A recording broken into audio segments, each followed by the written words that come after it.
ਬਿਵਸਤਸਾਰ ਅਸਤਿਸ਼ਨਾ ਦੀ ਕਿਤਾਬ ਆਸਟ੍ਰੇਲੀਆ ਵਿੱਚ ਉਜਾੜ ਦਾ ਸਫ਼ਰ। ਆਸਟ੍ਰੇਲੀਆ ਦਾ ਉਜਾੜ ਵਿੱਚ ਸਫ਼ਰ। ਇਹ ਉਹ ਗੱਲਾਂ ਹਨ ਜਿਹੜੀਆਂ ਮੂਸਾ ਬਾਰੇ ਸਾਰੇ ਇਸਰਾਇਲ ਨੂੰ ਜਰਦਨ ਦੇ ਪਾਰਲੀ ਉਜਾੜ ਵਿੱਚ ਸੂਫ ਦੇ ਅੱਗੇ ਅਰਾਬਾਹ ਵਿੱਚ ਫਰਾਨ, ਤੋਫਲ ਲਬਾਨ, ਹਸੇਰੋਤ ਅਤੇ ਦੀਜਾਹਾਬ ਦੇ ਵਿਚਾਲੇ ਬੋਲੀਆਂ। ਹੋਰੇਬ ਤੋਂ ਸੇਈਰ ਪਰਬਤ ਦੇ ਰਾਹ ਥਾਣੀ ਕਦੇਸ਼ ਬਰਨੇਆ ਦੀ 11 ਦਿਨਾਂ ਦਾ ਸਫ਼ਰ ਹੈ। ਇਉਂ ਹੋਇਆ ਕਿ 40ਵੇਂ ਵਰ੍ਹੇ ਦੇ 11ਵੇਂ ਮਹੀਨੇ ਤੇ ਉਸ ਮਹੀਨੇ ਦੀ ਪਹਿਲੀ ਤਾਰੀਖ ਨੂੰ ਮੂਸਾ ਨੇ ਆਸਟ੍ਰੇਲੀਆ ਨਾਲ ਉਹ ਸਾਰੀਆਂ ਗੱਲਾਂ ਕੀਤੀਆਂ ਜਿਨ੍ਹਾਂ ਦਾ ਯਹੋਵਾ ਨੇ ਉਸਨੂੰ ਹੁਕਮ ਦਿੱਤਾ ਸੀ। ਉਸ ਦੇ ਮਗਰੋਂ ਉਸਨੇ ਅਮੋਰੀਆਂ ਦੇ ਰਾਜੇ ਸਿਹੋਨ ਨੂੰ ਜਿਹੜਾ ਹਬਸ਼ੋਨ ਵਿੱਚ ਵਸਦਾ ਸੀ, ਬਾਸ਼ਾਨ ਦੇ ਰਾਜੇ ਓਗ ਨੂੰ ਜਿਹੜਾ ਅਸਤਰੋਥ ਵਿੱਚ ਵਸਦਾ ਸੀ, ਅਦਰਈ ਵਿੱਚ ਮਾਰ ਸੁੱਟਿਆ ਤਾਂ ਜਰਦਨ ਦੇ ਪਾਰ ਮੁਆਬ ਦੇ ਇਸ ਦੇਸ਼ ਵਿੱਚ ਮੂਸਾ ਇਸ ਵਿਵਸਥਾ ਅਸਤਿਸ਼ਨਾ ਦਾ ਨਿਰਣਾ ਕਰਨ ਲੱਗਿਆ ਕਿ ਯਹੋਵਾ ਸਾਡਾ ਪਰਮੇਸ਼ਵਰ ਹੋਰੇਬ ਵਿੱਚ ਸਾਡੇ ਨਾਲ ਇਉਂ ਬੋਲਿਆ ਕਿ ਤੁਸੀਂ ਇਸ ਪਹਾੜ ਵਿੱਚ ਢੇਰ ਚਿਰ ਤੀਕ ਰਹੋ। ਹੁਣ ਤੀਕ ਮੁੜੋ, ਕੂਚ ਕਰੋ ਅਤੇ ਅਮੋਰੀਆਂ ਦੇ ਪਹਾੜੀ ਦੇਸ਼ ਵਿੱਚ ਅਤੇ ਅਰਾਬਾਹ ਦੇ ਨੇੜੇ ਤੇੜੇ ਦੇ ਰਾਹਾਂ ਵਿੱਚ, ਪਹਾੜੀ ਦੇਸ਼ ਵਿੱਚ ਅਤੇ ਮੈਦਾਨ ਵਿੱਚ, ਦੱਖਣ ਵਿੱਚ ਵੱਲ ਸਮੁੰਦਰ ਦੇ ਕੰਢੇ ਉੱਤੇ ਕਨਾਨੀਆਂ ਦੇ ਦੇਸ਼ ਵਿੱਚ, ਲੈਬਾਨੋਨ ਅਤੇ ਵੱਡੇ ਦਰਿਆ ਤੀਕ ਅਰਥਾਤ ਦਰਿਆ ਫਰਾਤ ਤੀਕ ਜਾਓ। ਵੇਖੋ, ਇਸ ਧਰਤੀ ਨੂੰ ਮੈਂ ਤੁਹਾਡੇ ਅੱਗੇ ਰੱਖਿਆ ਹੈ। ਇਸ ਵਿੱਚ ਜਾਓ ਅਤੇ ਇਸ ਧਰਤੀ ਉੱਤੇ ਕਬਜ਼ਾ ਕਰੋ ਜਿਹਦੀ ਯਹੋਵਾ ਨੇ ਤੁਹਾਡੇ ਪਿਓ ਦਾਦਿਆਂ ਨਾਲ ਅਰਥਾਤ ਅਬਰਾਹਮ, ਇਸਹਾਕ ਤੇ ਯਾਕੂਬ ਨਾਲ ਸਹੁੰ ਖਾਧੀ ਸੀ ਕਿ ਮੈਂ ਤੁਹਾਨੂੰ ਅਤੇ ਇਸ ਦੇ ਮਗਰੋਂ ਤੁਹਾਡੀ ਅੰਸ਼ ਨੂੰ ਦਿਆਂਗਾ। ਤਾਂ ਉਸੇ ਵੇਲੇ ਮੈਂ ਤੁਹਾਨੂੰ ਇਹ ਆਖਿਆ ਸੀ ਕਿ ਮੈਂ ਇਕੱਲਾ ਤੁਹਾਡਾ ਭਾਰ ਨਹੀਂ ਚੁੱਕ ਸਕਦਾ। ਯਹੋਵਾ ਤੁਹਾਡੇ ਪਰਮੇਸ਼ਵਰ ਨੇ ਤੁਹਾਨੂੰ ਵਧਾਇਆ ਅਤੇ ਵੇਖੋ, ਅੱਜ ਦੇ ਦਿਨ ਤੁਸੀਂ ਆਕਾਸ਼ ਦੇ ਤਾਰਿਆਂ ਜਿੰਨੇ ਹੋ। ਯਹੋਵਾ ਤੁਹਾਡੇ ਪਿਓ ਦਾਦਿਆਂ ਦਾ ਪਰਮੇਸ਼ਵਰ ਤੁਹਾਨੂੰ 1000 ਗੁਣਾ ਵਧਾਵੇ ਤੇ ਤੁਹਾਨੂੰ ਬਰਕਤ ਦੇਵੇ ਜਿਵੇਂ ਉਸਨੇ ਤੁਹਾਨੂੰ ਬਚਨ ਦਿੱਤਾ ਹੈ। ਮੈਂ ਕਿਵੇਂ ਇਕੱਲਾ ਤੁਹਾਡਾ ਥਕੇਵਾਂ, ਤੁਹਾਡਾ ਭਾਰ ਅਤੇ ਤੁਹਾਡਾ ਰਿਜਣ ਪੁੱਜਣ ਚੱਲੀ ਜਾਵਾਂ। ਤੁਸੀਂ ਬੁੱਧਵਾਨ, ਸਿਆਣੇ, ਮੰਨੇ ਦੰਨੇ ਮਨੁੱਖ ਆਦਮੀ ਆਪਣੇ ਗੋਤਾਂ ਅਨੁਸਾਰ ਲਓ ਕਿ ਮੈਂ ਉਹਨਾਂ ਨੂੰ ਤੁਹਾਡੇ ਉੱਤੇ ਸਰਦਾਰ ਠਹਿਰਾਵਾਂ। ਤਾਂ ਤੁਸੀਂ ਮੈਨੂੰ ਉੱਤਰ ਦੇ ਕੇ ਆਖਿਆ ਸੀ ਕਿ ਇਹ ਗੱਲ ਚੰਗੀ ਹੈ ਜਿਹੜੀ ਤੂੰ ਸਾਡੇ ਨਾਲ ਕਰਨ ਲਈ ਬੋਲਿਆ ਹੈ।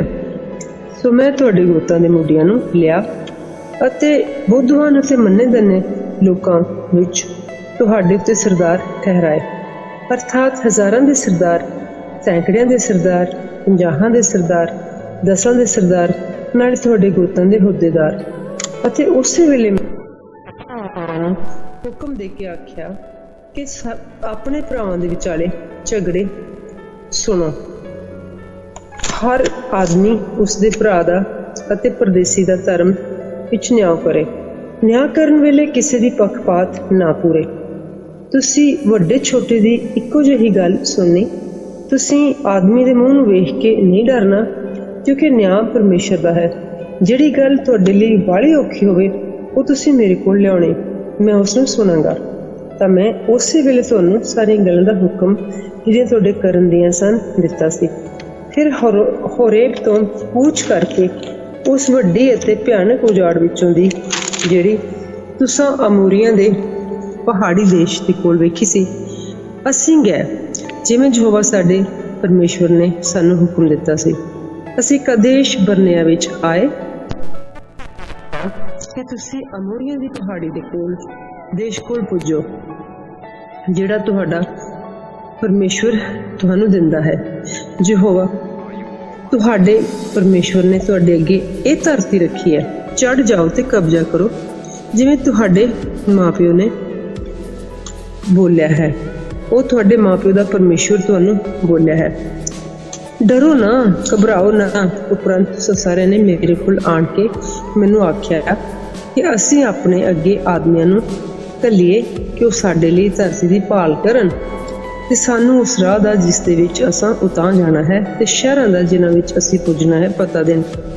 ਇਹ ਗੱਲ ਮੈਨੂੰ ਚੰਗੀ ਲੱਗੀ ਤਾਂ ਮੈਂ ਤੁਹਾਡੇ ਵਿੱਚੋਂ 12 ਆਦਮੀ ਹਰ ਗੋਤ ਤੋਂ ਇੱਕ ਇੱਕ ਕਰਕੇ ਲੈ ਉਹ ਮੁੜ ਕੇ ਪਹਾੜੀ ਦੇਸ਼ ਉੱਤੇ ਚੜ੍ਹ ਗਿਆ ਅਤੇ ਅਸ਼ਕੋਲ ਦੀ ਵਾਦੀ ਵਿੱਚ ਪੁੱਜ ਕੇ ਉਸ ਖੋਜ ਕੱਢਿਆ।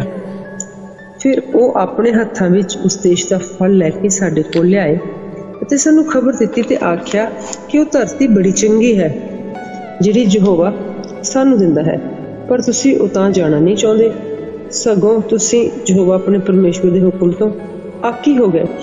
ਨਾਲੇ ਤੁਸੀਂ ਆਪਣੇ ਤੰਬੂਆਂ ਵਿੱਚ ਬੁੜਬੁੜ ਕਰਨ ਲੱਗ ਪਏ ਤੇ ਆਖਿਆ, ਯਹੋਵਾ ਤਾਂ ਸਾਡੇ ਨਾਲ ਵੈਰ ਕਰਦਾ ਹੈ, ਇਸ ਲਈ ਸਾਨੂੰ ਮਿਸਰ ਦੇਸ਼ ਤੋਂ ਕੱਢ ਲਿਆਂਦਾ, ਬਈ ਸਾਨੂੰ ਅਮੋਰੀਆਂ ਦੇ ਹੱਥਾਂ ਵਿੱਚ ਦੇ ਦੇਵੇ, ਜੋ ਸਾਡਾ ਨਾਸ਼ ਕਰ ਸੁੱਟਣ।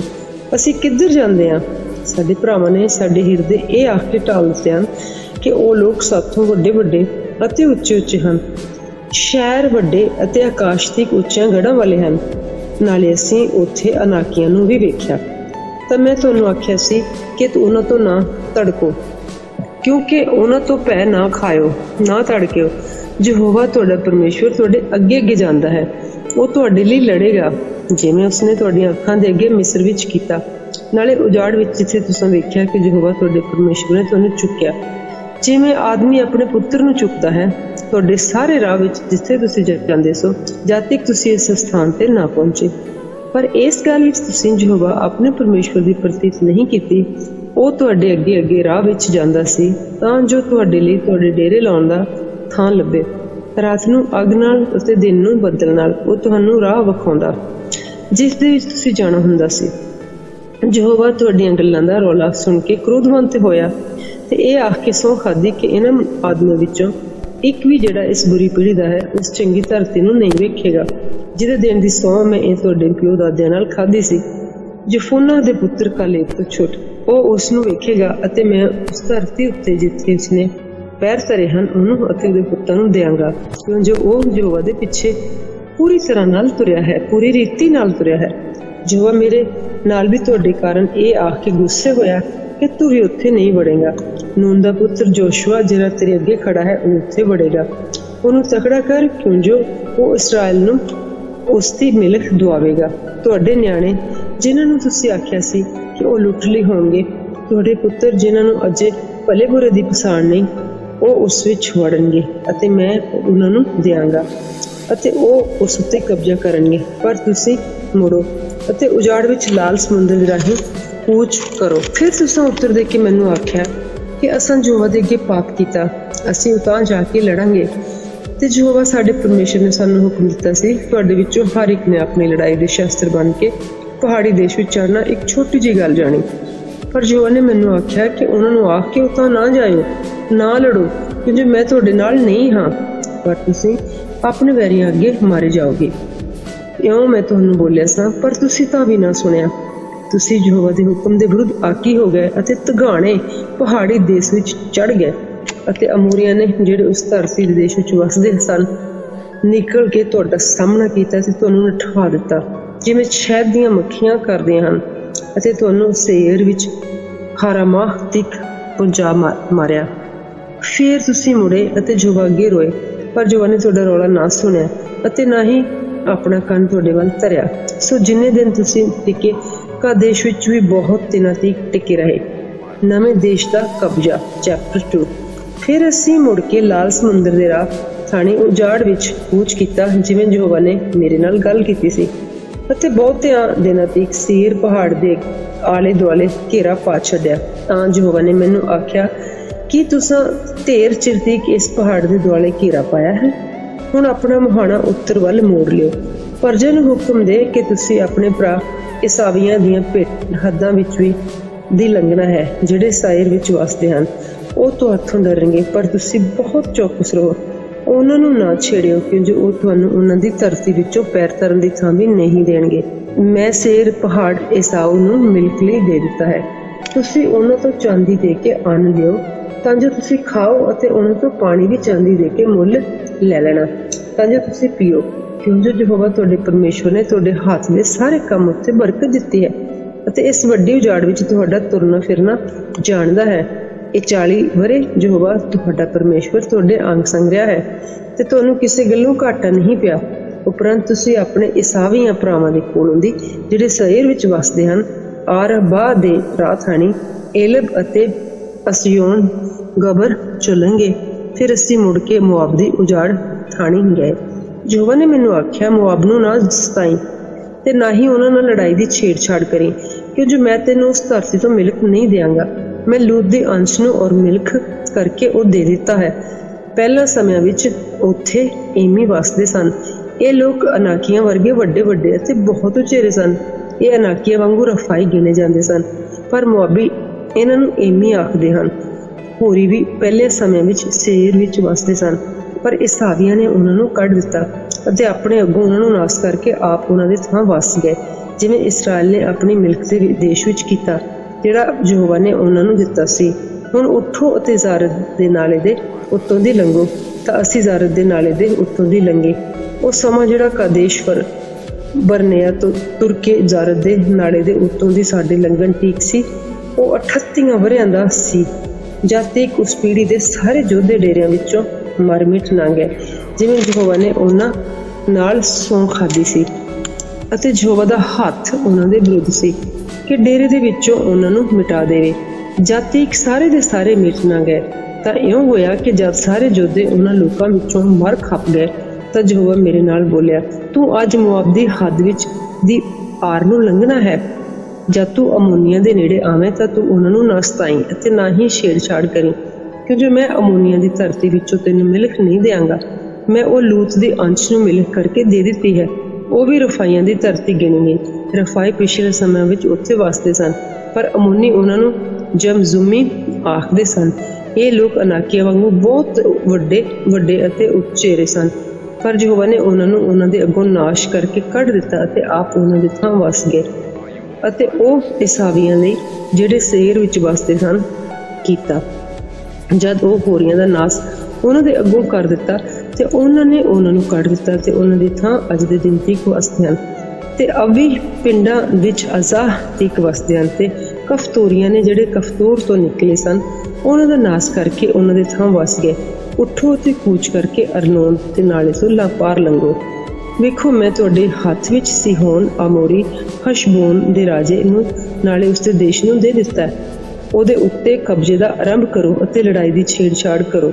ਅੱਜ ਦੇ ਦਿਨ ਮੈਂ ਤੇਰਾ ਭੈ ਅਤੇ ਤੇਰਾ ਡਰ ਸਾਰੇ ਆਕਾਸ਼ ਦੇ ਲੋਕਾਂ ਹੇਠ ਪਾਉਣਾ ਸ਼ੁਰੂ ਕਰਦਾ ਹਾਂ। ਜਿਹੜੇ ਤੇਰੀ ਖਬਰ ਸੁਣਨਗੇ ਉਹ ਕੰਬਣਗੇ ਅਤੇ ਤੇਰੇ ਕਾਰਨ ਤੜਫ ਉੱਠਣਗੇ। ਉਪਰੰਤ ਮੈਂ ਹਲਕਾਰੇ ਕਦੇ ਮੋਥ ਦੀ ਉਜਾੜ ਤੋਂ ਖਬਸ਼ੋਨ ਦੇ ਰਾਜੇ ਸਿਹੋਨ ਕੋਲ ਸ਼ਾਂਤੀ ਦੀਆਂ ਗੱਲਾਂ ਦੇ ਕੇ ਕੱਲੇ ਕਿ ਮੈਨੂੰ ਆਪਣੀ ਧਰਤੀ ਦੇ ਵਿੱਚ ਦੀ ਲੰਘਣ ਦੇ। ਮੈਂ ਸੜਕੇ ਜਾਵਾਂਗਾ, ਮੈਂ ਉੱਥੇ ਸੱਜੇ ਖੱਬੇ ਨਹੀਂ ਮੁੜਾਂਗਾ। ਤੂੰ ਮੈਨੂੰ ਅੰਨ ਚਾਂਦੀ ਦੇ ਬਦਲੇ ਵੇਚੀ ਕਿ ਮੈਂ ਖਾਵਾਂ ਅਤੇ ਪਾਣੀ ਵੀ ਚਾਂਦੀ ਦੇ ਬਦਲੇ ਮੈਨੂੰ ਵੇਚੀ ਕਿ ਮੈਂ ਪੀਵਾਂ। ਕੇਵਲ ਮੈਨੂੰ ਪੈਦਲ ਲੰਘਣ ਦੇਈਂ, ਜਿਵੇਂ ਇਸਾਵੀਆਂ ਨੇ ਜਿਹੜੇ ਸੀਰ ਵਿੱਚ ਵਸਦੇ ਸਨ ਤੇ ਮੁਆਬੀਆਂ ਨੇ ਜਿਹੜੇ ਆਰ ਪਾਰ ਵਸਦੇ ਹਨ ਮੇਰੇ ਨਾਲ ਕੀਤਾ, ਜਦ ਤੱਕ ਮੈਂ ਜਰਦਨ ਦੇ ਪਾਰ ਉਸ ਧਰਤੀ ਵਿੱਚ ਨਾ ਲੰਘਿਆ ਜਿਹੜੀ ਯਹੋਵਾ ਸਾਡਾ ਪਰਮੇਸ਼ਵਰ ਸਾਨੂੰ ਦਿੰਦਾ ਹੈ। ਪਰ ਅਬਸ਼ੋਨ ਦੇ ਰਾਜੇ ਸਿਹੋਨ ਨੇ ਸਾਨੂੰ ਲੰਘਣ ਨਾ ਦਿੱਤਾ, ਕਿਉਂਕਿ ਯਹੋਵਾ ਤੁਹਾਡੇ ਪਰਮੇਸ਼ਵਰ ਨੇ ਉਸ ਦੇ ਆਤਮਾ ਨੂੰ ਕਠੋਰ ਅਤੇ ਮਨ ਨੂੰ ਸਖਤ ਹੋਣ ਦਿੱਤਾ, ਤਾਂ ਜੋ ਉਹ ਉਸ ਨੂੰ ਡੇਰੇ ਤੇਰੇ ਹੱਥ ਵਿੱਚ ਦੇ ਦੇਵੇ, ਜਿਵੇਂ ਅੱਜ ਦੇ ਦਿਨ ਹੈ। ਯਹੋਵਾ ਨੇ ਮੈਨੂੰ ਆਖਿਆ, ਵੇਖ, ਮੈਂ ਸਿਹੋਨ ਅਤੇ ਉਸ ਦੀ ਧਰਤੀ ਨੂੰ ਤੇਰੇ ਹੱਥ ਵਿੱਚ ਦੇਣ ਲੱਗਾ। ਕਬਜ਼ੇ ਦਾ ਆਰੰਭ ਕਰ, ਤਾਂ ਜੋ ਤੂੰ ਉਸ ਦੇ ਦੇਸ਼ ਦੀ ਮਿਲਕ ਲੈ ਲਵੇਂ। ਤਾਂ ਸਿਹੋਨ ਅਤੇ ਉਸ ਦੇ ਸਾਰੇ ਲੋਕਾਂ ਨੇ ਨਿਕਲ ਕੇ ਯਾਹਸ ਵੱਲ ਆਪਣਾ ਸਾਹਮਣਾ ਕੀਤਾ। ਸਾਡਾ ਯਹੋਵਾ ਸਾਡੇ ਪਰਮੇਸ਼ਵਰ ਨੇ ਉਸ ਨੂੰ ਸਾਡੇ ਅੱਗੇ ਲਾ ਦਿੱਤਾ ਅਤੇ ਅਸਾਂ ਉਹਨੂੰ ਅਤੇ ਉਸਦੇ ਪੁੱਤਾਂ ਨੂੰ ਅਤੇ ਉਸਦੇ ਸਾਰੇ ਲੋਕਾਂ ਨੂੰ ਮਾਰ ਸੁੱਟਿਆ। ਅਸਾਂ ਉਸ ਵੇਲੇ ਉਸਦੇ ਸਾਰੇ ਸ਼ਹਿਰ ਖੋਲ੍ਹੇ ਅਤੇ ਉਹਨਾਂ ਦੇ ਆਦਮੀਆਂ ਦਾ, ਤੀਵੀਆਂ ਦਾ, ਨਿਆਣਿਆਂ ਦਾ ਸਣੇ ਸਤਿਆਨਾਸ਼ ਕਰ ਦਿੱਤਾ, ਇੱਕ ਵੀ ਨਹੀਂ ਛੱਡਿਆ। ਕੇਵਲ ਡੰਗਰ ਸਾਰੇ ਲੁੱਟ ਵਿੱਚ ਆਏ ਅਤੇ ਉਹਨਾਂ ਸ਼ਹਿਰਾਂ ਦਾ ਲੁੱਟ ਮਾਲ ਜਿਹੜੇ ਅਸੀਂ ਖੋਏ ਸਨ। ਅਰੋਏਰ ਤੋਂ ਜਿਹੜਾ ਅਰਨੋਨ ਦੇ ਨਾਲੇ ਦੇ ਬੰਨੇ ਉੱਤੇ ਹੈ ਅਤੇ ਉਸ ਸ਼ਹਿਰ ਤੋਂ ਜਿਹੜਾ ਨਾਲੇ ਦੇ ਕੋਲ ਹੈ, ਗਲਿਆਤੀ ਕੋਈ ਨਗਰ ਅਜਿਹਾ ਨਹੀਂ ਸੀ ਜਿਹੜਾ ਸਾਡੇ ਲਈ ਬਹੁਤ ਉੱਚਾ ਸੀ। ਯਹੋਵਾ ਸਾਡੇ ਪਰਮੇਸ਼ਵਰ ਨੇ ਸਭ ਕੁਝ ਸਾਡੇ ਅਧੀਨ ਕਰ ਦਿੱਤਾ। ਕੇਵਲ ਤੁਸੀਂ ਅਮੋਨੀਆ ਦੇ ਦੇਸ਼ ਦੇ ਨੇੜੇ ਨਾ ਆਏ, ਅਰਥਾਤ ਜਬੋਕ ਨਦੀ ਦਾ ਸਾਰਾ ਪਾਸਾ ਅਤੇ ਪਹਾੜੀ ਸ਼ਹਿਰ ਵਿੱਚ ਯਹੋਵਾ ਸਾਡੇ ਪਰਮੇਸ਼ਵਰ ਨੇ ਸਾਨੂੰ ਵਰਜਿਆ ਸੀ। ਚੈਪਟਰ 3 ਮੂਸਾ ਉੱਤੇ ਪਾਬੰਦੀ। ਫਿਰ ਮੁੜ ਕੇ ਅਸੀਂ ਬਾਸ਼ਾਨ ਦੇ ਰਾਹ ਥਾਣੀ ਉਤਾਂ ਗਏ ਅਤੇ ਬਾਸ਼ਾਨ ਦਾ ਰਾਜਾ ਓਗ ਨਿਕਲਿਆ, ਤਾਂ ਉਸਨੇ ਅਤੇ ਉਸ ਨਾਲ ਉਸਦੇ ਸਾਰੇ ਲੋਕਾਂ ਨੇ ਅਦਰਈ ਵਿੱਚ ਸਾਡਾ ਸਾਹਮਣਾ ਕੀਤਾ। ਯਹੋਵਾ ਨੇ ਮੈਨੂੰ ਆਖਿਆ, ਉਸ ਤੋਂ ਨਾ ਡਰ, ਕਿਉਂ ਜੋ ਮੈਂ ਉਸ ਨੂੰ ਅਤੇ ਉਸਦੇ ਸਾਰੇ ਲੋਕਾਂ ਨੂੰ ਅਤੇ ਉਸਦੇ ਦੇਸ਼ ਨੂੰ ਤੇਰੇ ਹੱਥ ਵਿੱਚ ਕਰ ਦਿੱਤਾ ਹੈ। ਤੂੰ ਉਸ ਦੇ ਨਾਲ ਇਉਂ ਕਰੇਂਗਾ ਜਿਵੇਂ ਤੈਂ ਅਮੋਰੀਆਂ ਦੇ ਰਾਜੇ ਸਿਹੋਨ ਨਾਲ ਜਿਹੜਾ ਹਬਸ਼ੋਨ ਵਿੱਚ ਵਸਦਾ ਸੀ ਕੀਤਾ। ਇਉਂ ਯਹੋਵਾ ਸਾਡੇ ਪਰਮੇਸ਼ਵਰ ਨੇ ਓਗ ਬਾਸ਼ਾਨ ਦੇ ਰਾਜੇ ਨੂੰ ਅਤੇ ਉਸਦੇ ਸਾਰੇ ਲੋਕਾਂ ਨੂੰ ਜਿਹੜੇ ਹੱਥ ਵਿੱਚ ਹਨ ਦਿੱਤਾ, ਅਤੇ ਅਸੀਂ ਉਸ ਨੂੰ ਅਜਿਹਾ ਮਾਰਿਆ ਕਿ ਉਸ ਦਾ ਕੱਖ ਵੀ ਨਾ ਰਿਹਾ। ਨਾਲੇ ਉਸ ਵੇਲੇ ਅਸਾਂ ਉਸਦੇ ਸਾਰੇ ਸ਼ਹਿਰ ਖੋਹ ਲਏ ਤੇ ਇੱਕ ਨਗਰ ਵੀ ਨਹੀਂ ਸੀ ਜਿਹੜਾ ਅਸੀਂ ਉਸ ਕੋਲੋਂ ਨਾ ਲਿਆ ਹੋਵੇ। ਅਰਥਾਤ ਅਰਗੋਬ ਦੇ ਸਾਰੇ ਇਲਾਕੇ ਦੇ 60 ਸ਼ਹਿਰ ਜਿਹੜੇ ਬਸ਼ਾਨ ਵਿੱਚ ਓਗ ਦੇ ਰਾਜ ਦੇ ਸਨ। ਇਹ ਸਾਰੇ ਸ਼ਹਿਰ ਗੜ੍ਹਾਂ ਵਾਲੇ ਸਨ। ਉਹਨਾਂ ਦੀਆਂ ਕੰਧਾਂ ਉੱਚੀਆਂ ਤੇ ਉਹਨਾਂ ਦੇ ਫਾਟਕ ਅਰਲਾਂ ਵਾਲੇ ਸਨ। ਇਹਨਾਂ ਦਾ ਛੁੱਟ ਬਹੁਤ ਸਾਰੇ ਪੱਧਰੇ ਪਿੰਡ ਵੀ ਸਨ। ਅਸੀਂ ਉਹਨਾਂ ਦਾ ਸਤਿਆਨਾਸ਼ ਕਰ ਦਿੱਤਾ, ਜਿਵੇਂ ਅਸਾਂ ਹਬਸ਼ੋਨ ਦੇ ਰਾਜੇ ਸਿਯੋਨ ਨਾਲ ਕੀਤਾ। ਅਸਾਂ ਸਾਰਿਆਂ ਸ਼ਹਿਰਾਂ ਦੇ ਮਨੁੱਖਾਂ ਦਾ, ਔਰਤਾਂ ਦਾ, ਨਿਆਣਿਆਂ ਸਣੇ ਨਾਸ਼ ਕੀਤਾ ਅਤੇ ਸਾਰੇ ਡੰਗਰ ਅਤੇ ਸ਼ਹਿਰਾਂ ਦਾ ਲੁੱਟ ਦਾ ਮਾਲ ਅਸਾਂ ਆਪਣੇ ਲਈ ਲੁੱਟ ਲਿਆ। ਅਸੀਂ ਉਸ ਸਮੇਂ ਅਮੋਰੀਆਂ ਦੇ ਦੋਹਾਂ ਰਾਜਿਆਂ ਦੇ ਹੱਥੋਂ ਜਿਹੜੇ ਜਰਦਨ ਤੋਂ ਪਾਰ ਸਨ ਉਸ ਧਰਤੀ ਨੂੰ ਅਰਨੋਨ ਦੇ ਨਾਲੇ ਤੋਂ ਹਰਮੋਨ ਦੇ ਪਰਬਤ ਤੇ ਲੈ ਲਿਆ। ਸਿਦੋਨੀ ਹਰਮੋਨ ਨੂੰ ਸਿਰਯੋਨ, ਪਰ ਅਮੋਰੀ ਉਸ ਨੂੰ ਸਨੀਰ ਆਖਦੇ ਸਨ। ਅਤੇ ਉਹ ਉੱਚੇ ਮੈਦਾਨ ਦੇ ਸਾਰੇ ਸ਼ਹਿਰ, ਸਾਰਾ ਗਲਿਆਦ, ਸਾਰਾ ਬਸ਼ਾਨ, ਸਲਕਾ ਅਤੇ ਅਦਰਈ ਤੀਕ ਜਿਹੜੇ ਬਸ਼ਾਨ ਵਿੱਚ ਓਗ ਦੇ ਰਾਜ ਦੇ ਸਨ, ਅਸੀਂ ਲੈ ਲਏ। ਮੇਰਾ ਓਗ ਬਸ਼ਾਨ ਦਾ ਰਾਜਾ ਰਫਾਈਆਂ ਦੇ ਬੱਕੀ ਵਿੱਚ ਰਹਿ ਗਿਆ। ਵੇਖੋ, ਉਸ ਦਾ ਪਲੰਗ ਲੋਹੇ ਦਾ ਸੀ ਅਤੇ 9 ਹੱਥ ਉਸ ਦੀ ਲੰਮਾਈ ਅਤੇ 4 ਹੱਥ ਦੀ ਚੌੜਾਈ ਮਨੁੱਖ ਦੇ ਹੱਥ ਅਨੁਸਾਰ ਸੀ। ਕੀ ਉਹ ਅਮੋਰੀਆਂ ਦੇ ਰਬਾਹ ਵਿੱਚ ਨਹੀਂ ਹੈ? ਇਉਂ ਅਸਾਂ ਉਸ ਸਮੇਂ ਉਸ ਧਰਤੀ ਤੇ ਕਬਜ਼ਾ ਕਰ ਲਿਆ।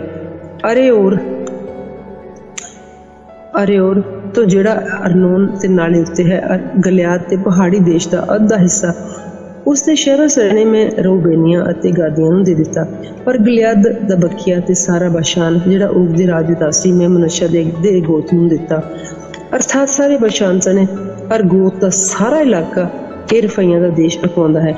ਮਨੱਛੀ ਯਾਈਰ ਨੇ ਅਰਗੋਬ ਦਾ ਸਾਰਾ ਇਲਾਕਾ ਕਮੂਰੀਆਂ ਅਤੇ ਕਾਤੀਆਂ ਦੀਆਂ ਹੱਦਾਂ ਤੱਕ ਲੈ ਲਿਆ ਅਤੇ ਉਹਨਾਂ ਦਾ ਨਾਮ ਅਰਥਾਤ ਬਸ਼ਾਨ ਦਾ ਨਾਮ ਆਪਣੇ ਨਾਂ ਉੱਤੇ ਹਵੋਤ ਯਾਈਰ ਰੱਖਿਆ, ਜਿਹੜਾ ਅੱਜ ਦੇ ਦਿਨ ਤੱਕ ਹੈ। ਅਤੇ ਮਕੀਰ ਨੂੰ ਮੈਂ ਗਲਿਆਦ ਨੂੰ ਦੇ ਦਿੱਤਾ ਅਤੇ ਰੂਬੇਨੀਆਂ ਔਰ ਗਾਦੀਆਂ ਨੂੰ ਮੈਂ ਗਲਿਆਦ ਵਿੱਚੋਂ ਅਰਨੋਨ ਦੇ ਨਾਲੇ ਤੀਕ ਅਰਥਾਤ ਨਾਲੇ ਦੇ ਵਿਚਾਲੇ ਔਰ ਬੰਨੇ ਤੀਕ ਜਾਂ ਬੂਕ ਦੇ ਨਾਲੇ ਤੀਕ ਜਿਹੜਾ ਅਮੋਨੀਆ ਦੀ ਹੱਦ ਹੈ ਦਿੱਤਾ। ਨਾਲੇ ਅਰਾਬਾ ਔਰ ਜਰਦਨ ਔਰ ਉਸ ਦਾ ਬੰਨਾ ਕਿਨਰਤ ਤੋਂ ਅਰਾਬਾ ਸਮੁੰਦਰ ਤੱਕ ਜਿਹੜਾ ਖਾਰਾ ਸਮੁੰਦਰ ਹੈ ਅਤੇ ਜਿਹੜਾ ਪਿਸਗਾਹ ਦੀ ਢਾਲ ਹੇਠ ਪੂਰਬ ਵੱਲ ਹੈ। ਉਸ ਵੇਲੇ ਮੈਂ ਤੁਹਾਨੂੰ ਹੁਕਮ ਦਿੱਤਾ ਸੀ ਕਿ ਯਹੋਵਾ ਤੁਹਾਡੇ ਪਰਮੇਸ਼ਵਰ ਨੇ ਇਹ ਧਰਤੀ ਤੁਹਾਡੀ ਮਿਲਕ ਕਰਕੇ ਦੇ ਦਿੱਤੀ। ਸ਼ਸਤਰਧਾਰੀ ਹੋ ਕੇ ਆਪਣੇ ਇਸਰਾਏਲੀ ਭਰਾਵਾਂ ਦੇ ਅੱਗੇ ਅੱਗੇ ਸਾਰੇ ਸੂਰਬੀਰ ਪਾਰ ਲੰਘੇ, ਕੇਵਲ ਤੁਹਾਡੀਆਂ ਔਰਤਾਂ, ਨਿਆਣੇ ਔਰ ਤੁਹਾਡੇ ਵਗ, ਕਿਉਂਕਿ ਮੈਂ ਜਾਣਦਾ ਹਾਂ ਕਿ ਤੁਹਾਡੇ ਵੱਡੇ ਵਗ ਹਨ ਜਿਹੜੇ ਸ਼ਹਿਰਾਂ ਵਿੱਚ ਰਹਿਣਗੇ, ਜਿਹੜੇ ਮੈਂ ਤੁਹਾਨੂੰ ਦਿੱਤੇ ਹਨ, ਜਦੋਂ ਕਿ ਯਹੋਵਾ ਤੁਹਾਡੇ ਭਰਾਵਾਂ ਨੂੰ ਆਰਾਮ ਨਾ ਦੇਵੇ ਜਿਵੇਂ ਤੁਹਾਨੂੰ ਦਿੱਤਾ ਗਿਆ ਹੈ। ਉਹ ਵੀ ਉਸ ਧਰਤੀ ਤੇ ਕਬਜ਼ਾ ਨਾ ਕਰ ਲੈਣ ਜਿਹੜੀ ਯਹੋਵਾ ਤੁਹਾਡੇ ਪਰਮੇਸ਼ਰ ਉਹਨਾਂ ਨੂੰ ਜਰਦਨ ਤੋਂ ਪਾਰ ਦਿੰਦਾ ਹੈ। ਫੇਰ ਪਰਮੇਸ਼ਰ ਉਹਨਾਂ ਨੂੰ ਤੁਹਾਡੇ ਵਿੱਚੋਂ ਹਰ ਕੋਈ ਆਪਣੀ ਮਿਲਕ ਉੱਤੇ ਜਿਹੜੀ ਮੈਂ ਤੁਹਾਨੂੰ ਦਿੱਤੀ ਸੀ ਮੁੜੇ। ਉਸ ਵੇਲੇ ਮੈਂ ਜੋਸ਼ੂਆ ਨੂੰ ਹੁਕਮ ਦਿੱਤਾ ਸੀ ਕਿ ਤੇਰੀਆਂ ਅੱਖਾਂ ਨੇ ਸਭ ਕੁਝ ਜੋ ਯਹੋਵਾ ਤੇਰੇ ਪਰਮੇਸ਼ਵਰ ਨੇ ਇਹਨਾਂ ਦੋਹਾਂ ਰਾਜਿਆਂ ਨਾਲ ਕੀਤਾ ਸੀ ਵੇਖਿਆ। ਹੁਣ ਯਹੋਵਾ ਸਾਰੀਆਂ ਪਾਤਸ਼ਾਹੀਆਂ ਨਾਲ ਕਰੇਗਾ ਔਰ ਤੂੰ ਉੱਪਰ ਜਦੋਂ ਪਾਰ ਲੰਘਿਆ ਤੁਸੀਂ ਉਹਨਾਂ ਕੋਲੋਂ ਨਾ ਡਰਿਓ, ਕਿਉਂ ਜੋ ਯਹੋਵਾ ਤੁਹਾਡਾ ਪਰਮੇਸ਼ਵਰ ਤੁਹਾਡੇ ਲਈ ਲੜਦਾ ਹੈ। ਉਸੇ ਵੇਲੇ ਮੈਂ ਯਹੋਵਾ ਦੇ ਅੱਗੇ ਤਰਲੇ ਪਾ ਕੇ ਬੇਨਤੀ ਕੀਤੀ ਕਿ ਹੇ ਪ੍ਰਭੂ ਯਹੋਵਾ, ਤੂੰ ਆਪਣੇ ਦਾਸ ਉੱਤੇ ਆਪਣੀ ਵਡਿਆਈ ਔਰ ਆਪਣੀ ਸ਼ਕਤੀ ਦਾ ਹੱਥ ਪ੍ਰਗਟ ਕਰਨ ਲੱਗਾ ਹੈ, ਕਿਉਂ ਜੋ ਆਕਾਸ਼ ਵਿੱਚ ਧਰਤੀ ਉੱਤੇ ਕਿਹੜਾ ਇਹੋ ਜਿਹਾ ਦੇਵਤਾ ਹੈ ਜਿਹੜਾ ਤੇਰੇ ਕਾਰਜ ਤੇ ਤੇਰੇ ਜਿਹੀ ਸ਼ਕਤੀ ਵਾਲੇ ਕੰਮ ਕਰੇ। ਮੈਨੂੰ ਪਾਰ ਲੰਘਣ ਦੇ, ਮੈਂ ਉਸ ਚੰਗੀ ਧਰਤੀ ਨੂੰ ਜਿਹੜੀ ਜਰਦਨ ਪਾਰ ਹੈ, ਉਸ ਚੰਗੇ ਪਹਾੜੀ ਦੇਸ਼ ਤੇ ਲਬਾਨੋਨ ਨੂੰ ਵੇਖਾਂ। ਪਰ ਯਹੋਵਾ ਤੁਹਾਡੇ ਕਾਰਨ ਮੇਰੇ ਨਾਲ ਵੀ ਗੁੱਸੇ ਸੀ, ਉਸਨੇ ਮੇਰੀ ਨਾ ਸੁਣੀ। ਯਹੋਵਾ ਨੇ ਮੈਨੂੰ ਆਖਿਆ, ਬਸ ਕਰ, ਫਿਰ ਮੇਰੇ ਨਾਲ ਇਹ ਗੱਲ ਕਦੇ ਨਾ ਕਰੀ। ਪਿਸਗਾ ਦੀ ਟੀਸੀ ਉੱਤੇ ਚੜ੍ਹ ਅਤੇ ਆਪਣੀਆਂ ਅੱਖਾਂ ਲਹਿੰਦੇ ਵੱਲ, ਉੱਤਰ ਵੱਲ, ਦੱਖਣ ਵੱਲ ਤੇ ਚੜ੍ਹਦੇ ਵੱਲ ਚੁੱਕ ਤੇ ਆਪਣੀ ਅੱਖੀਂ ਵੇਖ, ਕਿਉਂ ਜੋ ਤੂੰ ਇਸ ਜਰਦਨ ਦੇ ਪਾਰ ਨਹੀਂ ਲੰਘੇਗਾ। ਪਰ ਯਹੋਸ਼ੂਆ ਨੂੰ ਹੁਕਮ ਦੇ ਕਿ ਉਹ ਉਹਨੂੰ ਤਕੜਾ ਕਰ ਤੇ ਬਲ ਦੇ, ਕਿਉਂਕਿ ਉਹ ਉਸ ਦੇਸ਼ ਪਰਜਾ ਦੇ ਅੱਗੇ ਅੱਗੇ ਪਾਰ ਲੰਘੇਗਾ ਅਤੇ ਉਹ ਉਹਨਾਂ ਨੂੰ ਉਸ ਧਰਤੀ ਜਿਹੜੀ ਤੂੰ ਵੇਖੇਂਗਾ ਮਿਲਕ ਕਰਕੇ ਦੁਆਵੇਗਾ। ਅਸੀਂ ਬੈਤ ਹੋਰ ਅੱਗੇ ਦੂਨ ਵਿੱਚ ਵਸੇ। ਚੈਪਟਰ 4 ਪਰਮੇਸ਼ਵਰ ਦੀ ਵਿਵਸਥਾ ਦੀ ਪਾਲਣਾ। ਹੇ ਇਸਰਾਏਲ, ਤੂੰ ਹੁਣ ਵਿਧੀਆਂ ਤੇ ਕਾਨੂੰਨਾਂ ਨੂੰ ਸੁਣ ਜਿਹੜੇ ਮੈਂ ਪੂਰੇ ਕਰਨ ਲਈ ਤੁਹਾਨੂੰ ਸਿਖਾਉਣਾ ਹਾਂ, ਤਾਂ ਜੋ ਤੁਸੀਂ ਜੀਓ ਤੇ ਜਾ ਕੇ ਉਸ ਧਰਤੀ ਤੇ ਕਬਜ਼ਾ ਕਰ ਲਓ ਜਿਹੜੀ ਯਹੋਵਾ ਤੁਹਾਡੇ ਪਿਓ ਦਾਦਿਆਂ ਦਾ ਪਰਮੇਸ਼ਵਰ ਤੁਹਾਨੂੰ ਦਿੰਦਾ ਹੈ। ਜਿਹੜੇ ਹੁਕਮ ਮੈਂ ਤੁਹਾਨੂੰ ਦਿੰਦਾ ਹਾਂ, ਨਾ ਉਹਨਾਂ ਨੂੰ ਵਧਾਇਓ ਤੇ ਨਾ ਉਹਨਾਂ ਨੂੰ ਘਟਾਇਓ, ਤਾਂ ਜੋ ਤੁਸੀਂ ਯਹੋਵਾ ਆਪਣੇ ਪਰਮੇਸ਼ਵਰ ਦੇ ਹੁਕਮਾਂ ਦੀ ਪਾਲਣਾ ਕਰਿਓ। ਮੈਂ ਤੁਹਾਨੂੰ ਜਿਹੜੇ ਦਿੰਦਾ ਹਾਂ। ਜੋ ਕੁਝ ਯਹੋਵਾ ਨੇ ਬਾਲ ਪੋਰ ਦੇ ਕਾਰਨ ਕੀਤਾ ਤੁਹਾਡੀਆਂ ਅੱਖਾਂ ਨੇ ਵੇਖਿਆ ਹੈ, ਕਿਉਂਕਿ ਜਿਹੜੇ ਮਨੁੱਖ ਬਾਲ ਪੋਰ ਦੇ ਪਿੱਛੇ ਗਏ ਯਹੋਵਾ ਤੁਹਾਡੇ ਪਰਮੇਸ਼ਵਰ ਨੇ ਉਹਨਾਂ ਨੂੰ ਤੁਹਾਡੇ ਵਿੱਚੋਂ ਨਾਸ ਕਰ ਦਿੱਤਾ। ਪਰ ਤੁਸੀਂ ਜਿਹੜੇ ਯਹੋਵਾ ਆਪਣੇ ਪਰਮੇਸ਼ਵਰ ਦੇ ਅੰਗ ਸੰਗ ਰਹੇ ਅੱਜ ਤੱਕ ਸਾਰੇ ਜਿਉਂਦੇ ਹੋ। ਵੇਖੋ ਮੈਂ ਤੁਹਾਨੂੰ ਵਿਧੀਆਂ ਤੇ ਕਾਨੂੰਨ ਸਿਖਾਏ ਹਨ, ਜਿਵੇਂ ਯਹੋਵਾ ਮੇਰੇ ਪਰਮੇਸ਼ਵਰ ਨੇ ਮੈਨੂੰ ਹੁਕਮ ਦਿੱਤਾ ਸੀ। ਤੁਸੀਂ ਉਸ ਧਰਤੀ ਵਿੱਚ ਜਿੱਥੇ ਤੁਸੀਂ ਕਬਜ਼ਾ ਕਰਨ ਲਈ ਜਾਂਦੇ ਹੋ ਇਉਂ ਕਰਿਓ। ਤੁਸੀਂ ਉਹਨਾਂ ਨੂੰ ਮੰਨੋ ਅਤੇ ਪੂਰੇ ਕਰੋ, ਕਿਉਂ ਜੋ ਇਹ ਤੁਹਾਡੀ ਬੁੱਧੀ ਤੇ ਸਮਝ ਹੈ ਉਹਨਾਂ ਲੋਕਾਂ ਦੀ ਨਿਗਾਹ ਵਿੱਚ ਜਿਹੜੇ ਉਹਨਾਂ ਸਾਰੀਆਂ ਵਿਧੀਆਂ ਨੂੰ ਸੁਣ ਕੇ ਆਖਣਗੇ ਕਿ ਬੇਸ਼ੱਕ ਇਹ ਵੱਡੀ ਕੌਮ ਬੁੱਧਵਾਨ ਅਤੇ ਸਮਝਦਾਰ ਲੋਕਾਂ ਦੀ ਹੈ। ਕਿਉਂ ਜੋ ਕਿਹੜੀ ਵੱਡੀ ਕੌਮ ਹੈ ਜਿਹਦੇ ਲਈ ਜੋ ਪਰਮੇਸ਼ਵਰ ਇੰਨਾ ਨੇੜੇ ਹੈ ਅਤੇ ਯਹੋਵਾ ਸਾਡਾ ਪਰਮੇਸ਼ਵਰ ਸਾਡੇ ਨੇੜੇ ਹੈ ਜਦ ਕਦੇ ਅਸੀਂ ਉਸ ਅੱਗੇ ਬੇਨਤੀ ਕਰਦੇ ਹਾਂ। ਅਤੇ ਕਿਹੜੀ ਵੱਡੀ ਕੌਮ ਹੈ ਜਿਸ ਕੋਲ ਵਿਧੀਆਂ ਤੇ ਕਾਨੂੰਨ ਇੰਨੇ ਧਾਰਮਿਕ ਹਨ ਕਿ ਜਿੰਨੀ ਇਹ ਸਾਰੀ ਵਿਵਸਥਾ ਜਿਹੜੀ ਮੈਂ ਤੁਹਾਡੇ ਅੱਗੇ ਅੱਜ ਰੱਖਦਾ ਹਾਂ। ਕੇਵਲ ਚੌਕਸ ਰਹੋ ਤੇ ਆਪਣੇ ਮਨ ਦੀ ਬਹੁਤ ਰਾਖੀ ਕਰੋ ਅਤੇ ਤੁਸੀਂ ਉਹਨਾਂ ਗੱਲਾਂ ਵੱਲ ਜਾਓ ਜਿਹੜੀਆਂ ਤੁਹਾਡੀਆਂ ਅੱਖਾਂ ਹਨ ਤੇ ਭੁੱਲ ਜਾਓ ਅਤੇ ਉਹ ਤੁਹਾਡੇ ਹਿਰਦੇ ਵਿੱਚੋਂ ਤੁਹਾਡੇ ਜੀਵਨ ਵਿੱਚੋਂ ਨਿਕਲ ਜਾਣ। ਪਰ ਤੁਸੀਂ ਆਪਣੇ ਪੁੱਤਰਾਂ ਅਤੇ ਪੋਤਰਿਆਂ ਨੂੰ ਦੱਸਿਓ ਜਿਸ ਦਿਨ ਤੁਸੀਂ ਯਹੋਵਾ ਆਪਣੇ ਪਰਮੇਸ਼ਵਰ ਦੇ ਅੱਗੇ ਹੋਰੇਬ ਵਿੱਚ ਖੜੇ ਸੋ, ਜਦ ਯਹੋਵਾ ਮੈਨੂੰ ਆਖਿਆ ਸੀ ਕਿ ਲੋਕਾਂ ਨੂੰ ਮੇਰੇ ਲਈ ਇਕੱਠੇ ਕਰ ਤੇ ਮੈਂ ਲੋਕਾਂ ਨੂੰ ਆਪਣੀਆਂ ਗੱਲਾਂ ਸੁਣਾਵਾਂਗਾ। ਮੈਥੋਂ ਜ਼ਮੀਨ ਉੱਤੇ ਆਪਣੇ ਜੀਵਨ ਭਰ ਡਰਨਾ ਸਿੱਖਣ ਤੇ ਆਪਣੇ ਬੱਚਿਆਂ ਨੂੰ ਵੀ ਸਿਖਾਉਣ। ਤਾਂ ਤੁਸੀਂ ਨੇੜੇ ਆਣ ਕੇ ਪਰਬਤ ਦੇ ਹੇਠ ਖਲੋ ਗਏ ਤੇ ਉਹ ਪਹਾੜ ਆਕਾਸ਼ ਦੇ ਵਿਚਾਲੇ ਸੀ ਅੱਗ ਨਾਲ ਬਲਦਾ ਸੀ। ਤਾਂ ਤੁਸੀਂ ਨੇੜੇ ਆਣ ਕੇ ਪਰਬਤ ਦੇ ਹੇਠ ਖਲੋ ਗਏ ਅਤੇ ਉਹ ਪਹਾੜ ਆਕਾਸ਼ ਦੇ ਵਿਚਾਲੇ ਸੀ ਅੱਗ ਨਾਲ ਬਲਦਾ ਸੀ, ਨਾਲੇ ਹਨੇਰਾ ਅਤੇ ਘਟਾਵਾਂ ਸਨ। ਯਹੋਵਾ ਅੱਗ ਦੇ ਵਿੱਚੋਂ ਦੀ ਤੁਹਾਡੇ ਨਾਲ ਬੋਲਿਆ। ਤੁਸੀਂ ਦੀ ਆਵਾਜ਼ ਸੁਣੀ ਪਰ ਕੋਈ ਸਰੂਪ ਨਾ ਵੇਖਿਆ, ਮੇਰੀ ਆਵਾਜ਼ ਹੀ ਸੁਣੀ। ਮੈਂ ਆਪਣਾ ਨੇਮ ਤੁਹਾਡੇ ਉੱਤੇ ਪ੍ਰਗਟ ਕੀਤਾ, ਜਿਸ ਪੂਰਾ ਕਰਨ ਦਾ ਤੁਹਾਨੂੰ ਹੁਕਮ ਦਿੱਤਾ, ਅਰਥਾਤ 10 ਹੁਕਮ ਅਤੇ ਉਹਨਾਂ ਨੂੰ ਦੀਆਂ ਦੋਵਾਂ ਪੱਤੀਆਂ ਲਿਖਿਆ। ਉਸ ਵੇਲੇ ਹੁਕਮ ਦਿੱਤਾ ਸੀ ਕਿ ਮੈਂ ਤੁਹਾਨੂੰ ਵਿਧੀਆਂ ਤੇ ਕਾਨੂੰਨ ਸਿਖਾਵਾਂ ਤਾਂ ਜੋ ਤੁਸੀਂ ਉਹਨਾਂ ਨੂੰ ਉਸ ਧਰਤੀ ਵਿੱਚ ਪੂਰਾ ਕਰੋ ਜਿੱਥੋਂ ਦੀ ਤੁਸੀਂ ਕਬਜ਼ਾ ਕਰਨ ਲਈ ਪਾਰ ਲੰਘਦੇ ਹੋ। ਤੁਸੀਂ ਆਪਣੇ ਮਨਾਂ ਦੀ ਬਹੁਤ ਰਾਖੀ ਕਰੋ, ਕਿਉਂਕਿ ਜਦ ਯਹੋਵਾ ਅੱਗ ਦੇ ਵਿੱਚੋਂ ਦੀ ਹੋਰੇਬ ਵਿੱਚ ਤੁਹਾਡੇ ਨਾਲ ਬੋਲਿਆ ਤਾਂ ਤੁਸੀਂ ਕੋਈ ਸਰੂਪ ਨਾ ਵੇਖਿਆ ਅਤੇ ਤੁਸੀਂ ਵਿਗੜ ਕੇ ਆਪਣੇ ਲਈ ਕਿਸੇ ਬੁੱਤ ਦੀ ਘੜੀ ਹੋਈ ਮੂਰਤ ਬਣਾ ਲਓ, ਅਰਥਾਤ ਕਿਸੇ ਨਰ ਨਾਰੀ ਦੀ ਸ਼ਕਲ, ਕਿਸੇ ਡੰਗਰ ਦੀ ਸ਼ਕਲ ਜਿਹੜਾ ਧਰਤੀ ਉੱਤੇ, ਅਥਵਾ ਕਿਸੇ ਪੰਖ ਪਖੇਰੂ ਦੀ ਸ਼ਕਲ ਜਿਹੜਾ ਆਕਾਸ਼ ਵਿੱਚ ਉੱਡਦਾ ਹੈ, ਕਿਸੇ ਜ਼ਮੀਨ ਉੱਤੇ ਘਿਸਣ ਵਾਲੇ ਦੀ ਸ਼ਕਲ, ਕਿਸੇ ਮੱਛ ਕੱਛ ਦੀ ਸ਼ਕਲ ਜਿਹੜੇ ਧਰਤੀ ਦੇ ਹੇਠਲੇ ਪਾਣੀਆਂ ਵਿੱਚ ਹਨ। ਮਤੇ ਤੁਸੀਂ ਆਪਣੀਆਂ ਅੱਖਾਂ ਆਕਾਸ਼ ਵੱਲ ਚੁੱਕੋ ਅਤੇ ਜਦ ਤੁਸੀਂ ਸੂਰਜ, ਚੰਦ ਤੇ ਤਾਰਿਆਂ ਨੂੰ ਅਰਥਾਤ ਆਕਾਸ਼ ਦੀ ਸਾਰੀ ਸੈਨਾ ਨੂੰ ਵੇਖੋ ਤਾਂ ਪ੍ਰੇਰੇ ਜਾ ਕੇ ਉਹਨਾਂ ਅੱਗੇ ਮੱਥਾ ਟੇਕੋ ਤੇ ਉਹਨਾਂ ਦੀ ਪੂਜਾ ਕਰ ਦਿਓ, ਜਿਨ੍ਹਾਂ ਨੂੰ ਯਹੋਵਾ ਤੁਹਾਡੇ ਪਰਮੇਸ਼ਵਰ ਨੇ ਆਕਾਸ਼ ਦੇ ਹੇਠ ਸਾਰੇ ਲੋਕਾਂ ਦੇ ਲਈ ਰੱਖਿਆ ਹੈ। ਪਰ ਤੁਹਾਨੂੰ ਯਹੋਵਾ ਨੇ ਲੈ ਕੇ ਮਿਸਰ ਦੇ ਲੋਹੇ ਦੀ ਭੱਠੀ ਚੋਂ ਕੱਢਿਆ ਤਾਂ ਜੋ ਤੁਸੀਂ ਉਸ ਦੀ ਮਿਲਕ ਦੀ ਪਰਜਾ ਹੋਵੋ ਜਿਵੇਂ ਤੁਸੀਂ ਅੱਜ ਦੇ ਦਿਨ ਹੋ। ਨਾਲੇ ਯਹੋਵਾ ਤੁਹਾਡੇ ਕਾਰਨ ਮੇਰੇ ਨਾਲ ਗੁੱਸੇ ਹੋਇਆ, ਉਸਨੇ ਸਹੁੰ ਖਾਧੀ ਕਿ ਤੂੰ ਜਰਦਨ ਦੇ ਪਾਰ ਨਹੀਂ ਲੰਘੇਗਾ, ਨਾ ਤੂੰ ਉਸ ਚੰਗੀ ਧਰਤੀ ਵਿੱਚ ਵੜੇਂਗਾ ਜਿਹੜੀ ਯਹੋਵਾ ਤੁਹਾਡਾ ਪਰਮੇਸ਼ਵਰ ਤੁਹਾਨੂੰ ਮਿਲਕ ਵਿੱਚ ਦਿੰਦਾ ਹੈ। ਸਗੋਂ ਮੈਂ ਤਾਂ ਇਸ ਧਰਤੀ ਵਿੱਚ ਮੰਗਣਾ ਹੈ, ਮੈਂ ਜਰਦਨ ਦੇ ਪਾਰ ਨਹੀਂ ਲੰਘਣਾ ਪਰ ਸੁੱਕਾ ਲੰਘਣਾ ਹੈ ਤੇ ਤੁਸੀਂ ਉਸ ਚੰਗੀ ਧਰਤੀ ਤੇ ਕਬਜ਼ਾ ਕਰੋਗੇ। ਚੌਕਸ ਰਹੋ ਅਤੇ ਤੁਸੀਂ ਯਹੋਵਾ ਆਪਣੇ ਪਰਮੇਸ਼ਵਰ ਦੇ ਨੇਮ ਨੂੰ ਭੁੱਲ ਜਾਓ ਜਿਹੜਾ ਉਸਨੇ ਤੁਹਾਡੇ ਨਾਲ ਬੰਨਿਆ ਹੈ, ਅਤੇ ਆਪਣੇ ਲਈ ਕਿਸੇ ਚੀਜ਼ ਦੀ ਘੜੀ ਹੋਈ ਮੂਰਤ ਬਣਾਓ ਜਿਸ ਤੋਂ ਯਹੋਵਾ ਤੁਹਾਡੇ ਪਰਮੇਸ਼ਵਰ ਨੇ ਵਰਜਿਆ ਹੈ। ਕਿਉਂ ਜੋ ਯਹੋਵਾ ਤੁਹਾਡਾ ਪਰਮੇਸ਼ਵਰ ਭਸਮ ਕਰਨ ਵਾਲੀ ਅੱਗ ਹੈ, ਉਹ ਇੱਕ ਅਣਖ ਵਾਲਾ ਪਰਮੇਸ਼ਵਰ ਹੈ। ਤੁਹਾਡੇ ਪੁੱਤ ਪੋਤਰੇ ਜਦੋਂ ਹੋਣ ਤੁਸੀਂ ਧਰਤੀ ਉੱਤੇ ਢਿੱਲੇ ਪੈ ਜਾਓ ਅਤੇ ਵਿਗੜ ਕੇ ਵਿਗਾੜ ਆਪਣੇ ਲਈ ਕਿਸੇ ਚੀਜ਼ ਦੀ ਘੜੀ ਹੋਈ ਮੂਰਤ ਬਣਾਓ ਤੇ ਆਪਣੇ ਪਰਮੇਸ਼ਵਰ ਦੀ ਨਿਗਾਹ ਵਿੱਚ ਬੁਰਾਈ ਕਰੋ ਤੇ ਉਹ ਕ੍ਰੋਧਵਾਨ ਹੋਵੇ, ਤਾਂ ਮੈਂ ਆਕਾਸ਼ ਤੇ ਧਰਤੀ ਦੀ ਗਵਾਹੀ ਤੁਹਾਡੇ ਵਿਰੁੱਧ ਅੱਜ ਲੈਂਦਾ ਹਾਂ ਕਿ ਛੇਤੀ ਨਾਲ ਉਸ ਧਰਤੀ ਤੋਂ ਤੁਹਾਡਾ ਉੱਕਾ ਹੀ ਨਾਸ ਹੋ ਜਾਵੇ ਜਿੱਥੇ ਤੁਸੀਂ ਕਬਜ਼ਾ ਕਰਨ ਲਈ ਜਰਦਨ ਪਾਰ ਜਾਂਦੇ ਹੋ। ਤੁਹਾਨੂੰ ਉਸ ਉੱਤੇ ਬਹੁਤੇ ਦਿਨਾਂ ਤੱਕ ਰਹਿਣ ਦਾ ਮੌਕਾ ਨਹੀਂ ਮਿਲੇਗਾ, ਸਗੋਂ ਤੁਹਾਡਾ ਉੱਕਾ ਹੀ ਸਤਿਆਨਾਸ਼ ਹੋ ਜਾਵੇਗਾ। ਯਹੋਵਾ ਤੁਹਾਨੂੰ ਲੋਕਾਂ ਨੂੰ ਵਿੱਚ ਖਿਲਾਰ ਦੇਵੇਗਾ, ਜਿੱਧਰ ਯਹੋਵਾ ਤੁਹਾਨੂੰ ਧੱਕ ਦੇਵੇਗਾ ਤੁਸੀਂ ਕੌਮਾਂ ਵਿੱਚ ਥੋੜ੍ਹੇ ਜਿਹੇ ਹੋ ਕੇ ਰਹਿ ਜਾਵੋਗੇ। ਤੁਸੀਂ ਉੱਥੇ ਆਦਮੀ ਦੇ ਹੱਥਾਂ ਦੇ ਬਣਾਏ ਹੋਏ ਦੇਵਤਿਆਂ ਦੀ ਪੂਜਾ ਕਰੋਗੇ, ਅਰਥਾਤ ਲੱਕੜੀ ਤੇ ਪੱਥਰ ਦੇ ਜਿਹੜੇ ਨਾ ਵੇਖ ਮੰਗਦੇ। ਫਿਰ ਤੁਸੀਂ ਉੱਥੇ ਯਹੋਵਾ ਆਪਣੇ ਪਰਮੇਸ਼ਵਰ ਦੀ ਭਾਲ ਕਰੋਗੇ, ਤੁਸੀਂ ਉਸ ਨੂੰ ਪਾਓਗੇ ਤੇ ਉਹ ਆਪਣੇ ਸਾਰੇ ਹਿਰਦੇ ਨਾਲ, ਆਪਣੇ ਸਾਰੇ ਮਨ ਨਾਲ ਉਹਨੂੰ ਢੂੰਡਦੀ ਢੂੰਡ ਕਰੋਗੇ, ਜਦ ਤੁਹਾਡੀ ਵਿਪਤਾ ਵਿੱਚ ਇਹ ਸਾਰੀਆਂ ਗੱਲਾਂ ਤੁਹਾਡੇ ਉੱਤੇ ਆ ਪੈਣਗੀਆਂ, ਤਾਂ ਆਖਰੀ ਦਿਨਾਂ ਵਿੱਚ ਤੁਸੀਂ ਜੋ ਆਪਣੇ ਪਰਮੇਸ਼ਵਰ ਵੱਲ ਮੁੜੋਗੇ, ਉਹਦੀ ਆਵਾਜ਼ ਸੁਣੋਗੇ, ਕਿਉਂਕਿ ਜੋ ਤੁਹਾਡਾ ਪਰਮੇਸ਼ਵਰ ਇੱਕ ਦਿਆਲੂ ਪਰਮੇਸ਼ਵਰ ਹੈ। ਉਹ ਨਾ ਤਾਂ ਤੁਹਾਨੂੰ ਤਿਆਗੇਗਾ, ਨਾ ਤੁਹਾਨੂੰ ਨਾਸ ਕਰੇਗਾ, ਨਾ ਤੁਹਾਡੇ ਪਿਓ ਦਾਦਿਆਂ ਦੇ ਨੇਮ ਨੂੰ ਜਿਸ ਦੇ ਵਿਖੇ ਉਸਨੇ ਉਹਨਾਂ ਨਾਲ ਸਹੁੰ ਖਾਧੀ ਸੀ ਭੁੱਲੇਗਾ।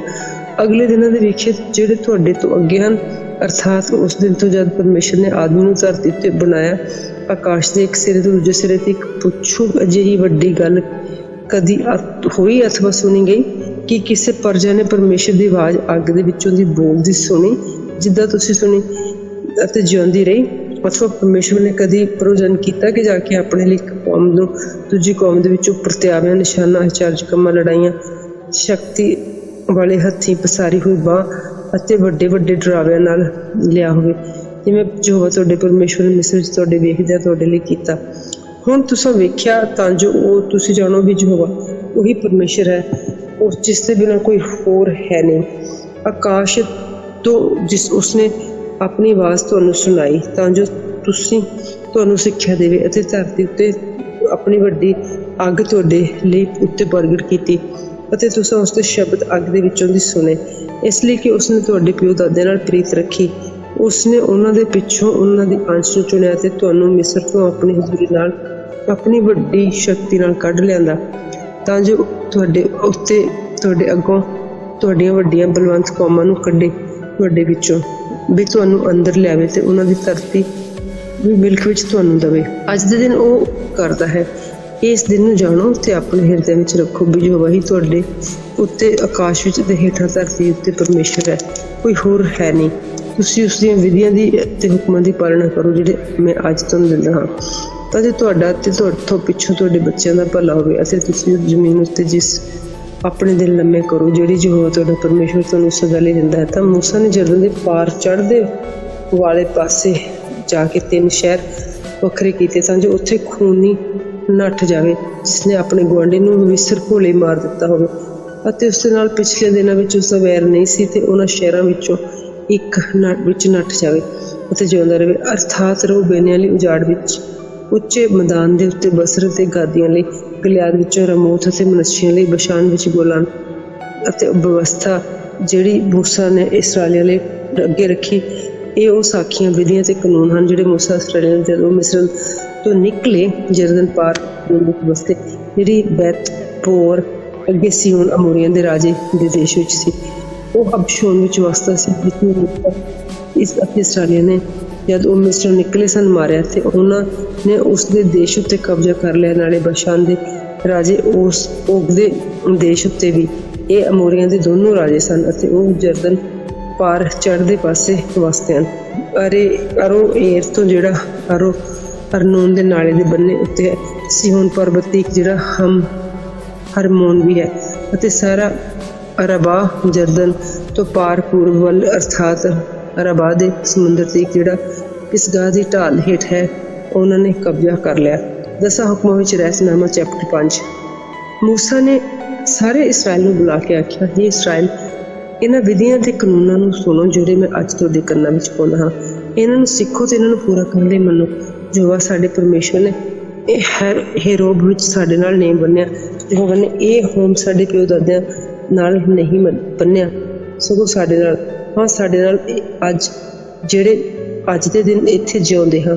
ਯਹੋਵਾ ਦੀ ਅੱਗ ਦੇ ਵਿੱਚ ਪਹਾੜ ਵਿੱਚ ਤੁਹਾਡੇ ਨਾਲ ਆਮੋ ਸਾਹਮਣੇ ਹੋ ਕੇ ਬੋਲਿਆ, ਜਿਸ ਵੇਲੇ ਮੈਂ ਯਹੋਵਾ ਤੇ ਤੁਹਾਡੇ ਵਿਚਕਾਰੇ ਖੜਾ ਹੋਇਆ, ਤਾਂ ਜੋ ਤੁਹਾਨੂੰ ਯਹੋਵਾ ਦਾ ਵਚਨ ਦੱਸਾਂ, ਕਿਉਂ ਜੋ ਤੁਸੀਂ ਅੱਗ ਤੋਂ ਡਰਦੇ ਸੋ ਤੇ ਪਹਾੜ ਉੱਤੇ ਨਾ ਚੜ੍ਹੇ। ਉਸ ਆਖਿਆ, ਮੈਂ ਯਹੋਵਾ ਤੁਹਾਡਾ ਪਰਮੇਸ਼ਰ ਹਾਂ, ਜਿਹੜਾ ਤੁਹਾਨੂੰ ਮਿਸਰ ਦੀ ਗੁਲਾਮੀ ਤੋਂ ਬਾਹਰ ਕੱਢ ਕੇ ਲਿਆਇਆ। ਮੇਰੇ ਸਨਮੁਖ ਤੇਰੇ ਲਈ ਕੋਈ ਦੂਜੇ ਦੇਵਤੇ ਨਾ ਹੋਣ। ਤੂੰ ਆਪਣੇ ਲਈ ਉਕਰੀ ਹੋਈ ਮੂਰਤ ਨਾ ਬਣਾ, ਤਾਂ ਕਿਸੇ ਚੀਜ਼ ਦੀ ਸੂਰਤ ਜਿਹੜੀ ਉੱਪਰ ਆਕਾਸ਼ ਵਿੱਚ ਧਰਤੀ ਹੇਠਾਂ ਜਿਹੜੀ ਧਰਤੀ ਦੇ ਹੇਠਲੇ ਪਾਣੀ ਵਿੱਚ ਹੈ, ਨਾ ਉਹਨਾਂ ਦੇ ਅੱਗੇ ਮੱਥਾ ਟੇਕੀ, ਨਾ ਉਹਨਾਂ ਦੀ ਪੂਜਾ ਕਰ, ਕਿਉਂਕਿ ਮੈਂ ਜੋ ਤੇਰਾ ਪਰਮੇਸ਼ਰ ਆਗਣਕ ਵਾਲਾ ਪਰਮੇਸ਼ਰ ਹਾਂ, ਜਿਹੜਾ ਪਿਓ ਦਾਦੇ ਦੀ ਬੁਰਾਈ ਨੂੰ ਬੱਚਿਆਂ ਉੱਤੇ ਤੇ ਵੈਰੀਆਂ ਦੀ 3 ਅਤੇ 4 ਪੀੜ੍ਹੀ ਉੱਤੇ ਲਿਆਉਂਦਾ ਹਾਂ, ਪਰ ਹਜ਼ਾਰਾਂ ਉੱਤੇ ਜਿਹੜੇ ਮੇਰੇ ਨਾਲ ਪ੍ਰੀਤ ਪਾਲਦੇ ਅਤੇ ਮੇਰੇ ਹੁਕਮਾਂ ਨੂੰ ਮੰਨਦੇ ਹਨ ਦਇਆ ਕਰਦਾ। ਤੂੰ ਜੋ ਆਪਣੇ ਪਰਮੇਸ਼ਰ ਦਾ ਨਾਮ ਵਿਅਰਥ ਨਾ ਲੈ, ਕਿ ਜਿਹੜਾ ਉਸ ਦਾ ਨਾਮ ਵਿਅਰਥ ਲੈਂਦਾ, ਜੋ ਉਸ ਨੂੰ ਬੇਦੋਸ਼ ਨਹੀਂ ਠਹਿਰਾਵੇਗਾ। ਤੂੰ ਸਬਤ ਦਿਨ ਨੂੰ ਪਵਿੱਤਰ ਜਾਣ ਕੇ ਚੇਤੇ ਰੱਖ, ਜਿਵੇਂ ਯਹੋਵਾ ਤੇਰੇ ਪਰਮੇਸ਼ਰ ਨੇ ਤੈਨੂੰ ਹੁਕਮ ਦਿੱਤਾ ਹੈ। 6 ਦਿਨ ਤੂੰ ਮਿਹਨਤ ਕਰ ਤੇ ਆਪਣਾ ਸਾਰਾ ਕੰਮ ਧੰਦਾ ਕਰ, 7ਵਾਂ दिन यहोवा तेरे परमेश्वर ਲਈ ਸਬਤ ਹੈ। ਤੂੰ ਉਸ ਵਿੱਚ ਕੋਈ ਕੰਮ ਧੰਦਾ ਨਾ ਕਰ, ਨਾ ਤੂੰ, ਨਾ ਤੇਰਾ ਪੁੱਤਰ, ਨਾ ਤੇਰੀ ਧੀ, ਨਾ ਤੇਰਾ ਗੋਲਾ, ਨਾ ਤੇਰੀ ਗੋਲੀ, ਨਾ ਤੇਰਾ ਬਲਦ ਤੇ ਨਾ ਤੇਰਾ ਗਧਾ, ਨਾ ਤੇਰਾ ਡੰਗਰ ਤੇ ਨਾ ਤੇਰਾ ਪਰਦੇਸੀ ਜਿਹੜਾ ਤੇਰੇ ਫਾਟਕਾਂ ਦੇ ਅੰਦਰ ਹੈ। ਤਾਂ ਜੋ ਤੇਰਾ ਗੋਲਾ ਤੇ ਤੇਰੀ ਗੋਲੀ ਤੇਰੇ ਵਾਂਗੂ ਆਰਾਮ ਕਰਨ। ਯਾਦ ਰੱਖ ਕਿ ਤੂੰ ਮਿਸਰ ਦੇਸ਼ ਵਿੱਚ ਗੁਲਾਮ ਸੀ ਤੇ ਜੋ ਤੇਰੇ ਪਰਮੇਸ਼ਰ ਨੇ ਤੈਨੂੰ ਬਲਵੰਤ ਹੱਥ ਨਾਲ ਬਾਂਹ ਲੰਮੀ ਕਰਕੇ ਤੈਨੂੰ ਕੱਢ ਲਿਆ। ਇਸ ਲਈ ਜੋ ਤੇਰਾ ਪਰਮੇਸ਼ਰ ਤੈਨੂੰ ਸਬਤ ਤੇ ਮੰਨਣ ਦਾ ਹੁਕਮ ਦਿੰਦਾ ਹੈ। ਤੂੰ ਆਪਣੇ ਪਿਤਾ ਅਤੇ ਆਪਣੇ ਮਾਤਾ ਦਾ ਆਦਰ ਕਰੀ ਜਿਵੇਂ ਜੋ ਤੇਰੇ ਪਰਮੇਸ਼ਰ ਤੈਨੂੰ ਹੁਕਮ ਦਿੱਤਾ ਹੈ, ਤਾਂ ਜੋ ਤੇਰੇ ਦਿਨ ਲੰਮੇ ਹੋਣ ਤੇ ਉਸ ਭੂਮੀ ਉੱਤੇ ਜਿਹੜੀ ਜੋ ਤੇਰਾ ਪਰਮੇਸ਼ਰ ਤੈਨੂੰ ਦਿੰਦਾ ਤੇਰਾ ਭਲਾ ਹੋਵੇ। ਤੂੰ ਖੂਨ ਨਾ ਕਰ, ਤੂੰ ਜਨਾਹ ਨਾ ਕਰ, ਤੂੰ ਚੋਰੀ ਨਾ ਕਰ, ਤੂੰ ਆਪਣੇ ਗੁਆਂਢੀ ਉੱਤੇ ਝੂਠੀ ਗਵਾਹੀ ਨਾ ਦੇ, ਤੂੰ ਆਪਣੇ ਗੁਆਂਢੀ ਦੀ ਤੀਵੀਂ ਦੀ ਲਾਲਸਾ ਨਾ ਕਰ, ਤੂੰ ਆਪਣੇ ਗੁਆਂਢੀ ਦੇ ਘਰ ਦੀ ਹਿਰਸ ਨਾ ਕਰ, ਨਾ ਉਹਦੇ ਖੇਤ ਦੀ, ਨਾ ਉਹਦੇ ਗੋਲੇ ਦੀ, ਨਾ ਉਹਦੀ ਗੋਲੀ ਦੀ, ਨਾ ਉਹਦੇ ਬਲਦ ਦੀ, ਨਾ ਉਹਦੇ ਖੋਤ ਦੀ, ਨਾ ਆਪਣੇ ਗੁਆਂਢੀ ਦੀ ਕਿਸੇ ਚੀਜ਼ ਦੀ। ਇਹ ਸਾਰੀਆਂ ਚੀਜ਼ਾਂ ਜੋ ਨੇ ਤੁਹਾਡੀ ਸਾਰੀ ਸਭਾ ਨਾਲ ਪਹਾੜ ਉੱਤੇ ਅੱਗ ਵਿੱਚ ਦੀ ਬੱਦਲ ਤੋਂ ਅਤੇ ਕਾਲੀਆਂ ਘਟਾਂ ਤੋਂ ਵੱਡੀ ਆਵਾਜ਼ ਨਾਲ ਕੀਤੀਆਂ। ਉਹ ਫਿਰ ਹੋਰ ਨਾ ਬੋਲਿਆ। ਉਸਨੇ ਉਹਨਾਂ ਨੂੰ ਪੱਥਰ ਦੀਆਂ 2 ਫੱਟੀਆਂ ਉੱਤੇ ਲਿਖ ਕੇ ਮੈਨੂੰ ਦਿੱਤਾ ਅਤੇ ਇਹ ਹੋਇਆ ਕਿ ਜਦ ਉਹਨਾਂ ਉਸ ਆਵਾਜ਼ ਨੂੰ ਉਸ ਹਨੇਰੇ ਵਿੱਚ ਸੁਣਿਆ, ਜਦ ਪਹਾੜ ਅੱਗ ਨਾਲ ਬਲ ਰਿਹਾ ਸੀ, ਤਾਂ ਤੁਸੀਂ ਮੇਰੇ ਕੋਲ ਆਏ। ਸਾਰੇ ਮਸੀਹ ਅਤੇ ਸਾਰੇ ਬਜ਼ੁਰਗ ਉਸ ਨੂੰ ਆਖਿਆ, ਵੇਖੋ ਯਹੋਵਾ ਸਾਡੇ ਪਰਮੇਸ਼ਰ ਨੇ ਆਪਣੀ ਮਹਿਮਾ ਤੇ ਆਪਣੀ ਵਡਿਆਈ ਸਾਡੇ ਉੱਤੇ ਪ੍ਰਗਟ ਕੀਤੀ ਹੈ ਤੇ ਅਸਾਂ ਉਸ ਦੀ ਆਵਾਜ਼ ਨੂੰ ਅੱਗ ਦੇ ਵਿੱਚੋਂ ਵੀ ਸੁਣਿਆ। ਅੱਜ ਦੇ ਦਿਨ ਤੁਸੀਂ ਵੇਖਿਆ ਕਿ ਪਰਮੇਸ਼ਰ ਆਦਮੀ ਨਾਲ ਬੋਲਦਾ ਹੈ ਤੇ ਉਹ ਜਿਉਂਦਾ ਰਹਿੰਦਾ ਹੈ। ਸੋ ਹੁਣ ਅਸੀਂ ਕਿਉਂ ਮਰੀਏ, ਕਿਉਂ ਜੋ ਇਹ ਵੱਡੀ ਅੱਗ ਸਾਨੂੰ ਭਾਸ਼ਣ ਕਰ ਦੇਵੇਗੀ। ਜੇ ਅਸੀਂ ਆਪਣੇ ਪਰਮੇਸ਼ਰ ਦੀ ਆਵਾਜ਼ ਸੁਣੀਏ ਤਾਂ ਅਸੀਂ ਮਰ ਜਾਵਾਂਗੇ। ਸਾਰੇ ਸਰੀਰਾਂ ਵਿੱਚੋਂ ਕਿਹੜਾ ਹੈ ਜਿਸਨੇ ਜਿਉਂਦੇ ਪਰਮੇਸ਼ਰ ਦੀ ਆਵਾਜ਼ ਅੱਗ ਵਿੱਚ ਬੋਲਦੇ ਦੀ ਸੁਣੀ ਹੋਵੇ, ਜਿਵੇਂ ਅਸੀਂ ਸੁਣ ਕੇ ਜਿਉਂਦਾ ਰਿਹਾ ਹੋਵੇ। ਤੂੰ ਜਾ ਕੇ ਜੋ ਕੁਝ ਸਾਡਾ ਪਰਮੇਸ਼ਵਰ ਆਖੇ ਹੁਣ ਸੁਣ, ਤਾਂ ਤੂੰ ਜੋ ਕੁਝ ਸਾਡਾ ਪਰਮੇਸ਼ਵਰ ਤੇਰੇ ਨਾਲ ਬੋਲੇ ਸਾਨੂੰ ਦੱਸ ਤੇ ਅਸੀਂ ਸੁਣਾਂਗੇ ਤੇ ਮੰਨਾਂਗੇ। ਜੋ ਮੈਂ ਤੁਹਾਡੀਆਂ ਗੱਲਾਂ ਦੀ ਆਵਾਜ਼ ਜਦ ਤੁਸੀਂ ਮੇਰੇ ਨਾਲ ਬੋਲੇ ਸੁਣੀ, ਤਾਂ ਜੋ ਮੈਨੂੰ ਆਖਿਆ ਮੈਂ ਇਸ ਪਹਾੜ ਦੀਆਂ ਗੱਲਾਂ ਦੀ ਆਵਾਜ਼ ਸੁਣੀ ਜਿਹੜੀਆਂ ਉਹ ਤੇਰੇ ਨਾਲ ਬੋਲੇ। ਜੋ ਕੁਝ ਉਹ ਬੋਲੇ ਸੋ ਚੰਗਾ ਬੋਲੇ। ਭਲਾ ਹੁੰਦਾ ਜੇ ਉਹਨਾਂ ਵਿੱਚ ਅਜਿਹਾ ਮਨ ਹੁੰਦਾ ਕਿ ਉਹ ਮੈਥੋਂ ਡਰਦੇ ਤੇ ਸਦਾ ਮੇਰੇ ਹੁਕਮਾਂ ਨੂੰ ਮੰਨਦੇ, ਤਾਂ ਜੋ ਮੈਂ ਉਹਨਾਂ ਦਾ ਸੁਣਨ ਦੇ ਬੱਚਿਆਂ ਦਾ ਸਮਰਥਿਕ ਭਲਾ ਕਰਦਾ। ਤੂੰ ਜਾ ਕੇ ਉਹਨਾਂ ਨੂੰ ਆਖ ਆਪਣੇ ਆਪਣੇ ਤੰਬੂਆਂ ਨੂੰ ਮੁੜ ਜਾਓ, ਪਰ ਤੂੰ ਇੱਥੇ ਮੇਰੇ ਕੋਲ ਖਲੋ ਜਾ ਤੇ ਮੈਂ ਉਹ ਹੁਕਮਨਾਮਾ ਸਾਰਾ ਵਿਧੀਆਂ ਅਤੇ ਕਾਨੂੰਨਾਂ ਵਾਲਾ ਤੈਨੂੰ ਦੱਸਾਂਗਾ ਜਿਹੜੇ ਤੂੰ ਉਹਨਾਂ ਦੇ ਨੂੰ ਸਿਖਾ ਲੈਣੇ ਹਨ, ਤਾਂ ਜੋ ਉਸ ਧਰਤੀ ਵਿੱਚ ਜਿਹੜੀ ਉਹਨਾਂ ਨੂੰ ਕਬਜ਼ਾ ਕਰਨ ਲਈ ਮੈਂ ਉਹਨਾਂ ਨੂੰ ਦਿੰਦਾ ਹਾਂ ਉਹਨਾਂ ਨੂੰ ਪੂਰਾ ਕਰਨ। ਤੁਸੀਂ ਉਹਨਾਂ ਹੁਕਮਾਂ ਦੀ ਪਾਲਣਾ ਕਰੋ ਜਿਹੜੇ ਯਹੋਵਾ ਤੁਹਾਡੇ ਪਰਮੇਸ਼ਵਰ ਤੁਹਾਨੂੰ ਦਿੱਤੇ ਹਨ। ਤੁਸੀਂ ਸੱਜੇ ਖੱਬੇ ਨਾ ਮੁੜੋ। ਉਹ ਸਾਰੇ ਰਾਹ 'ਚ ਯਹੋਵਾ ਤੁਹਾਡੇ ਪਰਮੇਸ਼ਵਰ ਨੇ ਤੁਹਾਨੂੰ ਹੁਕਮ ਦਿੱਤਾ ਸੀ ਚੱਲੋ, ਤਾਂ ਜੋ ਤੁਸੀਂ ਜੀਓ ਤੇ ਤੁਹਾਡਾ ਭਲਾ ਹੋਵੇ। ਤੁਹਾਡੇ ਦਿਨ ਉਸ ਧਰਤੀ ਉੱਤੇ ਜਿਸ ਦਾ ਤੁਸੀਂ ਕਬਜ਼ਾ ਕਰੋਗੇ ਲੰਬੇ ਹੋਣ। ਇਸਰਾਇਲ ਦੀ ਅੰਤ ਨੂੰ ਸਿੱਖਿਆ ਦੇਣ ਦਾ ਹੁਕਮ। ਫਿਰ ਇਹ ਹੁਕਮਨਾਮਾ ਵਿਧੀਆਂ ਤੇ ਕਾਨੂੰਨ ਹਨ। ਚੈਪਟਰ 6 ਜਿਨ੍ਹਾਂ ਦੇ ਮੈਂ ਤੁਹਾਨੂੰ ਸਿਖਾਉਣ ਦਾ ਹੁਕਮ ਜੋ ਹੈ ਤੁਹਾਡਾ ਪਰਮੇਸ਼ਵਰ ਦੇ ਰਿਹਾ ਹਾਂ, ਤਾਂ ਜੋ ਤੁਸੀਂ ਇਹਨਾਂ ਨੂੰ ਉਸ ਧਰਤੀ ਵਿੱਚ ਪੂਰਾ ਕਰੋ ਜਿੱਥੇ ਨੂੰ ਤੁਸੀਂ ਉਹਦੇ ਉੱਤੇ ਕਬਜ਼ਾ ਕਰਨ ਲਈ ਲੰਘਦੇ ਹੋ, ਤਾਂ ਜੋ ਤੁਸੀਂ ਆਪਣੇ ਪਰਮੇਸ਼ਵਰ ਤੋਂ ਡਰੋ ਅਤੇ ਉਸ ਦੀਆਂ ਸਾਰੀਆਂ ਵਿਧੀਆਂ ਤੇ ਹੁਕਮਾਂ ਨੂੰ ਜਿਹਨਾਂ ਦਾ ਮੈਂ ਤੁਹਾਨੂੰ ਹੁਕਮ ਦਿੰਦਾ ਹਾਂ ਜੀਵਨ ਭਰ ਮੰਨੋ। ਡਰ ਤੁਸੀਂ ਆਪਣੇ ਪੁੱਤਰ ਆਪਣੇ ਪੋਤੇ ਤੁਹਾਡੇ ਦਿਨ ਲੰਮੇ ਹੋਣ। ਤਾਂ ਇਸਰਾਇਲ ਸੁਣੋ, ਇਵੇਂ ਹੀ ਕਰਨ ਦਾ ਯਤਨ ਕਰੋ ਤਾਂ ਕਿ ਤੁਹਾਡਾ ਭਲਾ ਹੋਵੇ ਤੇ ਤੁਸੀਂ ਬਹੁਤ ਵਧੋ। ਤੇ ਜਿਵੇਂ ਜੋ ਤੁਹਾਡੇ ਪੜਦਾਦਿਆਂ ਦੇ ਪਰਮੇਸ਼ਰ ਨੇ ਤੁਹਾਡੇ ਨਾਲ ਉਸ ਧਰਤੀ ਉੱਤੇ ਜਿੱਥੇ ਦੁੱਧ ਤੇ ਸ਼ਹਿਦ ਵਗਦਾ ਹੈ ਵਚਨ ਕੀਤਾ। ਇਹ ਇਸਰਾਇਲ ਸੁਣੋ, ਯਹੋਵਾ ਸਾਡਾ ਪਰਮੇਸ਼ਵਰ ਇੱਕੋ ਹੀ ਪਰਮੇਸ਼ਵਰ ਹੈ। ਤੁਸੀਂ ਜੋ ਆਪਣੇ ਪਰਮੇਸ਼ਵਰ ਨੂੰ ਸਾਰੇ ਮਨ, ਸਾਰੀ ਜਾਨ, ਸਾਰੇ ਜੋਰ ਨਾਲ ਪਿਆਰ ਕਰੋ। ਤੇ ਇਹ ਗੱਲਾਂ ਜਿਹਨਾਂ ਨੂੰ ਮੈਂ ਤੁਹਾਨੂੰ ਅੱਜ ਹੁਕਮ ਦੇਣਾ ਤੁਹਾਡੇ ਹਿਰਦੇ ਉੱਤੇ ਹੋਣ। ਤੁਸੀਂ ਉਹਨਾਂ ਨੂੰ ਆਪਣੇ ਬੱਚਿਆਂ ਨੂੰ ਸਿਖਾ ਲਿਓ। ਤੁਸੀਂ ਆਪਣੇ ਘਰ ਬੈਠਿਆਂ, ਰਾਹ ਤੁਰਦਿਆਂ, ਲੇਟਦਿਆਂ, ਉੱਠਦਿਆਂ ਉਹਨਾਂ ਦਾ ਚਰਚਾ ਕਰੋ। ਤੁਸੀਂ ਉਹਨਾਂ ਨੂੰ ਨਿਸ਼ਾਨੀਆਂ ਲਈ ਆਪਣੇ ਹੱਥ ਉੱਤੇ ਬੰਨੋ ਅਤੇ ਉਹ ਤੁਹਾਡੇ ਨੇਤਰਾਂ ਦੇ ਵਿਚਕਾਰ ਤਵੀਤ ਵਰਗੀਆਂ ਹੋਣ। ਤੁਸੀਂ ਉਹਨਾਂ ਨੂੰ ਆਪਣੇ ਘਰ ਦੀਆਂ ਚੁਗਾਠਾਂ ਤੇ ਆਪਣੇ ਫਾਟਕਾਂ ਉੱਤੇ ਲਿਖੋ। ਇਉਂ ਹੋਵੇਗਾ ਕਿ ਜਦ ਜੋ ਤੁਹਾਡਾ ਪਰਮੇਸ਼ਰ ਤੁਹਾਨੂੰ ਉਸ ਧਰਤੀ ਵਿੱਚ ਜਿਹਦੇ ਲਈ ਤੁਹਾਨੂੰ ਦੇਣ ਦਾ ਉਸਨੇ ਸਹੁੰ ਤੁਹਾਡੇ ਪਿਤਾ ਨਾਲ ਖਾਧੀ ਹੈ ਅਤੇ ਤੁਸੀਂ ਅਰਥਾਤ ਅਬਰਾਹਮ, ਇਸਾਕ, ਯਾਕੂਬ ਨਾਲ ਖਾਧੀ ਲਿਆਵੇਗਾ ਤੇ ਨਾਲੇ ਵੱਡੇ ਤੇ ਚੰਗੇ ਸ਼ਹਿਰ ਦੇਵੇਗਾ ਜਿਹੜੇ ਤੁਸੀਂ ਨਹੀਂ ਬਣਾਏ, ਚੰਗੀਆਂ ਚੀਜ਼ਾਂ ਨਾਲ ਭਰੇ ਹੋਏ ਜਿਹੜੇ ਤੁਸੀਂ ਉੱਕਾ ਹੀ ਨਹੀਂ ਭਰੇ, ਅਤੇ ਸੁੱਟੇ ਹੋਏ ਹੌਦ ਜਿਹੜੇ ਤੁਸੀਂ ਨਹੀਂ ਪੁੱਟੇ, ਅਤੇ ਅੰਗੂਰੀ ਬਾਗ ਅਤੇ ਜੈਤੂਨ ਦੇ ਬਿਰਛ ਜਿਹੜੇ ਤੁਸੀਂ ਨਹੀਂ ਲਾਏ। ਜਿਹਨਾਂ ਤੁਸੀਂ ਖਾਓਗੇ ਤੇ ਰੱਜ ਜਾਓਗੇ ਤੇ ਤੁਸੀਂ ਚੁੱਪ ਰਹਿਓ। ਤੁਸੀਂ ਯਹੋਵਾ ਨੂੰ ਵਿਸਾਰ ਦਿਓ ਜਿਹੜਾ ਤੁਹਾਨੂੰ ਮਿਸਰ ਦੇਸ਼ ਦੀ ਗੁਲਾਮੀ ਤੋਂ ਕੱਢ ਕੇ ਲੈ ਕੇ ਆਇਆ। ਜੋ ਆਪਣੇ ਪਰਮੇਸ਼ਰ ਤੋਂ ਡਰੋ, ਉਹਦੀ ਉਪਾਸਨਾ ਕਰੋ, ਉਸਦੇ ਨਾਮ ਦੀ ਸਹੁੰ ਖਾਓ, ਦੂਜੇ ਦੇਵਤਿਆਂ ਦੇ ਪਿੱਛੇ ਨਾ ਜਾਓ। ਅਰਥਾਤ ਉਹਨਾਂ ਲੋਕਾਂ ਦੇ ਦੇਵਤਿਆਂ ਦੇ ਪਿੱਛੇ ਜਿਹੜੇ ਤੁਹਾਡੇ ਆਲੇ ਦੁਆਲੇ ਹਨ, ਕਿ ਜੋ ਤੁਹਾਡਾ ਪਰਮੇਸ਼ਵਰ ਤੁਹਾਡੇ ਵਿੱਚ ਹੈ, ਅਣਖ ਵਾਲਾ ਪਰਮੇਸ਼ਵਰ ਜਿਹੜਾ ਜਿਹਨਾਂ ਵੀ ਕਿ ਜੋ ਤੁਹਾਡੇ ਪਰਮੇਸ਼ਵਰ ਕੋਲ ਤੁਹਾਡੇ ਤੇ ਪੜ ਕੇ ਤੇ ਤੁਹਾਨੂੰ ਜ਼ਮੀਨ ਤੋਂ ਮਿਟਾ ਦੇਵੇ। ਤੁਸੀਂ ਜੋ ਆਪਣੇ ਪਰਮੇਸ਼ਵਰ ਨੂੰ ਨਾ ਪਰਤਾਓ ਜਿਵੇਂ ਤੁਸੀਂ ਮੱਸਾ ਵਿੱਚ ਕੀਤਾ ਸੀ, ਤੁਸੀਂ ਜ਼ਰੂਰ ਹੀ ਜੋ ਆਪਣੇ ਪਰਮੇਸ਼ਵਰ ਦੇ ਹੁਕਮਾਂ ਨੂੰ, ਉਸ ਸਾਖੀਆਂ ਦੀਆਂ ਵਿਧੀਆਂ ਦੀ ਪਾਲਣਾ ਕਰਿਓ ਜਿਹਨਾਂ ਉਸਨੇ ਤੁਹਾਨੂੰ ਹੁਕਮ ਦਿੱਤਾ ਸੀ। ਜਿਹੜਾ ਜੋ ਦੀ ਨਿਗਾਹ ਵਿੱਚ ਸੱਚ ਤੇ ਸ਼ੁਭ ਕੰਮ ਹੈ, ਤੁਸੀਂ ਉਹੀ ਕਰਿਓ, ਤੁਹਾਡਾ ਭਲਾ ਹੋਵੇ। ਤੇ ਉਹ ਤੁਹਾਡੀ ਧਰਤੀ ਦੇ ਵਿੱਚ ਜਾ ਕੇ ਉਸ ਤੇ ਕਬਜ਼ਾ ਕਰੋ, ਚੰਗੀ ਧਰਤੀ ਉੱਤੇ ਜਿਸ ਦੀ ਸਹੁੰ ਯਹੋਵਾ ਨੇ ਤੁਹਾਡੇ ਪਿਓ ਦਾਦੇ ਨਾਲ ਖਾਧੀ ਸੀ, ਅਤੇ ਉਹ ਤੁਹਾਡੇ ਵੈਰੀਆਂ ਨੂੰ ਤੁਹਾਡੇ ਅੱਗੇ ਕੱਟ ਦੇਵੇਗਾ। ਅਤੇ ਯਹੋਵਾ ਨੇ ਇਹ ਵਚਨ ਕੀਤਾ ਸੀ। ਅੱਗੇ ਨੂੰ ਤੁਹਾਡੇ ਪੁੱਤਰ ਤੁਹਾਡੇ ਤੋਂ ਪੁੱਛਣ ਜਦੋਂ ਕਿ ਉਹ ਸਾਖੀਆਂ ਵਿਧੀਆਂ ਤੇ ਕਾਨੂੰਨ ਕਿਹੜੇ ਹਨ ਜਿਨ੍ਹਾਂ ਦਾ ਯਹੋਵਾ ਸਾਡੇ ਪਰਮੇਸ਼ਵਰ ਨੇ ਤੁਹਾਨੂੰ ਹੁਕਮ ਦਿੱਤਾ ਸੀ, ਤਾਂ ਤੁਸੀਂ ਆਪਣੇ ਪੁੱਤਾਂ ਨੂੰ ਆਖਿਓ ਜਿਹੜੇ ਮਿਸਰ ਵਿੱਚ ਫਿਰੌਨ ਦੇ ਗੁਲਾਮ ਸਾਂ, ਅਤੇ ਮਿਸਰ ਵਿੱਚ ਯਹੋਵਾ ਸਾਨੂੰ ਬਲਵੰਤ ਹੱਥਾਂ ਨਾਲ ਕੱਢ ਲਿਆ। ਯਹੋਵਾ ਨੇ ਮਿਸਰ ਵਿੱਚ ਫਿਰੌਨ ਅਤੇ ਉਸਦੇ ਸਾਰੇ ਘਰਾਣੇ ਨਾਲ ਸਾਡੇ ਵੇਖ ਤੇ ਸਾਡੇ ਵੱਡੇ ਵੱਡੇ ਦੁੱਖ ਦਾਇਕ ਅਤੇ ਅਚੰਭੇ ਵਿਖਾਲੇ ਸਨ, ਅਤੇ ਸਾਨੂੰ ਉੱਥੋਂ ਕੱਢ ਲਿਆ ਤੇ ਉਹ ਸਾਨੂੰ ਅੰਦਰ ਲੈ ਤੇ ਉਹ ਸਾਰੀ ਧਰਤੀ ਸਾਨੂੰ ਦਿੱਤੀ, ਅਤੇ ਉਸ ਦੀ ਸਹੁੰ ਜਿਸ ਨੇ ਸਾਡੇ ਪਿਓ ਦਾਦੇ ਨਾਲ ਖਾਧੀ ਸੀ। ਯਹੋਵਾ ਨੇ ਇਹਨਾਂ ਸਾਰੀਆਂ ਵਿਧੀਆਂ ਨੂੰ ਪੂਰਾ ਕਰਨ ਸਾਨੂੰ ਹੁਕਮ ਦਿੱਤਾ ਸੀ, ਇਸ ਜੋ ਆਪਣੇ ਪਰਮੇਸ਼ਵਰ ਦੀ ਭਲਾਈ ਦੇ ਕਾਰਨ ਜੀਵਨ ਭਰ ਡਰੀਏ, ਤਾਂ ਕਿ ਜੋ ਸਾਨੂੰ ਜਿਉਂਦਾ ਰੱਖੇ। ਅੱਜ ਦੇ ਦਿਨ ਜਿਸ ਤਰ੍ਹਾਂ ਰੱਖਿਆ ਹੈ, ਇਹ ਸਾਡਾ ਧਰਮ ਹੋਵੇ। ਕਿਸੇ ਉਹਨਾਂ ਸਾਰੇ ਹੁਕਮਾਂ ਨੂੰ ਜਿਹਨਾਂ ਦਾ ਉਸਨੇ ਸਾਨੂੰ ਹੁਕਮ ਦਿੱਤਾ ਸੀ, ਜੋ ਆਪਣੇ ਪਰਮੇਸ਼ਵਰ ਅੱਗੇ ਚੰਗੀ ਤਰ੍ਹਾਂ ਮੰਨੀਏ। ਜੋ ਉਹਦੇ ਹੁਕਮ ਨੂੰ ਮੰਨਣ ਦਾ ਲਾਭ, ਚੈਪਟਰ 7। ਜਦ ਜੋ ਆਪਣੇ ਪਰਮੇਸ਼ਵਰ ਤੁਹਾਨੂੰ ਉਸ ਧਰਤੀ ਵਿੱਚ ਜਿੱਥੇ ਤੁਸੀਂ ਕਬਜ਼ਾ ਕਰਨ ਲਈ ਜਾਂਦੇ ਹੋ ਲੈ ਕੇ ਜਾਵੇਗਾ, ਤਾਂ ਤੁਸੀਂ ਉਹਦੇ ਅੱਗੇ ਬਹੁਤ ਸਾਰੀਆਂ ਕੌਮਾਂ ਨੂੰ ਪੁੱਟ ਸੁੱਟੇ, ਅਰਥਾਤ 7 ਕੌਮਾਂ ਨੂੰ ਹਿੱਤੀ, ਗਿਰਦਕਾਸ਼ੀ, ਅਮੋਰੀ, ਕਨਾਨੀ, ਫਰਿਜੀ, ਹਿਵੀ ਤੇ ਜਬੂਸੀ ਜਿਹੜੇ ਤੁਹਾਡੇ ਨਾਲ ਵਧੀਕ ਤੇ ਬਲਵੰਤ ਸਨ। ਜਦ ਜੋ ਤੁਹਾਡਾ ਪਰਮੇਸ਼ਵਰ ਨੂੰ ਤੁਹਾਡੇ ਅੱਗੇ ਲਾ ਦੇਵੇ ਤਾਂ ਤੁਸੀਂ ਉਹਨਾਂ ਨੂੰ ਮਾਰ ਸੁੱਟਿਓ। ਤੁਸੀਂ ਉਹਨਾਂ ਦਾ ਮੂਲਾਂ ਸੱਤਿਆਨਾਸ਼ ਕਰ ਦੇਣਾ।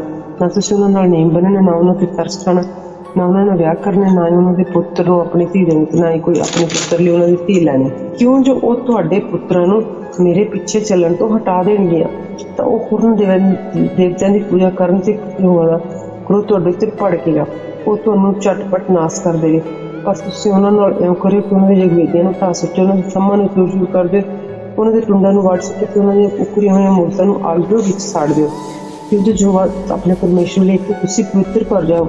ਯਹੋਵਾ ਤੁਹਾਡੇ ਪਰਮੇਸ਼ਵਰ ਨੂੰ ਚੁਣ ਲਿਆ ਹੋਇਆ। ਤੁਸੀਂ ਧਰਤੀ ਸਾਰੀ ਜ਼ਮੀਨ ਦੇ ਉੱਪਰ ਲੋਕਾਂ ਵਿੱਚੋਂ ਉਸਦੀ ਨਿੱਜੀ ਪ੍ਰਜਾ ਹੋ। ਯਹੋਵਾ ਨੇ ਤੁਹਾਡੇ ਨਾਲ ਇਸ ਕਾਰਨ ਪ੍ਰੀਤ ਕਰ ਨਹੀਂ ਪਾ ਕੇ ਤੁਹਾਨੂੰ ਚੁਣਿਆ ਕਿ ਤੁਸੀਂ ਸਾਰੇ ਲੋਕਾਂ ਨਾਲ ਬਹੁਤੇ ਸੋ, ਤੁਸੀਂ ਤਾਂ ਸਾਰੇ ਲੋਕਾਂ ਵਿੱਚ ਥੋੜ੍ਹੇ ਸੋ, ਪਰ ਇਸ ਲਈ ਕਿ ਯਹੋਵਾ ਨੇ ਤੁਹਾਡੇ ਨਾਲ ਪ੍ਰੇਮ ਕੀਤਾ ਤੇ ਉਸਨੇ ਉਸ ਗੱਲ ਦੀ ਪਾਲਣਾ ਕੀਤੀ ਜਿਹੜੀ ਉਸਨੇ ਤੁਹਾਡੇ ਪਿਓ ਦਾਦੇ ਨਾਲ ਸਹੁੰ ਖਾਧੀ ਸੀ। ਯਹੋਵਾ ਤੁਹਾਨੂੰ ਬਲਵੰਤ ਹੱਥ ਨਾਲ ਕੱਢ ਕੇ ਬਾਹਰ ਲੈ ਕੇ ਆਇਆ ਤਾਂ ਕਿ ਤੁਹਾਨੂੰ ਗੁਲਾਮੀ ਦੇ ਘਰ ਤੋਂ ਮਿਸਰ ਦੇ ਰਾਜੇ ਫਿਰੌਨ ਦੇ ਉੱਤੇ ਛੁਟਕਾਰਾ ਦਿੱਤਾ। ਜਾਣ ਲਓ ਕਿ ਯਹੋਵਾ ਤੁਹਾਡਾ ਪਰਮੇਸ਼ਵਰ ਉਹੀ ਪਰਮੇਸ਼ਵਰ ਜਿਹੜਾ ਆਪਣੀ ਗੱਲ ਦਾ ਪੱਕਾ ਪਰਮੇਸ਼ਵਰ ਤੇ ਨੇਮ ਦੀ ਪਾਲਣਾ ਕਰਨ ਵਾਲਾ ਤੇ ਹਜ਼ਾਰਾਂ ਪੀੜ੍ਹੀਆਂ ਤੱਕ ਉਸਦੀ ਦਇਆਵਾਨ ਉਹਨਾਂ ਤੇ ਦਇਆਵਾਨ ਹੈ, ਅਤੇ ਜਿਹੜੇ ਉਸਨੂੰ ਪ੍ਰੇਮ ਕਰਦੇ ਹਨ ਤੇ ਉਹ ਹੁਕਮ ਨੂੰ ਮੰਨਦੇ ਹਨ। ਉਹ ਆਪਣੇ ਵੈਰੀਆਂ ਦੇ ਵੇਖਦੇ ਹੀ ਉਹਨਾਂ ਦਾ ਨਾਸ਼ ਕਰਕੇ ਬਦਲਾ ਦਿੰਦਾ ਹੈ। ਆਪਣੇ ਵੈਰੀਆਂ ਵਿੱਚ ਢਿੱਲ ਨਹੀਂ ਲਾਵੇਗਾ, ਪਰ ਉਹ ਉਹਨਾਂ ਦੇ ਵੇਖਦੇ ਉਹਨਾਂ ਨੂੰ ਬਦਲਾ ਦੇਵੇਗਾ। ਤੇ ਤੁਸੀਂ ਉਸ ਹੁਕਮਨਾਮੇ ਵਿਧੀਆਂ ਤੇ ਕਾਨੂੰਨਾਂ ਦੀ ਜਿਹੜੇ ਮੈਂ ਅੱਜ ਤੁਹਾਨੂੰ ਦੱਸਦਾ ਪੂਰੀ ਤਰ੍ਹਾਂ ਪਾਲਣਾ ਕਰੋ। ਤਾਂ ਇਹ ਹੋਵੇਗਾ ਕਿ ਇਸ ਕਾਰਨ ਕਿ ਤੁਸੀਂ ਉਹਨਾਂ ਕਾਨੂੰਨਾਂ ਨੂੰ ਸੁਣਦੇ ਹੋ ਤੇ ਪੂਰਾ ਕਰਕੇ ਉਹਨਾਂ ਦੀ ਪਾਲਣਾ ਕਰਦੇ ਹੋ, ਤੇ ਜੋ ਤੁਹਾਡਾ ਪਰਮੇਸ਼ਵਰ ਦੇ ਹੁਕਮ ਨੂੰ ਨੇਮ ਨੂੰ ਜਿਹੜੀ ਦਇਆ ਨੂੰ ਤੁਸੀਂ ਆਪਣੇ ਪਿਓ ਦਾਦੇ ਨਾਲ ਸਹੁੰ ਖਾ ਕੇ ਕੀਤੀ ਸੀ ਕਾਇਮ ਰੱਖੇਗਾ। ਉਹ ਤੁਹਾਡੇ ਨਾਲ ਪ੍ਰੇਮ ਕਰੇਗਾ, ਤੁਹਾਨੂੰ ਬਰਕਤ ਦੇਵੇਗਾ, ਤੁਹਾਡਾ ਵਾਅਦਾ ਕਰੇਗਾ ਤੁਹਾਡੇ ਕੁੱਖ ਦੇ ਫਲ, ਤੁਹਾਡੀ ਜ਼ਮੀਨ ਦੇ ਫਲ, ਤੁਹਾਡੇ ਅੰਨ, ਤੁਹਾਡੀ ਨਵੀਂ ਮੈਂ ਤੁਹਾਡੇ ਤੇਲ ਨੂੰ, ਚੌਣ ਦੇ ਬੱਚਿਆਂ ਨੂੰ, ਇੱਜੜ ਦੇ ਲੇਲਿਆਂ ਨੂੰ, ਜ਼ਮੀਨ ਦੇ ਉੱਤੇ ਜਿਸ ਨੂੰ ਦੇਣ ਦੀ ਸਹੁੰ ਉਸਨੇ ਤੁਹਾਡੇ ਪਿਓ ਦਾਦੇ ਨਾਲ ਖਾਧੀ ਸੀ ਬਰਕਤ ਦੇਵੇਗਾ। ਤੁਸੀਂ ਸਾਰੇ ਲੋਕਾਂ ਵਿੱਚ ਮੁਬਾਰਕ ਹੋਵੋਗੇ। ਤੁਹਾਡੇ ਵਿੱਚੋਂ ਕੋਈ ਨਾ ਨਰ ਨਾ ਨਾਰੀ ਬੇਫਲ ਨਹੀਂ ਰਹੇਗਾ, ਨਾ ਤੁਹਾਡੇ ਡੰਗਰਾਂ ਵਿੱਚੋਂ ਕੋਈ। ਯਹੋਵਾ ਤੁਹਾਡੀਆਂ ਸਾਰੀਆਂ ਬਿਮਾਰੀਆਂ ਤੋਂ ਦੂਰ ਕਰੇਗਾ ਤੇ ਮਿਸਰ ਦੇ ਸਾਰੇ ਬੁਰੇ ਰੋਗ ਜਿਹਨਾਂ ਨੂੰ ਤੁਸੀਂ ਜਾਣਦੇ ਹੋ ਤੁਹਾਨੂੰ ਨਾ ਲਾਵੇਗਾ, ਸਗੋਂ ਉਹ ਉਹਨਾਂ ਉੱਤੇ ਪਾਵੇਗਾ ਜਿਹੜੇ ਤੁਹਾਡੀ ਵੈਰੀਆਂ। ਉਹ ਉਹਨਾਂ ਸਾਰਿਆਂ ਲੋਕਾਂ ਨੂੰ ਪਸੰਦ ਕਰ ਸਕੇਗਾ, ਅਤੇ ਜਿਨ੍ਹਾਂ ਨੂੰ ਯਹੋਵਾ ਤੁਹਾਡਾ ਪਰਮੇਸ਼ਵਰ ਦਿੰਦਾ ਹੈ, ਨਾ ਤੁਹਾਡੀ ਅੱਖ ਉਹਨਾਂ ਉੱਤੇ ਤਰਸ ਆਵੇ ਤੇ ਨਾ ਤੁਸੀਂ ਉਹਨਾਂ ਦੇ ਦੇਵਤਿਆਂ ਦੀ ਪੂਜਾ ਕਰੋ, ਕਿਉਂਕਿ ਉਹ ਤੁਹਾਡੇ ਲਈ ਇੱਕ ਫਾਇਦਾ ਹੀ ਹੋਣਗੇ। ਜੇ ਤੁਸੀਂ ਆਪਣੇ ਮਨ ਵਿੱਚ ਆਖੋ ਕਿ ਇਹ ਕੰਮਾਂ ਸਾਡੇ ਨਾਲ ਬਹੁਤ ਹਨ, ਅਸੀਂ ਉਹਨਾਂ ਨੂੰ ਕਾਬੂ ਕਰ ਸਕਦੇ, ਤੁਸੀਂ ਉਹਨਾਂ ਤੋਂ ਨਾ ਡਰੋ। ਚੈਪਟਰ 11 ਬੱਚਿਆਂ ਨੂੰ ਪਰਮੇਸ਼ਵਰ ਦੀਆਂ ਗੱਲਾਂ ਸਿਖਾਓ। ਤੁਸੀਂ ਯਹੋਵਾ ਆਪਣੇ ਪਰਮੇਸ਼ਵਰ ਨਾਲ ਪ੍ਰੇਮ ਰੱਖੋ, ਉਸ ਦੀ ਆਗਿਆ, ਵਿਧੀਆਂ, ਕਾਨੂੰਨਾਂ ਅਤੇ ਸਾਰੇ ਹੁਕਮਾਂ ਦੀ ਪਾਲਣਾ ਕਰੋ। ਅੱਜ ਤੁਸੀਂ ਜਾਣ ਲਓ ਕਿ ਮੈਂ ਤੁਹਾਡੇ ਪੁੱਤਰਾਂ ਨਾਲ ਨਹੀਂ ਬੋਲਦਾ ਜਿਨ੍ਹਾਂ ਨੇ ਨਹੀਂ ਸਿਆਣਿਆ, ਅਤੇ ਨਾ ਯਹੋਵਾ ਤੁਹਾਡੇ ਪਰਮੇਸ਼ਵਰ ਦੀ ਤਾੜ, ਉਸ ਦੀ ਮਹਾਨਤਾ, ਉਸ ਦੀ ਸ਼ਕਤੀ ਵਾਲਾ ਹੱਥ ਅਤੇ ਉਸਦੀ ਲੰਮੀ ਬਾਂਹ ਨੂੰ ਵੇਖਿਆ। ਨਾਲੇ ਉਸਦੇ ਨਿਸ਼ਾਨ, ਉਸਦੇ ਕੰਮ ਜਿਹੜੇ ਉਸਨੇ ਮਿਸਰ ਦੇ ਰਾਜੇ ਫਰਾਉਨ ਅਤੇ ਉਸਦੇ ਦੇਸ਼ ਨਾਲ ਕੀਤੇ, ਨਾਲੇ ਜੋ ਕੁਝ ਉਸਨੇ ਮਿਸਰ ਦੀ ਫੌਜ, ਉਹਨਾਂ ਦੇ ਘੋੜਿਆਂ ਅਤੇ ਉਹਨਾਂ ਦੇ ਰੱਥਾਂ ਨਾਲ ਕੀਤਾ। ਜਦ ਉਸਨੇ ਲਾਲ ਸਮੁੰਦਰ ਦਾ ਪਾਣੀ ਉਹਨਾਂ ਦੇ ਉੱਤੋਂ ਦੀ ਵਗਾਇਆ, ਜਦ ਉਹ ਤੁਹਾਡੇ ਪਿੱਛੇ ਲੱਗੇ ਆਉਂਦੇ ਸਨ, ਅਤੇ ਯਹੋਵਾ ਨੇ ਜਿਵੇਂ ਉਹਨਾਂ ਦਾ ਨਾਸ ਅੱਜ ਤੀਕ ਕੀਤਾ, ਨਾਲੇ ਜੋ ਕੁਝ ਉਹ ਤੁਹਾਡੇ ਨਾਲ ਉਜਾੜ ਵਿੱਚ ਉਹਨਾਂ ਕੀਤਾ, ਜਦ ਤੱਕ ਤੁਸੀਂ ਇਸ ਥਾਂ ਤੱਕ ਨਹੀਂ ਆਏ, ਅਤੇ ਜੋ ਕੁਝ ਉਸਨੇ ਦਥਾਨ ਅਤੇ ਅਬੀਰਾਮ ਰਊਬੈਨੀ ਅਲੀਆਬ ਦੇ ਪੁੱਤਰਾਂ ਨਾਲ ਕੀਤਾ। ਜਦ ਧਰਤੀ ਨੇ ਆਪਣਾ ਮੂੰਹ ਖੋਲ ਕੇ ਉਹਨਾਂ ਨੂੰ, ਉਹਨਾਂ ਦੇ ਘਰਾਣਿਆਂ ਨੂੰ, ਉਹਨਾਂ ਦੇ ਤੰਬੂਆਂ ਤੇ ਉਹਨਾਂ ਦੇ ਸਾਰੇ ਜੀਵ ਜੰਤਾਂ ਨੂੰ ਜਿਹੜੇ ਉਹਨਾਂ ਦੀ ਪੈਰਵਾਈ ਕਰਦੇ ਸਨ, ਸਾਰੇ ਇਸਰਾਏਲਾਂ ਦੇ ਵਿੱਚੋਂ ਭਾਖ ਲਿਆ। ਪਰੰਤੂ ਤੁਹਾਡੀਆਂ ਹੀ ਅੱਖਾਂ ਨੇ ਯਹੋਵਾ ਦਾ ਸਾਰਾ ਵੱਡਾ ਕੰਮ ਜੋ ਉਸਨੇ ਕੀਤਾ ਵੇਖਿਆ ਹੈ। ਇਸ ਲਈ ਤੁਸੀਂ ਉਹ ਸਾਰਾ ਹੁਕਮਨਾਮਾ ਜਿਹੜਾ ਮੈਂ ਅੱਜ ਤੁਹਾਨੂੰ ਦਿੰਦਾ ਹਾਂ ਮੰਨੋ, ਤਾਂ ਜੋ ਤੁਸੀਂ ਤਕੜੇ ਰਹੋ ਅਤੇ ਜਾ ਕੇ ਉਸ ਧਰਤੀ ਉੱਤੇ ਕਬਜ਼ਾ ਕਰ ਲਓ ਜਿੱਥੇ ਤੁਸੀਂ ਕਬਜ਼ਾ ਕਰਨ ਲਈ ਪਾਰ ਲੰਘਣ ਵਾਲੇ ਹੋ, ਤਾਂ ਜੋ ਤੁਸੀਂ ਉਸ ਜ਼ਮੀਨ ਉੱਤੇ ਆਪਣੇ ਦਿਲ ਲੰਮੇ ਕਰੋ ਤੇ ਆਪਣੀਆਂ ਰਾਤਾਂ, ਜਿਸ ਦੀ ਯਹੋਵਾ ਨੇ ਤੁਹਾਡੇ ਪਿਓ ਦਾਦਿਆਂ ਨਾਲ ਉਹਨਾਂ ਨੂੰ ਤੇ ਉਹਨਾਂ ਦੀ ਅੰਸ਼ ਨੂੰ ਦੇਣ ਦੀ ਸਹੁੰ ਖਾਧੀ ਸੀ, ਜਿਹੜੀ ਧਰਤੀ ਵਿੱਚ ਦੁੱਧ ਅਤੇ ਸ਼ਹਿਦ ਵਗਦਾ ਹੈ। ਕਿਉਂ ਜੋ ਉਹ ਧਰਤੀ ਜਿੱਥੇ ਤੁਸੀਂ ਕਬਜ਼ਾ ਕਰਨ ਲਈ ਜਾਂਦੇ ਹੋ ਮਿਸਰ ਦੇਸ਼ ਵਰਗੀ ਨਹੀਂ, ਜਿੱਥੋਂ ਤੁਸੀਂ ਨਿਕਲੇ ਹੋ, ਜਿੱਥੇ ਤੁਸੀਂ ਆਪਣਾ ਬੀਜ ਬੀਜਦੇ ਸੋ ਅਤੇ ਆਪਣੇ ਖੇਤ ਆਪਣੇ ਪੈਰ ਨਾਲ ਪਾਣੀ ਦਿੰਦੇ ਸੋ ਸਾਗ ਪੱਤ ਦੀ ਕਿਆਰੀ ਨੂੰ, ਅਤੇ ਜਿਹੜੀ ਧਰਤੀ ਉੱਤੇ ਕਬਜ਼ਾ ਕਰਨ ਨੂੰ ਤੁਸੀਂ ਪਾਰ ਲੰਘਦੇ ਸੋ ਪਹਾੜਾਂ ਤੇ ਦੂਣਾਂ ਦਾ ਦੇਸ਼ ਹੈ, ਤੇ ਉਹ ਆਕਾਸ਼ ਦੀ ਵਰਖਾ ਦਾ ਪਾਣੀ ਪੀਂਦੀ ਹੈ। ਉਹ ਇੱਕ ਧਰਤੀ ਹੈ ਜਿਸ ਦਾ ਯਹੋਵਾ ਤੁਹਾਡਾ ਪਰਮੇਸ਼ਵਰ ਧਿਆਨ ਰੱਖਦਾ ਹੈ। ਤੁਹਾਡੇ ਪਰਮੇਸ਼ਵਰ ਦੀ ਨਿਗਾਹ ਉਸ ਉੱਤੇ ਵਰ੍ਹੇ ਦੇ ਆਰੰਭ ਤੋਂ ਵਰ੍ਹੇ ਦੇ ਅੰਤ ਤੱਕ ਲੱਗੀ ਰਹਿੰਦੀ ਹੈ। ਇਉਂ ਹੋਵੇਗਾ ਕਿ ਤੁਸੀਂ ਮਨ ਲਾ ਕੇ ਮੇਰੇ ਹੁਕਮਾਂ ਨੂੰ ਸੁਣੋਗੇ ਜਿਹੜੇ ਮੈਂ ਅੱਜ ਤੁਹਾਨੂੰ ਦਿੰਦਾ ਹਾਂ, ਅਰਥਾਤ ਜੋ ਆਪਣੇ ਪਰਮੇਸ਼ਵਰ ਨਾਲ ਪ੍ਰੇਮ ਰੱਖੋਗੇ, ਆਪਣੇ ਸਾਰੇ ਮਨ, ਆਪਣੀ ਸਾਰੀ ਜਾਨ ਨਾਲ ਉਸਦੀ ਉਪਾਸਨਾ ਕਰੋਗੇ, ਤਾਂ ਮੈਂ ਤੁਹਾਡੀ ਧਰਤੀ ਉੱਤੇ ਵੇਲੇ ਸਿਰ ਮੀਂਹ ਵਰਾਵਾਂਗਾ, ਅਰਥਾਤ ਪਹਿਲੀ ਅਤੇ ਆਖਰੀ ਵਰਖਾ। ਤਾਂ ਤੁਸੀਂ ਆਪਣਾ ਅੰਨ, ਨਵੀਂ ਮਿਹਨਤ ਤੇ ਤੇਲ ਇਕੱਠਾ ਕਰੋਗੇ, ਤੇ ਮੈਂ ਤੁਹਾਡੇ ਖੇਤਾਂ ਵਿੱਚ ਤੁਹਾਡੇ ਡੰਗਰਾਂ ਲਈ ਘਾਹ ਦੇਵਾਂਗਾ। ਤੁਸੀਂ ਰੱਜ ਕੇ ਖਾਓਗੇ, ਚੌਕਸ ਰਹੋ। ਤੁਹਾਡੇ ਮਨ ਵਿੱਚ ਭੁਲੇਖਾ ਲੱਗ ਜਾਵੇ ਕਿ ਤੁਸੀਂ ਕਿਰਾਏ ਪੈ ਕੇ ਦੂਜੇ ਦੇਵਤਿਆਂ ਦੀ ਪੂਜਾ ਕਰੋ ਅਤੇ ਉਹਨਾਂ ਦੇ ਅੱਗੇ ਮੱਥੇ ਟੇਕੋ, ਤਾਂ ਯਹੋਵਾ ਦਾ ਕ੍ਰੋਧ ਤੁਹਾਡੇ ਉੱਤੇ ਭੜਕ ਉੱਠੇਗਾ। ਉਹ ਆਕਾਸ਼ ਨੂੰ ਅਜਿਹਾ ਬੰਦ ਕਰੇਗਾ ਕਿ ਵਰਖਾ ਬੰਦ ਨਾ ਹੋਵੇ, ਜ਼ਮੀਨ ਆਪਣਾ ਹਾਸਲ ਨਾ ਦੇਵੇ। ਸੋ ਤੁਸੀਂ ਛੇਤੀ ਨਾਲ ਉਸ ਚੰਗੀ ਧਰਤੀ ਤੋਂ ਜਿਹੜੀ ਯਹੋਵਾ ਤੁਹਾਨੂੰ ਦਿੰਦਾ ਹੈ ਨਾਸ਼ ਹੋ ਜਾਓਗੇ। ਤੁਸੀਂ ਮੇਰੀਆਂ ਇਹਨਾਂ ਗੱਲਾਂ ਨੂੰ ਆਪਣੇ ਦਿਲਾਂ ਤੇ ਜਾਨਾਂ ਵਿੱਚ ਰੱਖਣਾ, ਉਹਨਾਂ ਨੂੰ ਤੁਸੀਂ ਨਿਸ਼ਾਨ ਲਈ ਆਪਣੇ ਹੱਥ ਤੇ ਬੰਨਣਾ। ਤੁਹਾਡੀਆਂ ਅੱਖਾਂ ਦੇ ਵਿਚਕਾਰ ਤਵੀਤ ਵਾਂਗੂ ਹੋਣ। ਤੁਸੀਂ ਆਪਣੇ ਘਰ ਬੈਠੇ, ਰਾਹ ਚੱਲਦੇ, ਲੰਮੇ ਪੈ ਉੱਠਦੇ ਇਹਨਾਂ ਗੱਲਾਂ ਦਾ ਆਪਣੇ ਬੱਚਿਆਂ ਨਾਲ ਚਰਚਾ ਕਰਨੀ, ਸਿਖਾਉਣਾ। ਤੁਸੀਂ ਇਹਨਾਂ ਨੂੰ ਆਪਣੇ ਘਰਾਂ ਦੀਆਂ ਚੁਗਾਠਾਂ ਉੱਤੇ, ਆਪਣੇ ਫਾਟਕਾਂ ਉੱਤੇ ਲਿਖਣਾ, ਤਾਂ ਜੋ ਜਿਵੇਂ ਧਰਤੀ ਤੇ ਆਕਾਸ਼ ਦੇ ਦਿਨ ਹਨ, ਤੁਹਾਡੇ ਦਿਨ ਤੇ ਤੁਹਾਡੇ ਬੱਚਿਆਂ ਦੇ ਦਿਨ ਉਸ ਭੂਮੀ ਉੱਤੇ ਵੱਧ ਜਾਣ। ਯਹੋਵਾ ਨੇ ਤੁਹਾਡੇ ਪਿਓ ਦਾਦਿਆਂ ਨੂੰ ਜਿਹੜੀ ਦੇਣ ਦੀ ਸਹੁੰ ਖਾਧੀ ਸੀ, ਜੇ ਤੁਸੀਂ ਉਸ ਦੇ ਹੁਕਮਨਾਮੇ ਦੀ ਜਿਹੜਾ ਮੈਂ ਤੁਹਾਨੂੰ ਦਿੰਦਾ ਹਾਂ ਮੰਨ ਲਾ ਕੇ ਪਾਲਣਾ ਕਰੋਗੇ ਤੇ ਉਸ ਨੂੰ ਪੂਰਾ ਕਰੋਗੇ, ਅਰਥਾਤ ਜੋ ਆਪਣੇ ਪਰਮੇਸ਼ਵਰ ਨਾਲ ਪ੍ਰੇਮ ਰੱਖੋਗੇ ਤੇ ਉਸ ਦੇ ਸਾਰਿਆਂ ਰਾਹਾਂ ਉੱਤੇ ਚੱਲੋਗੇ ਤਾਂ ਉਸ ਦੇ ਨਾਲ ਲੱਗੇ ਰਹੋਗੇ, ਤਾਂ ਜੋ ਇਹਨਾਂ ਸਾਰੀਆਂ ਕੌਮਾਂ ਨੂੰ ਤੁਹਾਡੇ ਅੱਗੋਂ ਕੱਢ ਦੇਵੇਗਾ। ਤੁਸੀਂ ਕੌਮਾਂ ਉੱਤੇ ਜਿਹੜੀਆਂ ਤੁਹਾਡੇ ਤੋਂ ਵੱਡੀਆਂ ਤੇ ਬਲਵੰਤ ਹਨ ਕਾਬੂ ਪਾ ਲਓਗੇ। ਹਰ ਥਾਂ ਜਿਸ ਨੂੰ ਤੁਹਾਡੇ ਪੈਰਾਂ ਥੱਲੇ ਮਿੱਧਣਗੇ ਉਹ ਤੁਹਾਡਾ ਹੋਵੇਗਾ। ਹਰ ਥਾਂ ਜਿਸ ਨੂੰ ਤੁਹਾਡੇ ਪੈਰ ਮਿੱਧਣਗੇ ਪੈਰਾਂ ਦੇ ਤਲੇ ਉਹ ਤੁਹਾਡਾ ਹੋਵੇਗਾ, ਅਰਥਾਤ ਉਜਾੜ, ਲਬਨਾਨ, ਦਰਿਆ ਫਰਾਤ, ਪੱਛਮ ਦੇ ਸਮੁੰਦਰ ਤੱਕ ਤੁਹਾਡੀਆਂ ਹੱਦਾਂ ਹੋਣਗੀਆਂ। ਕੋਈ ਮਨੁੱਖ ਤੁਹਾਡੇ ਅੱਗੇ ਠਹਿਰ ਨਹੀਂ ਸਕੂਗਾ। ਜਿਵੇਂ ਉਸ ਤੁਹਾਡੇ ਨਾਲ ਵਚਨ ਕੀਤਾ, ਤੁਹਾਡਾ ਪਰਮੇਸ਼ਵਰ ਯਹੋਵਾ ਤੁਹਾਡਾ ਦਬਕਾ, ਤੁਹਾਡਾ ਪੈ ਸਾਰੀ ਧਰਤੀ ਉੱਤੇ ਜਿੱਥੋਂ ਦੀ ਤੁਸੀਂ ਤੁਰੋਗੇ ਪਾ ਦੇਵੇਗਾ। ਵੇਖੋ, ਮੈਂ ਅੱਜ ਤੁਹਾਡੇ ਅੱਗੇ ਬਰਕਤ ਅਤੇ ਸ਼ਰਾਪ ਦੋਨੋਂ ਰੱਖਦਾ ਹਾਂ। ਬਰਕਤ ਜੇ ਤੁਸੀਂ ਯਹੋਵਾ ਆਪਣੇ ਪਰਮੇਸ਼ਵਰ ਦੇ ਹੁਕਮਾਂ ਨੂੰ ਸੁਣੋਗੇ ਤੇ ਜਿੱਥੇ ਮੈਂ ਅੱਜ ਤੁਹਾਨੂੰ ਹੁਕਮ ਦਿੰਦਾ ਹਾਂ। ਸ਼ਰਾਪ ਜੇ ਤੁਸੀਂ ਜੋ ਆਪਣੇ ਪਰਮੇਸ਼ਵਰ ਦੇ ਹੁਕਮਾਂ ਨੂੰ ਨਾ ਸੁਣੋਗੇ ਪਰ ਉਸ ਮਾਰਗ ਤੋਂ ਕੁਰਾਏ ਪੈ ਜਾਓਗੇ, ਤੇ ਜਿਸ ਦਾ ਮੈਂ ਅੱਜ ਤੁਹਾਨੂੰ ਹੁਕਮ ਦਿੰਦਾ ਹਾਂ। ਤੁਸੀਂ ਹੋਰਨਾਂ ਦੇਵਤਿਆਂ ਦੇ ਪਿੱਛੇ ਲੱਗੋਗੇ ਤੇ ਜਿਨ੍ਹਾਂ ਨੂੰ ਤੁਸੀਂ ਨਹੀਂ ਜਾਣਦੇ। ਇਉਂ ਹੋਵੇਗਾ ਕਿ ਜਦ ਯਹੋਵਾ ਤੁਹਾਡਾ ਪਰਮੇਸ਼ਵਰ ਤੁਹਾਨੂੰ ਇਸ ਧਰਤੀ ਵਿੱਚ ਲੈ ਆਵੇਗਾ ਜਿੱਥੇ ਤੁਸੀਂ ਕਬਜ਼ਾ ਕਰਨ ਲਈ ਜਾ ਰਹੇ ਹੋ, ਤਾਂ ਤੁਸੀਂ ਬਰਕਤ ਗਿਰਜ਼ੀਮ ਪਹਾੜ ਉੱਤੋਂ ਅਤੇ ਸ਼ਰਾਬ ਏਵਾਲ ਪਹਾੜ ਦੇਖਿਓ। ਇਹ ਜਰਦਨ ਪਾਰ ਉਸ ਰਾਹ ਦੇ ਪਛਾੜੀ ਨਹੀਂ ਹਨ ਜਿੱਥੇ ਸੂਰਜ ਡੁੱਬਦਾ ਅਤੇ ਕਨਾਨੀਆਂ ਦੇ ਦੇਸ਼ ਵਿੱਚ ਤੇ ਅਰਬਾਜ ਏਵਾਲ ਦੇ ਅੱਗੇ ਮੋਹਰਾਂ ਦੇ ਬਲੂਤਾਂ ਕੋਲ ਵਸਦੇ ਹਨ। ਜੋ ਤੁਸੀਂ ਜਰਦਨ ਪਾਰ ਲੰਘਣ ਵਾਲੇ ਹੋ ਤਾਂ ਤੁਸੀਂ ਧਰਤੀ ਉੱਤੇ ਕਬਜ਼ਾ ਕਰੋ। ਯਹੋਵਾ ਪਰਮੇਸ਼ਵਰ ਨੇ ਤੁਹਾਨੂੰ ਦੇਣੀ ਦਿੰਦਾ ਹੈ, ਤੁਸੀਂ ਉਸ ਤੇ ਕਬਜ਼ਾ ਕਰੋਗੇ ਅਤੇ ਵਸੋਗੇ। ਤੁਸੀਂ ਸਾਰੀਆਂ ਵਿਧੀਆਂ ਕਾਨੂੰਨਾਂ ਨੂੰ ਪੂਰਾ ਕਰਨ ਲਈ ਮੰਨੋ, ਮੈਂ ਅੱਜ ਤੁਹਾਡੇ ਅੱਗੇ ਰੱਖਦਾ ਹਾਂ। ਚੈਪਟਰ 12 ਇਸਰਾਏਲੀਆਂ ਦਾ ਕੇਂਦਰ ਪਵਿੱਤਰ ਅਸਥਾਨ।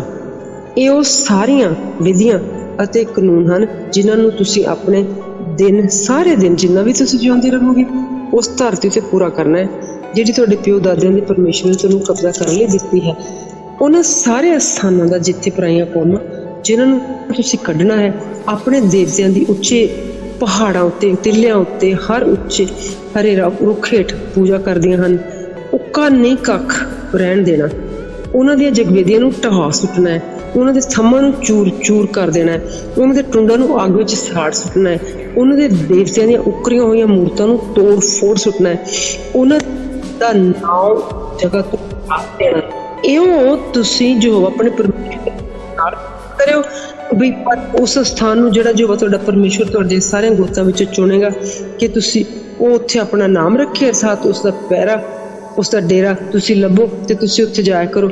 ਉੱਥੇ ਤੁਸੀਂ ਆਪਣੀਆਂ ਹੋਮ ਦੀਆਂ ਬਲੀਆਂ ਭੇਟਾਂ ਤੇ ਦਸਵੰਧ ਆਪਣੇ ਹੱਥ ਦੀਆਂ ਚੁੱਕਣੀਆਂ ਭੇਟਾਂ, ਆਪਣੀਆਂ ਸੁੱਖਣਾ, ਆਪਣੀਆਂ ਖੁਸ਼ੀ ਦੀਆਂ ਭੇਟਾਂ, ਆਪਣੇ ਚੌਣਿਆਂ ਦੀਆਂ ਇੱਜ਼ਤ ਦੇ ਪਲੋਠੇ ਲੈ ਕੇ ਜਾਇਆ ਕਰੋ। ਤੇ ਜਿੱਥੇ ਤੁਹਾਡਾ ਯਹੋਵਾ ਤੁਹਾਡੇ ਪਰਮੇਸ਼ਵਰ ਦੇ ਸਨਮੁਖ ਤੁਸੀਂ ਖਾਓ, ਆਪਣੇ ਹੱਥ ਦੇ ਕੰਮ ਉੱਤੇ ਤੁਸੀਂ ਆਪਣੇ ਘਰਾਣੇ ਜਿਨ੍ਹਾਂ ਦੇ ਕਾਰਨ ਯਹੋਵਾ ਤੁਹਾਡੇ ਪਰਮੇਸ਼ਵਰ ਤੁਹਾਨੂੰ ਬਰਕਤ ਦਿੱਤੀ ਹੈ ਖੁਸ਼ੀ ਮਨਾਇਓ। ਕੋਈ ਅਜਿਹਾ ਕੰਮ ਤੁਸੀਂ ਨਾ ਕਰਿਓ ਜਿਵੇਂ ਅੱਜ ਵੀ ਇੱਥੇ ਕਰਦੇ ਹੋ। ਇੱਥੇ ਹਰ ਆਦਮੀ ਜੋ ਉਸ ਦੀ ਨਿਗਾਹ ਵਿੱਚ ਭਲਾ ਹੈ ਉਹੀ ਕਰਦਾ ਹੈ, ਕਿਉਂ ਜੋ ਤੁਸੀਂ ਹੁਣ ਤੱਕ ਉਸ ਆਰਾਮ ਵਿੱਚ ਅਤੇ ਉਸ ਮਿਲਕ ਵਿੱਚ ਨਹੀਂ ਉਪੜੇ ਜਿਹੜੀ ਯਹੋਵਾ ਤੁਹਾਡਾ ਪਰਮੇਸ਼ਰ ਤੁਹਾਨੂੰ ਹਜੇ ਦੇਣ ਵਾਲਾ ਹੈ। ਜਦੋਂ ਤੁਸੀਂ ਜਰਦਨ ਪਾਰ ਲੰਘੇ ਤਾਂ ਉਸ ਧਰਤੀ ਵਿੱਚ ਵਸ ਜਾਓ ਜਿਹੜੀ ਯਹੋਵਾ ਤੁਹਾਡਾ ਪਰਮੇਸ਼ਰ ਤੁਹਾਨੂੰ ਮਿਲਕ ਲਈ ਦਿੰਦਾ ਹੈ। ਉਹ ਤੁਹਾਨੂੰ ਤੁਹਾਡੇ ਆਲੇ ਦੁਆਲੇ ਦੇ ਸਾਰੇ ਵੈਰੀਆਂ ਤੋਂ ਆਰਾਮ ਦੇਵੇਗਾ ਅਤੇ ਤੁਸੀਂ ਅਮਨ ਨਾਲ ਵਸ ਜਾਇਓ। ਤਾਂ ਇਉਂ ਹੋਵੇਗਾ ਕਿ ਉਸ ਸਥਾਨ ਨੂੰ ਜਿਹੜਾ ਯਹੋਵਾ ਤੁਹਾਡਾ ਪਰਮੇਸ਼ਰ ਤੁਹਾਡੇ ਲਈ ਚੁਣੇਗਾ ਵੀ ਆਪਣਾ ਨਾਮ ਉੱਥੇ ਰੱਖੇ। ਤੁਸੀਂ ਜੋ ਕੁਝ ਮੈਂ ਤੁਹਾਨੂੰ ਹੁਕਮ ਦਿੰਦਾ ਹਾਂ ਲਿਆਇਆ ਕਰੋ, ਅਰਥਾਤ ਆਪਣੇ ਹੋਮ ਦੀਆਂ ਭੇਟਾਂ, ਆਪਣੀਆਂ ਬਲੀਆਂ, ਆਪਣੇ ਦਸਵੰਧ, ਆਪਣੇ ਹੱਥ ਦੀਆਂ ਚੁੱਕਣ ਦੀਆਂ ਭੇਟਾਂ, ਸਾਰੀਆਂ ਮਨ ਹੋਣ ਦੀਆਂ ਸੁੱਖਣਾ ਜਿਹੜੀਆਂ ਤੁਸੀਂ ਯਹੋਵਾ ਦੇ ਸੁੱਖੀਆਂ ਹਨ ਤੁਸੀਂ ਯਹੋਵਾ ਆਪਣੇ ਪਰਮੇਸ਼ਰ ਅੱਗੇ ਆਨੰਦ ਕਰਿਓ। ਤੁਸੀਂ ਤੁਹਾਡੇ ਪੁੱਤਰ, ਤੁਹਾਡੀਆਂ ਧੀਆਂ, ਤੁਹਾਡੇ ਗੋਲੇ, ਤੁਹਾਡੀਆਂ ਗੋਲੀਆਂ ਤੇ ਉਹ ਲੇਵੀ ਜਿਹੜਾ ਤੁਹਾਡੇ ਫਾਟਕਾਂ ਦੇ ਅੰਦਰ ਹੈ, ਕਿਉਂ ਜੋ ਉਸ ਦਾ ਤੁਹਾਡੇ ਨਾਲ ਕੋਈ ਭਾਗ ਤੇ ਕੋਈ ਮਿਲਕ ਨਹੀਂ। ਖਬਰਦਾਰ ਰਹੋ, ਤੁਸੀਂ ਆਪਣੀਆਂ ਹੋਮ ਦੀਆਂ ਬਲੀਆਂ ਜਿੱਥੇ ਕਿਤੇ ਤੁਹਾਡੀ ਨਿਗਾਹ ਹੋਵੇ ਨਾ ਚੜਾਇਓ, ਪਰ ਉਸ ਸਥਾਨ ਉੱਤੇ ਜਿਹੜਾ ਜੋ ਤੁਹਾਡੇ ਕਿਸੇ ਗੋਤ ਵਿੱਚ ਚੁਣੇ ਉੱਥੇ ਤੁਸੀਂ ਆਪਣੀਆਂ ਹੋਮ ਦੀਆਂ ਬਲੀਆਂ ਚੜਾਇਓ ਅਤੇ ਤੁਸੀਂ ਜੋ ਕੁਝ ਮੈਂ ਤੁਹਾਨੂੰ ਹੁਕਮ ਦਿੰਦਾ ਹਾਂ ਉਹ ਕਰਿਓ। ਤਾਂ ਵੀ ਆਪਣੇ ਮਨ ਦੀ ਪੂਰੀ ਇੱਛਾ ਅਨੁਸਾਰ ਤੁਸੀਂ ਕੱਟ ਕੇ ਮਾਸ ਆਪਣੇ ਫਾਟਕਾਂ ਦੇ ਅੰਦਰ ਜੋ ਆਪਣੇ ਪਰਮੇਸ਼ਵਰ ਦੀ ਬਰਕਤ ਅਨੁਸਾਰ ਜਿਹੜੀ ਉਸਨੇ ਤੁਹਾਨੂੰ ਦਿੱਤੀ ਹੈ ਖਾਇਓ। ਸ਼ੁੱਧ ਅਸ਼ੁੱਧ ਉਸ ਨੂੰ ਖਾਣ ਜਿਵੇਂ ਚਿਕਾਰੇ ਅਤੇ ਹਿਰਨ ਨੂੰ ਖਾਂਦੇ ਹਨ। ਕੇਵਲ ਲਹੂ ਤੁਸੀਂ ਨਹੀਂ ਖਾਣਾ, ਤੁਸੀਂ ਉਸ ਪ੍ਰਾਣੀ ਨੂੰ ਉਸਨੂੰ ਪਾਣੀ ਵਾਂਗੂ ਭੂਮੀ ਉੱਤੇ ਡੋਲ ਦੇਣਾ, ਪਰ ਤੁਸੀਂ ਆਪਣੇ ਅੰਨ, ਆਪਣੀ ਨਵੀਂ ਮੈਂ, ਆਪਣੇ ਤੇਲ ਦਾ ਦਸਵੰਧ, ਆਪਣੇ ਇੱਜੜ ਤੇ ਆਪਣੇ ਚੌਣੇ ਦੇ ਪਲੋਠੇ ਆਪਣੇ ਫਾਟਕਾਂ ਦੇ ਅੰਦਰ ਕਦਾਚਿਤ ਨਾ ਖਾਣਾ। ਤੁਸੀਂ ਆਪਣੀਆਂ ਸਾਰੀਆਂ ਸੁੱਖਣਾ, ਨਾ ਆਪਣੀਆਂ ਖੁਸ਼ੀ ਦੀਆਂ ਭੇਟਾਂ, ਨਾ ਆਪਣੇ ਹੱਥ ਦੀਆਂ ਚੁੱਕਣ ਦੀਆਂ ਭੇਟਾਂ, ਪਰ ਤੁਸੀਂ ਯਹੋਵਾ ਆਪਣੇ ਪਰਮੇਸ਼ਰ ਦੇ ਸਨਮੁਖ ਉਸ ਸਥਾਨ ਵਿੱਚ ਜਿਹੜਾ ਯਹੋਵਾ ਤੁਹਾਡਾ ਪਰਮੇਸ਼ਰ ਚੁਣੇਗਾ ਉਸ ਨੂੰ ਖਾਣਾ। ਤੁਸੀਂ, ਤੁਹਾਡੇ ਪੁੱਤਰ, ਤੁਹਾਡੀਆਂ ਧੀਆਂ, ਤੁਹਾਡੇ ਗੋਲੇ, ਤੁਹਾਡੀਆਂ ਗੋਲੀਆਂ ਤੇ ਉਹ ਲੇਵੀ ਜਿਹੜਾ ਤੁਹਾਡੇ ਲਈ ਫਾਟਕਾਂ ਦੇ ਅੰਦਰ ਹੈ, ਤੁਸੀਂ ਜੋ ਆਪਣੇ ਪਰਮੇਸ਼ਵਰ ਦੇ ਸਨਮੁਖ ਆਪਣੇ ਹੱਥਾਂ ਦੇ ਸਾਰੇ ਕੰਮਾਂ ਵਿੱਚ ਆਨੰਦ ਕਰਨਾ। ਖਬਰਦਾਰ ਰਹੋ, ਜਦ ਤੱਕ ਤੁਸੀਂ ਆਪਣੀ ਜ਼ਮੀਨ ਉੱਤੇ ਹੋ ਤੁਸੀਂ ਲੇਵੀ ਨੂੰ ਕਦੀ ਨਾ ਭੁੱਲਿਓ।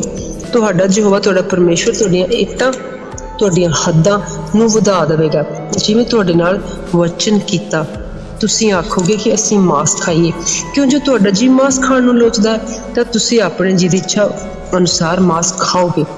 ਤੇ ਜੇ ਉਹ ਸਥਾਨ ਜਿਹੜਾ ਜੋ ਤੁਹਾਡਾ ਯਹੋਵਾ ਪਰਮੇਸ਼ਰ ਚੁਣੇਗਾ ਉੱਥੇ ਆਪਣਾ ਨਾਮ ਰੱਖੇਗਾ, ਤੁਸੀਂ ਬਹੁਤ ਦੂਰ ਵੀ ਹੋਵੋ ਦੁਰੇਡੇ, ਤਾਂ ਤੁਸੀਂ ਆਪਣੇ ਇੱਜੜ ਤੇ ਆਪਣੇ ਚੌਣ ਵਿੱਚ ਜਿਹੜਾ ਯਹੋਵਾ ਨੇ ਤੁਹਾਨੂੰ ਦਿੱਤਾ ਹੈ ਲਓ, ਕੱਟ ਕੇ ਖਾ ਲਿਓ। ਚੈਪਟਰ 28 ਪਰਮੇਸ਼ਵਰ ਦੇ ਮੰਨਣ ਦੀਆਂ ਬਰਕਤਾਂ ਤੇ ਬੇਮੁਖ ਹੋਣ ਦਾ ਸ਼ਰਾਪ। ਤਾਂ ਇਉਂ ਹੋਵੇਗਾ ਕਿ ਤੁਸੀਂ ਜੋ ਆਪਣੇ ਪਰਮੇਸ਼ਵਰ ਦੀ ਆਵਾਜ਼ ਮੰਨ ਲਾ ਕੇ ਸੁਣੋ ਤੇ ਉਹਦੇ ਸਾਰੇ ਹੁਕਮਾਂ ਦੀ ਪਾਲਣਾ ਕਰੋ ਜਿਨ੍ਹਾਂ ਦਾ ਉਸਨੇ ਤੁਹਾਨੂੰ ਹੁਕਮ ਦਿੱਤਾ ਹੈ। ਤਾਂ ਜੋ ਆਪਣਾ ਪਰਮੇਸ਼ਵਰ ਤੁਹਾਨੂੰ ਧਰਤੀ ਦੀਆਂ ਸਾਰੀਆਂ ਕੌਮਾਂ ਉੱਤੇ ਉੱਚਾ ਕਰੇਗਾ। ਜੇ ਤੁਸੀਂ ਜੋ ਆਪਣੇ ਪਰਮੇਸ਼ਵਰ ਦੀ ਆਵਾਜ਼ ਨੂੰ ਸੁਣੋ ਤਾਂ ਇਹ ਸਾਰੀਆਂ ਅਸੀਸਾਂ ਤੁਹਾਡੇ ਉੱਤੇ ਆਉਣਗੀਆਂ, ਸਗੋਂ ਤੁਹਾਡੇ ਪਿੱਛੇ ਪਾ ਕੇ ਤੁਹਾਨੂੰ ਮਿਲਣਗੀਆਂ।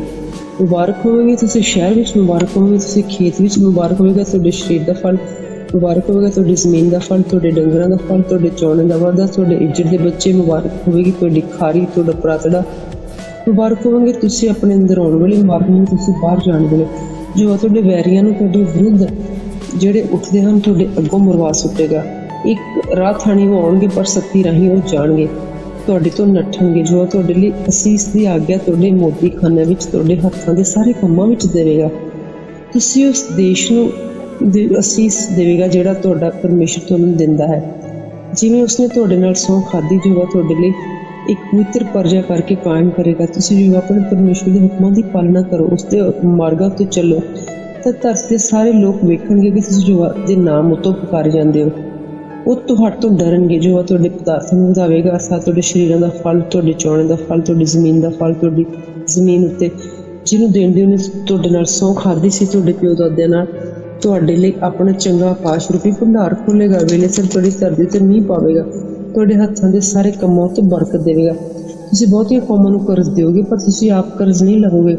ਜੋ ਤੁਹਾਨੂੰ ਸਿਰ ਠਹਿਰਾਵੇਗਾ ਪਰ ਕੁਛ ਨਹੀਂ, ਤੁਸੀਂ ਉੱਤੇ ਹੀ ਰਹੋਗੇ ਪਰ ਹੇਠਾਂ ਨਹੀਂ। ਜੋ ਆਪਣੇ ਪਰਮੇਸ਼ਰ ਦੇ ਹੁਕਮਾਂ ਨੂੰ ਸੁਣੋ ਜਿਹੜੇ ਅੱਜ ਮੈਂ ਤੁਹਾਨੂੰ ਪਾਲਣਾ ਕਰ ਲਈ ਦਿੰਦਾ ਹਾਂ। ਤੁਸੀਂ ਇਹਨਾਂ ਗੱਲਾਂ ਉੱਤੇ ਜਿਹੜੀਆਂ ਮੈਂ ਤੁਹਾਨੂੰ ਅੱਜ ਹੁਕਮ ਦਿੰਦਾ, ਸੱਜੇ ਖੱਬੇ ਨਾ ਮੁੜੋ। ਤੁਸੀਂ ਦੂਜੇ ਦੇਵਤਿਆਂ ਦੇ ਪਿੱਛੇ ਜਾ ਕੇ ਉਹਨਾਂ ਦੀ ਪੂਜਾ ਨਾ ਕਰੋ, ਪਰ ਇਹ ਹੋਵੇਗਾ ਕਿ ਤੁਸੀਂ ਆਪਣੇ ਜੋ ਪਰਮੇਸ਼ਰ ਦੀ ਆਵਾਜ਼ 'ਚ ਨਾ ਸੁਣੀ, ਉਹਦੇ ਸਾਰੇ ਹੁਕਮਾਂ ਤੇ ਵਿਧੀਆਂ ਦੀ ਪਾਲਣਾ ਜੇ ਨਾ ਕੀਤੀ ਜਿਹੜੀ ਮੈਂ ਅੱਜ ਤੁਹਾਨੂੰ ਦਿੰਦਾ, ਇਹ ਸਾਰੇ ਸ਼ਰਾਪ ਤੁਹਾਡੇ ਉੱਤੇ ਆਉਣਗੇ ਤੇ ਤੁਹਾਨੂੰ ਜਾ ਪਕੜਨਗੇ।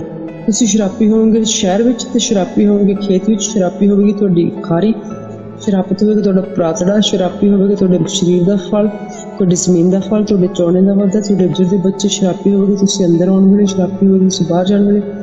ਜੋ ਤੁਹਾਡੇ ਹੱਥਾਂ ਦੇ ਸਾਰੇ ਕੰਮਾਂ ਉੱਤੇ ਤੁਹਾਡੇ ਕਰਤੂਤਾਂ ਦੀ ਬੁਰਾਈ ਦੇ ਕਾਰਨ ਜਿਹਨਾਂ ਨਾਲ ਤੁਸੀਂ ਉਹਨੂੰ ਤਿਆਗਿਆ, ਸ਼ਰਾਪ, ਘਬਰਾਹਟ, ਝਿੜਕ ਪਾਵੇਗਾ। ਤੁਸੀਂ ਬਰਬਾਦ ਹੋ ਜਾਓਗੇ, ਛੇਤੀ ਨਾਸ ਤੁਸੀਂ ਨਾ ਹੋ ਜਾਵੋ। ਤੁਹਾਡੇ ਉੱਤੇ ਜੋ ਬੁਆ ਪਾਵੇਗਾ ਜਦ ਤੱਕ ਤੁਸੀਂ ਨਾਸ਼ ਨਾ ਹੋ ਜਾਵੋ, ਅਤੇ ਜਿੱਥੇ ਤੁਹਾਨੂੰ ਉਸ ਜ਼ਮੀਨ ਨੂੰ ਮਿਟਾ ਨਾ ਦੇਵੇ ਜਿਹੜੀ ਤੁਸੀਂ ਕਬਜ਼ਾ ਕਰਨ ਜਾਂਦੇ ਹੋ। ਜਿਵੇਂ ਤੁਹਾਨੂੰ ਤਪਦੀ ਤਾਪ, ਸੋਜ, ਮੋਰ ਕਾਤਮ, ਤੇਗ, ਸੋਕੜੇ ਤੇ ਉੱਲੀ ਨਾਲ ਮਾਰੇਗਾ। ਉਹ ਤੁਹਾਡੇ ਪਿੱਛੇ ਲੱਗੀਆਂ ਰਹਿਣਗੀਆਂ ਜਦ ਤੱਕ ਤੁਸੀਂ ਨਾਸ਼ ਨਾ ਹੋ ਜਾਵੋ। ਤੇ ਤੁਹਾਡਾ ਆਕਾਸ਼ ਜਿਹੜਾ ਤੁਹਾਡੇ ਸਿਰ ਉੱਤੇ ਪਿੱਤਲ ਦਾ ਹੋ ਜਾਵੇਗਾ। ਤੁਹਾਡੀ ਧਰਤੀ ਤੁਹਾਡੇ ਹੇਠ ਜਿਹੜੀ ਉਹ ਲੋਹੇ ਦੀ ਹੋ ਜਾਵੇਗੀ। ਜੋ ਤੁਹਾਡੀ ਧਰਤੀ ਦੀ ਵਰਖਾ ਨੂੰ ਘੱਟਾ ਤੇ ਧੂੜ ਬਣਾ ਦੇਵੇਗਾ। ਆਕਾਸ਼ ਤੋਂ ਤੁਹਾਡੇ ਲਈ ਜੋ ਪਾਵੇਗਾ ਤੁਸੀਂ ਮਿਟ ਜਾਂ ਉਦੋਂ ਤੱਕ ਜਦੋਂ ਤੱਕ ਤੁਸੀਂ ਮਿਟ ਨਾ ਜਾਵੋ। ਜੋ ਤੁਹਾਡੇ ਵੈਰੀਆਂ ਦੇ ਅੱਗੋਂ ਤੁਹਾਨੂੰ ਮਰਵਾ ਸੁੱਟੇਗਾ। ਤੁਸੀਂ ਇੱਕ ਰਾਤ ਥਾਣੀ ਉਹਨਾਂ ਦੇ ਵਿਰੁੱਧ ਉੱਠੋਗੇ ਪਰ ਸੱਤੀ ਰਾਹੀਂ ਹੋ ਕੇ ਤੁਸੀਂ ਉਹਨਾਂ ਦੇ ਅੱਗੋਂ ਨੱਠੋਗੇ। ਤਾਂ ਤੁਸੀਂ ਧਰਤੀ ਦੀਆਂ ਸਾਰੀਆਂ ਪਾਥੀਆਂ ਲਈ ਇੱਕ ਡਰਾਉਣਾ ਨਮੂਨਾ ਹੋਵੋਗੇ। ਤੁਹਾਡੀਆਂ ਲੋਥਾਂ ਆਕਾਸ਼ ਦੇ ਸਾਰੇ ਪੰਛੀਆਂ ਤੇ ਧਰਤੀ ਦੇ ਸਾਰੇ ਦਰਿੰਦਿਆਂ ਦੀਆਂ ਖਾਜਾਂ ਹੋਣਗੀਆਂ। ਕੋਈ ਵੀ ਉਹਨਾਂ ਨੂੰ ਹਟਾਉਣ ਵਾਲਾ ਨਾ ਹੋਵੇਗਾ। ਜੋ ਤੁਹਾਨੂੰ ਮਿਸਰੀ ਫੋੜਿਆਂ ਪ੍ਰਵਾਸੀ ਦਦਰੀ ਖੁਰਕ ਨਾਲ ਮਾਰੇਗਾ, ਜਿਨ੍ਹਾਂ ਤੋਂ ਤੁਸੀਂ ਚੰਗੇ ਨਹੀਂ ਹੋ ਸਕੋਗੇ। ਜਿਵੇਂ ਤੁਹਾਨੂੰ ਸਦਾ ਅੰਨ ਪਾਉਣੇ ਤੇ ਮਨ ਦੀ ਘਬਰਾਹਟ ਨਾਲ ਮਾਰੇਗਾ। ਜਿਵੇਂ ਅੰਨਾ ਹਨੇਰ ਵਿੱਚ ਹੀ ਟੋਂਦਾ ਫਿਰਦਾ, ਤੁਸੀਂ ਦੁਪਹਿਰ ਨੂੰ ਟੋਂਦੇ ਫਿਰੋਗੇ। ਤੁਸੀਂ ਆਪਣੇ ਰਾਹਾਂ ਵਿੱਚ ਸਫਲ ਨਹੀਂ ਹੋਵੋਗੇ। ਤੁਸੀਂ ਸਦਾ ਲਈ ਦੱਬੇ ਤੇ ਲੁੱਟ ਵਿੱਚ ਹੁੰਦੇ ਹੋਗੇ ਪਰ ਤੁਹਾਨੂੰ ਕੋਈ ਬਚਾਉਣ ਵਾਲਾ ਨਾ ਹੋਵੇਗਾ। ਤੁਸੀਂ ਕਿਸੇ ਤੀਵੀਂ ਨਾਲ ਕੁੜਮਾਈ ਕਰੋਗੇ ਪਰ ਦੂਜੇ ਨੂੰ ਮੁੱਖੋਂ ਤੋਂ ਨਾਲ ਮਿਲੇਗਾ। ਤੁਸੀਂ ਘਰ ਬਣਾਓਗੇ ਪਰ ਤੁਸੀਂ ਉਸ ਵਿੱਚ ਨਾ ਵਸੋਗੇ। ਅੰਗੂਰੀ ਬਾਗ ਤੁਸੀਂ ਲਾਓਗੇ ਪਰ ਤੁਸੀਂ ਉਹਦਾ ਫਲ ਨਾ ਖਾਓਗੇ। ਤੁਹਾਡਾ ਬਲ ਤੁਹਾਡੇ ਅੱਖਾਂ ਦੇ ਸਾਹਮਣੇ ਮਾਰਿਆ ਜਾਵੇਗਾ ਪਰ ਤੁਸੀਂ ਉਸਦਾ ਮਾਸ ਨਾ ਖਾਓਗੇ। ਤੁਹਾਡਾ ਗਧਾ ਤੁਹਾਡੇ ਅੱਗੇ ਚਰਾਇਆ ਜਾਏਗਾ ਪਰ ਤੁਹਾਨੂੰ ਮੁੜ ਕੇ ਲੱਭੇਗਾ ਨਾ। ਤੁਹਾਡਾ ਇੱਜ਼ਤ ਤੁਹਾਡੇ ਵੈਰੀਆਂ ਨੂੰ ਦਿੱਤਾ ਜਾਏਗਾ ਪਰ ਕੋਈ ਬਚਾਉਣ ਵਾਲਾ ਨਾ ਹੋਵੇਗਾ। ਤੁਹਾਡੇ ਪੁੱਤਰ ਧੀਆਂ ਦੂਸਰੇ ਲੋਕਾਂ ਨੂੰ ਸਿੱਖ ਜਾਣਗੇ ਤੇ ਤੁਹਾਡੀਆਂ ਅੱਖਾਂ ਉਹਨਾਂ ਉੱਤੇ ਸਾਰਾ ਦਿਨ ਕੰਮ ਕਰਦੇ ਦੇਖ ਕੇ ਲੋਚ ਕੇ ਤਰਸ ਜਾਣਗੀਆਂ, ਪਰ ਤੁਹਾਡੇ ਹੱਥਾਂ ਵਿੱਚ ਕੋਈ ਜ਼ੋਰ ਨਹੀਂ ਹੋਵੇਗਾ। ਤੁਹਾਡੀ ਜ਼ਮੀਨ ਦਾ ਫਲ, ਤੁਹਾਡੀ ਸਾਰੀ ਕਮਾਈ ਉਹ ਲੋਕ ਜਿਨ੍ਹਾਂ ਨੂੰ ਤੁਸੀਂ ਜਾਣਦੇ ਵੀ ਨਹੀਂ ਖਾਣਗੇ। ਤੁਸੀਂ ਸਦਾ ਲਈ ਦੱਬੇ ਤੇ ਪੀਹ ਹੁੰਦੇ ਰਹੋਗੇ। ਤੁਸੀਂ ਆਪਣੀਆਂ ਅੱਖਾਂ ਨਾਲ ਵੇਖ ਕੇ ਸ਼ੁਦਾਈ ਹੋ ਜਾਓਗੇ। ਜੋ ਤੁਹਾਨੂੰ ਬਹੁਤ ਬੁਰੇ ਫੋੜਿਆਂ ਨਾਲ ਜਿਨ੍ਹਾਂ ਤੋਂ ਤੁਸੀਂ ਚੰਗੇ ਨਹੀਂ ਹੋ ਸਕੋਗੇ, ਤੁਹਾਡੇ ਗੋਡਿਆਂ ਤੇ ਲੱਤਾਂ ਉੱਤੇ, ਤੁਹਾਡੇ ਪੈਰਾਂ ਦੇ ਥੱਲੇ ਤੋਂ ਸਿਰ ਦੀ ਚੋਟੀ ਤੱਕ ਮਾਰੇਗਾ। ਜੋ ਤੁਹਾਨੂੰ ਤੇ ਤੁਹਾਡੇ ਰਾਜੇ ਨੂੰ ਜਿਹਨੂੰ ਤੁਸੀਂ ਆਪਣੇ ਉੱਤੇ ਠਹਿਰਾਓਗੇ ਇਸ ਇੱਕ ਕੌਮ ਕੋਲ ਪਹੁੰਚਾਏਗਾ ਜਿਹਨੂੰ ਤੁਸੀਂ ਨਾ ਤੁਹਾਡੇ ਪਿਓ ਦਾਦੇ ਜਾਣਦੇ ਸੋ। ਉੱਥੇ ਤੁਸੀਂ ਦੂਜੇ ਦੇਵਤਿਆਂ ਦੀ ਪੂਜਾ ਕਰੋਗੇ, ਅਰਥਾਤ ਲੱਕੜੀ ਤੇ ਪੱਥਰ ਦੇ। ਤੁਸੀਂ ਉਹਨਾਂ ਸਾਰੇ ਕੌਮਾਂ ਵਿੱਚ ਜਿੱਥੇ ਜੋ ਤੁਹਾਨੂੰ ਧੱਕ ਦੇਵੇਗਾ। ਭਿਆਨਕ ਨਮੂਨਾ ਹਾਲਤ ਅਤੇ ਮਾਹੌਲ ਹੋਵੇ। ਤੁਹਾਡੇ ਖੇਤ ਵਿੱਚ ਵੀ ਤਾਂ ਬਹੁਤ ਲੈ ਜਾਵੋਗੇ ਪਰ ਇਕੱਠਾ ਥੋੜਾ ਕਰੋਗੇ। ਕੁਝ ਸਾਲਾਂ ਨੂੰ ਭੱਖ ਲਵੇਗੀ। ਤੁਸੀਂ ਅੰਗੂਰੀ ਬਾਗ ਲਾ ਕੇ ਉਹਨੂੰ ਪਾਲੋਗੇ ਪਰ ਤੁਸੀਂ ਨਾ ਮਦ ਪੀਓਗੇ ਨਾ ਗੁੱਛੇ ਇਕੱਠੇ ਕਰੋਗੇ, ਕਿਉਂ ਜੋ ਕੀੜਾ ਉਹਨੂੰ ਖਾ ਜਾਵੇਗਾ। ਤੁਹਾਡੇ ਸਾਰੀਆਂ ਹੱਦਾਂ ਵਿੱਚ ਜੈਤੂਨ ਦੇ ਬਿਰਛ ਹੋਣਗੇ ਪਰ ਤੁਸੀਂ ਆਪ ਉਸ ਨੂੰ ਤੇਲ ਨਾ ਮਲੋਗੇ, ਕਿਉਂਕਿ ਉਹਦਾ ਫਲ ਸੜ ਜਾਵੇਗਾ, ਝੜ ਜਾਵੇਗਾ। ਪੁੱਤਰ ਧੀਆਂ ਜੜੋਗੇ ਪਰ ਤੁਹਾਡੇ ਨਾ ਹੋਣਗੇ, ਜੋ ਸਿਰੀ ਵਿੱਚ ਜਾਣਗੇ। ਤੁਹਾਡੇ ਸਾਰੇ ਬਿਰਛਾਂ ਦਾ ਤੁਹਾਡੀ ਜ਼ਮੀਨ ਦਾ ਫਲ ਟਿੱਡਾ ਖਾ ਜਾਵੇਗਾ। ਉਹ ਪਰਦੇਸੀ ਜਿਹੜਾ ਤੁਹਾਡੇ ਪਿੱਛੇ ਤੋਂ ਉੱਚਾ ਹੀ ਉੱਚਾ ਹੁੰਦਾ ਜਾਵੇਗਾ। ਤੁਸੀਂ ਹੇਠਾਂ ਹੀ ਹੇਠਾਂ ਜਾਵੋਗੇ। ਉਹ ਤੁਹਾਨੂੰ ਕਰਜ਼ ਦੇਵੇਗਾ ਪਰ ਤੁਸੀਂ ਉਹਨੂੰ ਕਰਜ਼ ਨਾ ਦਿਓਗੇ। ਉਹ ਤੁਹਾਡਾ ਸਿਰ ਹੋਵੇਗਾ ਪਰ ਤੁਸੀਂ ਖੁਸ਼ ਹੋਵੋਗੇ। ਤੁਹਾਡੇ ਉੱਤੇ ਇਹ ਸਾਰੇ ਸ਼ਰਾਪ ਪਾਉਣਗੇ, ਸਗੋਂ ਉਹ ਤੁਹਾਡੇ ਪਿੱਛੇ ਪੈ ਕੇ ਤੁਹਾਨੂੰ ਆ ਪੈਣਗੇ ਜਦ ਤੱਕ ਤੁਸੀਂ ਮਿਟ ਨਾ ਜਾਓ। ਜੇ ਤੁਸੀਂ ਜੋ ਆਪਣੇ ਪਰਮੇਸ਼ਰ ਦੀ ਆਵਾਜ਼ ਨਹੀਂ ਸੁਣੀ, ਨਾ ਤੁਸੀਂ ਉਸ ਦੇ ਦਿੱਤੇ ਹੋਏ ਹੁਕਮਾਂ ਤੇ ਵਿਧੀਆਂ ਨੂੰ ਮੰਨਿਆ, ਨਾ ਹੀ ਉਹਨਾਂ ਦੀ ਪਾਲਣਾ ਕੀਤੀ, ਉਹ ਤੁਹਾਡੇ ਉੱਤੇ ਨਾਲੇ ਤੁਹਾਡੇ ਅੰਸ਼ ਤੇ ਸਦਾ ਤੀਕ ਇੱਕ ਨਿਸ਼ਾਨ ਅਚਰਜ ਲਈ ਹੋਣਗੇ। ਇਸ ਲਈ ਤੁਸੀਂ ਆਪਣੇ ਆਪਣੇ ਪਰਮੇਸ਼ਰ ਦੀ ਪਾਲਣਾ ਤੇ ਅਨੰਦਤਾ ਤੇ ਮਨ ਦੀ ਖੁਸ਼ੀ ਨਾਲ ਸਾਰੀਆਂ ਚੀਜ਼ਾਂ ਦੇ ਵਾਫਰ ਹੁੰਦਿਆਂ ਵੀ ਨਹੀਂ ਕੀਤੀ। ਤੁਸੀਂ ਆਪਣੇ ਵੈਰੀਆਂ ਦੀ, ਜਿਨ੍ਹਾਂ ਨੂੰ ਜੋ ਤੁਹਾਡੇ ਵਿਰੁੱਧ ਘੱਲੇਗਾ, ਭੁੱਖ, ਨੰਗ, ਤ੍ਰੇ, ਇਹਨਾਂ ਸਾਰੀਆਂ ਚੀਜ਼ਾਂ ਦੀ ਥੋੜ ਵਿੱਚ ਵੀ ਸੇਵਾ ਕਰੋਗੇ।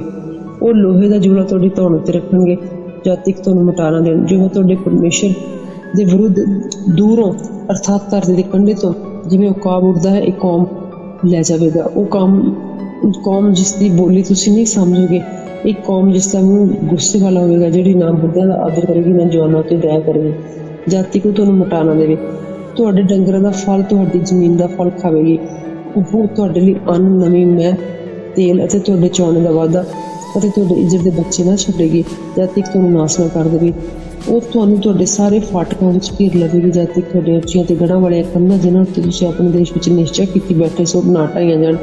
ਉਹ ਤੁਹਾਨੂੰ ਤੁਹਾਡੇ ਸਾਰੇ ਫਾਟਕਾਂ ਵਿੱਚ ਤੁਹਾਡੇ ਸਾਰੇ ਦੇਸ਼ ਦੇ ਅੰਦਰ ਜਿਹੜਾ ਜੋ ਤੁਹਾਡੇ ਪਰਮੇਸ਼ਰ ਤੋਂ ਦਿੱਤਾ ਸੀ ਘੇਰ ਲਵੇਗੀ। ਉਸ ਘੇਰੇ ਤੇ ਉਸ ਵਿਪਤਾ ਵਿੱਚ ਜਿਹੜੀ ਤੁਹਾਡੇ ਨਾਲ ਤੁਹਾਡੇ ਵੈਰੀ ਤੁਹਾਨੂੰ ਤੰਗ ਕਰਨਗੇ, ਤੁਸੀਂ ਆਪਣੇ ਸਰੀਰ ਦਾ ਫਲ ਅਰਥਾਤ ਆਪਣੇ ਪੁੱਤਰ ਧੀਆਂ ਦਾ ਮਾਸ, ਆਪਣੇ ਜੋ ਪਰਮੇਸ਼ਰ ਨੇ ਜਿਹੜੇ ਤੁਹਾਨੂੰ ਦਿੱਤੇ ਹਨ, ਉਹ ਖਾਓਗੇ। ਤੁਹਾਡੇ ਵਿੱਚ ਜਿਹੜਾ ਮਨੁੱਖ ਬਹੁਤ ਲਾਡਲਾ ਤੇ ਨਾਜ਼ੁਕ ਹੋਵੇਗਾ, ਉਸ ਦੀ ਅੱਖ ਆਪਣੇ ਭਰਾ ਤੇ ਆਪਣੀ ਪ੍ਰੀਤਮਾ ਅਤੇ ਆਪਣੇ ਪੁੱਤਰ ਦੇ ਬਕੀ ਵੱਲ ਜਿਹੜੇ ਬਾਕੀ ਦੀ ਹੋਣਗੇ ਭੈੜੀ ਹੋਵੇਗੀ। ਸੋ ਉਹ ਉਹਨਾਂ ਵਿੱਚੋਂ ਕਿਸੇ ਨੂੰ ਆਪਣੇ ਪੁੱਤਰਾਂ ਦੇ ਮਾਸ ਵਿੱਚ ਜਿਹੜਾ ਉਹ ਖਾਂਦਾ ਹੋਵੇਗਾ ਕੁਝ ਨਹੀਂ ਦੇਵੇਗਾ, ਕਿ ਜੋ ਉਸ ਦੇ ਘੇਰੇ ਤੇ ਉਸ ਦੀ ਵਿਪਤਾ ਵਿੱਚ ਜਿਹੜੇ ਉਸਦੇ ਤੁਹਾਡੇ ਵੈਰੀ ਤੁਹਾਡੇ ਫਾਟਕਾਂ ਦੇ ਅੰਦਰ ਤੁਹਾਨੂੰ ਤੰਗ ਕਰਨਗੇ, ਤੁਸੀਂ ਉਸ ਦੇ ਲਈ ਹੋਰ ਕੁਝ ਬਾਕੀ ਨਹੀਂ ਰਿਹਾ। ਤੁਹਾਡੇ ਆਪ ਵਿੱਚੋਂ ਉਹ ਲਾਡਲੀ ਤੇ ਨਾਜ਼ੁਕ ਤੀਵੀਂ ਜਿਸਨੇ ਕਦੇ ਆਪਣਾ ਪੱਬ ਧਰਤੀ ਤੇ ਨਜ਼ਾਕਤ ਅਤੇ ਲਾੜਪੁਣੇ ਦੇ ਕਾਰਨ ਰੱਖਣ ਦਾ ਹੌਸਲਾ ਨਹੀਂ ਕੀਤਾ, ਉਹਦੀ ਅੱਖ ਆਪਣੇ ਬਾਲਮ ਅਤੇ ਆਪਣੇ ਪੁੱਤਰ ਦੀ ਵੱਲ ਭੈੜੀ ਹੋਵੇਗੀ। ਨਾਲੇ ਆਪਣੀ ਆਉਲ ਵੱਲ ਜਿਹੜੀ ਉਸ ਦੀਆਂ ਲੱਤਾਂ ਦੇ ਵਿੱਚੋਂ ਨਿਕਲੀ ਸੀ ਅਤੇ ਆਪਣੇ ਬੱਚਿਆਂ ਵੱਲ ਜਿਹੜੀ ਉਹ ਜਣੇਗੀ, ਕਿਉਂ ਜੋ ਉਹ ਘੇਰੇ ਤੇ ਵਿਤਾ ਵਿੱਚ ਜਿਹਦੇ ਨਾਲ ਤੁਹਾਡੇ ਵੈਰੀ ਤੁਹਾਡੇ ਫਾਟਕਾਂ ਦੇ ਅੰਦਰ ਤੁਹਾਨੂੰ ਤੰਗ ਕਰਨਗੇ, ਉਹ ਸਾਰੀਆਂ ਚੀਜ਼ਾਂ ਦੀ ਥੋੜ੍ਹੋਂ ਦੇ ਕਾਰਨ ਚੁੱਪ ਕੀਤੇ ਉਹਨਾਂ ਨੂੰ ਖਾ ਜਾਵੇਗੀ। ਜੇ ਤੁਸੀਂ ਇਸ ਵਿਵਸਥਾ ਦੇ ਸਾਰੀਆਂ ਗੱਲਾਂ ਨੂੰ ਜਿਹੜੀਆਂ ਇਸ ਪੋਥੀ ਵਿੱਚ ਲਿਖੀਆਂ ਹਨ ਪੂਰੇ ਕਰਨ ਦੀ ਪਾਲਣਾ ਨਾ ਕਰੋ, ਤਾਂ ਤੁਸੀਂ ਇਸ ਪ੍ਰਤਾਪ ਵਾਲੇ ਤੇ ਇਸ ਪੈਦਾਇਕ ਦੇ ਨਾਮ ਤੋਂ ਅਰਥਾਤ ਜੋ ਆਪਣੇ ਪਰਮੇਸ਼ਰ ਤੋਂ ਡਰੋ, ਤੇ ਜੋ ਤੁਹਾਡੀਆਂ ਬਵਾਂ ਅਤੇ ਤੁਹਾਡੇ ਅੰਸ਼ ਦੀਆਂ ਬਵਾਂ ਅਨੋਖੀਆਂ ਬਣਾਵੇਗਾ। ਉਹ ਬਵਾਂ ਵੱਡੀਆਂ ਬਹੁਤ ਹੀ ਚਿਰ ਤੀਕ ਰਹਿਣਗੀਆਂ ਤੇ ਰੋਗ ਬੁਰੇ ਤੇ ਬਹੁਤ ਚਿਰ ਤੀਕ ਰਹਿਣ ਵਾਲੇ ਹੋਣਗੇ। ਉਹ ਤੁਹਾਡੇ ਉੱਤੇ ਸਾਰੇ ਮਿਸਰੀ ਰੋਗ ਜਿਹਨਾਂ ਤੁਸੀਂ ਡਰਦੇ ਸੋ ਮੋੜ ਲੈ ਕੇ ਆਵੇਗਾ, ਤੁਹਾਨੂੰ ਲੱਗੇ ਰਹਿਣਗੇ। ਨਾਲੇ ਹਰ ਇੱਕ ਬਿਮਾਰੀ ਤੋਂ, ਹਰ ਵਿਪਤਾ ਲਈ ਜਿਹੜੀ ਇਸ ਵਿਵਸਥਾ ਦੀ ਪੋਥੀ ਵਿੱਚ ਨਹੀਂ ਵੀ ਲਿਖੀ ਗਈ, ਜੋ ਤੁਹਾਡੇ ਉੱਤੇ ਲਿਆਵੇਗਾ। ਜਦ ਤੱਕ ਤੁਸੀਂ ਮਿਟ ਨਾ ਜਾਓ, ਤੁਸੀਂ ਗਿਣਤੀ ਵਿੱਚ ਥੋੜ੍ਹੇ ਜੇ ਬਾਕੀ ਰਹਿ ਜਾਓਗੇ, ਪਰ ਤੁਹਾਨੂੰ ਆਕਾਸ਼ ਦੇ ਤਾਰਿਆਂ ਜਿੰਨੇ ਸਾਓ ਅਤੇ ਜੋ ਤੁਹਾਡੇ ਪਰਮੇਸ਼ਰ ਦੀ ਤੁਸੀਂ ਆਵਾਜ਼ ਨਹੀਂ ਸੁਣੀ। ਉਹ ਹੋਵੇਗਾ ਕਿ ਜੋ ਤੁਹਾਡੇ ਤੇ ਤੁਹਾਡੀ ਭਲਾਈ ਤੁਹਾਡੇ ਵਾਧੇ ਲਈ ਖੁਸ਼ ਹੁੰਦਾ ਸੀ, ਹੁਣ ਤਿਵੇਂ ਜੋ ਤੁਹਾਡੇ ਤੇ ਤੁਹਾਡੇ ਨਾਸ਼ ਅਤੇ ਤੁਹਾਡੇ ਬਟਾਉਣ ਲਈ ਖੁਸ਼ ਹੋਵੇਗਾ। ਤੁਸੀਂ ਉਸ ਧਰਤੀ ਉੱਤੇ ਜਿੱਥੋਂ ਤੁਸੀਂ ਬਦਲਾ ਕਬਜ਼ਾ ਲੈਣ ਨੂੰ ਜਾਂਦੇ ਹੋ, ਉਹ ਖੇੜੇ ਜਾਵੋਗੇ। ਤੁਹਾਨੂੰ ਜੋ ਸਾਰੇ ਲੋਕਾਂ ਵਿੱਚੋਂ ਧਰਤੀ ਦੇ ਇੱਕ ਪਾਸੇ ਧਰਤੀ ਦੂਜੇ ਪਾਸੇ ਤੱਕ ਖਿਲਾਰ ਦੇਵੇਗਾ। ਤੁਸੀਂ ਹੋਰਨਾਂ ਦੇਵਤਿਆਂ ਦੀ ਪੂਜਾ ਕਰੋਗੇ ਜਿਹਨਾਂ ਨੂੰ ਤੁਸੀਂ ਨਾ ਤੁਹਾਡੇ ਪਿਓ ਦਾਦੇ ਨੇ ਕਦੀ ਜਾਣਿਆ ਸੀ, ਅਰਥਾਤ ਲੱਕੜੀ ਤੇ ਪੱਥਰ ਦੇ। ਇਹਨਾਂ ਕੌਮਾਂ ਵਿੱਚ ਤੁਸੀਂ ਸੁੱਖ ਨਾ ਪਾਓਗੇ, ਨਾ ਤੁਹਾਡੇ ਪੈਰ ਦੇ ਤਲੇ ਨੂੰ ਆਰਾਮ ਹੋਵੇਗਾ। ਸਗੋਂ ਜੋ ਉੱਥੇ ਤੁਕੰਬਣ ਵਾਲੇ ਦਿਲ ਅਤੇ ਅੱਖਾਂ ਦੀ ਧੁੰਦ ਤੇ ਮਨ ਦੀ ਕਲਪਨਾ ਤੁਹਾਨੂੰ ਦੇਵੇਗਾ। ਤੁਹਾਡਾ ਜਿਉਣ ਤੁਹਾਡੇ ਅੱਗੇ ਦੁਬਿਧਾ ਵਿੱਚ ਅਟਕਿਆ ਰਹੇਗਾ ਅਤੇ ਤੁਸੀਂ ਦਿਨ ਰਾਤ ਡਰਦੇ ਰਹੋਗੇ। ਤੁਸੀਂ ਆਪਣੇ ਜਿਉਣ ਦੀ ਆਸ ਲਾ ਬੈਠੋਗੇ। ਤੁਹਾਡੇ ਦਿਲ ਦੇ ਡਰ ਦੇ ਕਾਰਨ ਤੁਸੀਂ ਜਿਹੜਾ ਡਰਦੇ ਰਹੋਗੇ, ਤੁਹਾਡੇ ਅੱਖਾਂ ਦੇ ਵੇਖਣ ਦੇ ਕਾਰਨ ਜਿਹੜਾ ਤੁਸੀਂ ਵੇਖੋਗੇ। ਸਵੇਰ ਨੂੰ ਆਖੋਗੇ ਕਿ ਸਾਂਝ ਕਦੋਂ ਹੋਵੇਗੀ, ਸਾਂਝ ਨੂੰ ਆਖੋਗੇ ਕਿ ਸਵੇਰ ਕਦੋਂ ਹੋਵੇਗੀ। ਜਦੋਂ ਜੋ ਫਿਰ ਤੁਹਾਡੇ ਬੇੜਿਆਂ ਨਾਲ ਤੁਹਾਨੂੰ ਮਿਸਰ ਨੂੰ ਲੈ ਜਾਵੇਗਾ, ਉਸੇ ਰਾਤ ਜਿੱਥੋਂ ਤੁਹਾਨੂੰ ਆਖਿਆ ਸੀ ਕਿ ਉਹ ਤੁਹਾਨੂੰ ਕਦੀ ਫਿਰ ਨਹੀਂ ਵੇਖੋਗੇ। ਤੁਸੀਂ ਆਪਣੇ ਆਪ ਨੂੰ ਆਪਣੇ ਵੈਰੀਆਂ ਦੇ ਕੋਲ ਗੋਲੀਆਂ ਕਰਕੇ ਵੇਚੋਗੇ, ਪਰ ਕੋਈ ਗਾਹਕ ਨਹੀਂ ਹੋਵੇਗਾ। ਚੈਪਟਰ 29 ਮੁਆਬ ਦਾ ਨੇਮ। ਇਹ ਉਹ ਨੇਮ ਦੀਆਂ ਗੱਲਾਂ ਹਨ ਜਿਹੜੀਆਂ ਯਹੋਵਾ ਨੇ ਮੂਸਾ ਨੂੰ ਇਸਰਾਏਲੀਆਂ ਨਾਲ ਮੁਆਬ ਵਿੱਚ ਦੇਸ਼ ਬੰਨਣ ਦਾ ਹੁਕਮ ਦਿੱਤਾ ਸੀ। ਇਹ ਉਹ ਜਿਨ੍ਹਾਂ ਤੋਂ ਉਸਨੇ ਹੋਰਾਂ ਵਿੱਚ ਉਹਨਾਂ ਨਾਲ ਬੰਨਿਆ ਸੀ ਵੱਖਰਾ ਹੈ। ਮੂਸਾ ਨੇ ਸਾਰੇ ਇਸਰਾਏਲੀਆਂ ਨੂੰ ਸਾਧ ਕੇ ਆਖਿਆ, ਜੋ ਕੁਝ ਯਹੋਵਾ ਨੇ ਮਿਸਰ ਵਿੱਚ ਤੁਹਾਡੇ ਵੇਖਦਿਆਂ ਫਰਾਉਨ ਅਤੇ ਉਸਦੇ ਸਾਰੇ ਟੋਲੂਆਂ ਅਤੇ ਦੇਸ਼ ਨਾਲ ਕੀਤਾ ਸੀ, ਉਹ ਤੁਸੀਂ ਵੇਖਿਆ ਸੀ। ਅਰਥਾਤ ਉਹ ਸਾਰੇ ਵਰਤਾਵੇ ਜਿਹੜੇ ਤੁਹਾਡੀਆਂ ਅੱਖਾਂ ਨੇ ਵੇਖੇ, ਨਿਸ਼ਾਨ ਅਤੇ ਵੱਡੇ ਵੱਡੇ ਅਚਰਜ ਕੰਮ। ਪਰ ਯਹੋਵਾ ਨੇ ਅੱਜ ਤੱਕ ਨਾ ਤਾਂ ਸਮਝਣ ਵਾਲਾ ਦਿਲ, ਨਾ ਵੇਖਣ ਵਾਲੀਆਂ ਅੱਖਾਂ, ਨਾ ਸੁਣਨ ਵਾਲੇ ਕੰਨ ਤੁਹਾਨੂੰ ਦਿੱਤੇ। ਮੈਂ ਤੁਹਾਨੂੰ 40 ਵਰ੍ਹੇ ਉਜਾੜ ਵਿੱਚ ਲਈ ਫਿਰਦਾ ਰਿਹਾ, ਪਰ ਨਾ ਤੁਹਾਡੇ ਤੇ ਤੁਹਾਡੇ ਕੱਪੜੇ ਹੰਢੇ, ਨਾ ਤੁਹਾਡੇ ਪੈਰਾਂ ਵਿੱਚ ਤੁਹਾਡੀਆਂ ਜੁੱਤੀਆਂ ਹੀ ਟੁੱਟੀਆਂ। ਤੁਸੀਂ ਰੋਟੀ ਤਾਂ ਨਾ ਖਾਧੀ, ਨਾ ਮੈਂ, ਨਾ ਸ਼ਰਾਬ ਤੁਸੀਂ ਪੀਤੀ, ਜੋ ਤੁਸੀਂ ਜਾਣੇ ਕਿ ਮੈਂ ਯਹੋਵਾ ਤੁਹਾਡਾ ਪਰਮੇਸ਼ੁਰ ਹਾਂ। ਜਦ ਤੁਸੀਂ ਇਸ ਦਾਂ ਉੱਤੇ ਆਏ, ਤਦ ਹਸ਼ਬੋਨ ਦਾ ਰਾਜਾ, ਸਿਹੋਨ ਅਤੇ ਬਸ਼ਾਨ ਦਾ ਰਾਜਾ ਉਹ ਸਾਡੇ ਨਾਲ ਯੁੱਧ ਕਰਨ ਨੂੰ ਨਿਕਲੇ, ਤਾਂ ਅਸੀਂ ਉਹਨਾਂ ਨੂੰ ਮਾਰਿਆ ਅਤੇ ਉਹਨਾਂ ਦਾ ਦੇਸ਼ ਲੈ ਕੇ ਅਸਾਂ ਰੂਬੇਨੀਆਂ, ਗਾਦੀਆਂ ਅਤੇ ਮਨਸ਼ਾ ਦੇ ਅੱਧੇ ਗੋਤ ਨੂੰ ਮਿਲਕਤ ਦੇ ਦਿੱਤਾ। ਇਸ ਨੇਮ ਦੀਆਂ ਗੱਲਾਂ ਨੂੰ ਪੂਰਾ ਕਰਕੇ ਪਾਲਣਾ ਕਰੋ, ਤਾਂ ਜੋ ਤੁਸੀਂ ਆਪਣੇ ਸਭ ਕੰਮਾਂ ਵਿੱਚ ਸਫਲ ਹੋਵੋ। ਅੱਜ ਤੁਸੀਂ ਸਾਰੇ ਯਹੋਵਾ ਆਪਣੇ ਪਰਮੇਸ਼ੁਰ ਦੇ ਸਨਮੁਖ ਖੜੇ ਹੋ।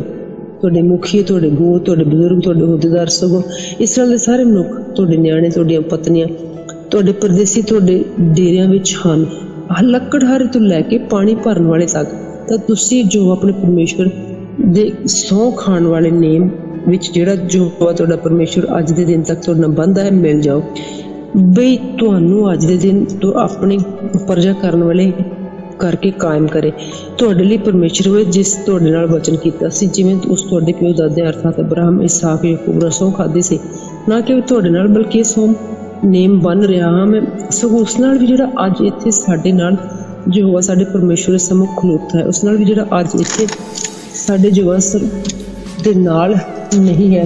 ਕਿਉਂ ਜੋ ਤੁਸੀਂ ਜਾਣਦੇ ਹੋ ਕਿ ਅਸੀਂ ਇਸ ਮਿਸਰ ਦੇਸ਼ ਵਿੱਚ ਵਸੇ ਤੇ ਕਿਵੇਂ ਅਸੀਂ ਉਹਨਾਂ ਕੌਮਾਂ ਦੇ ਵਿੱਚ ਦੀ ਹੋ ਕੇ ਆਏ ਜਿਨ੍ਹਾਂ ਦੇ ਵਿੱਚੋਂ ਦੀ ਤੁਸੀਂ ਲੰਘੇ।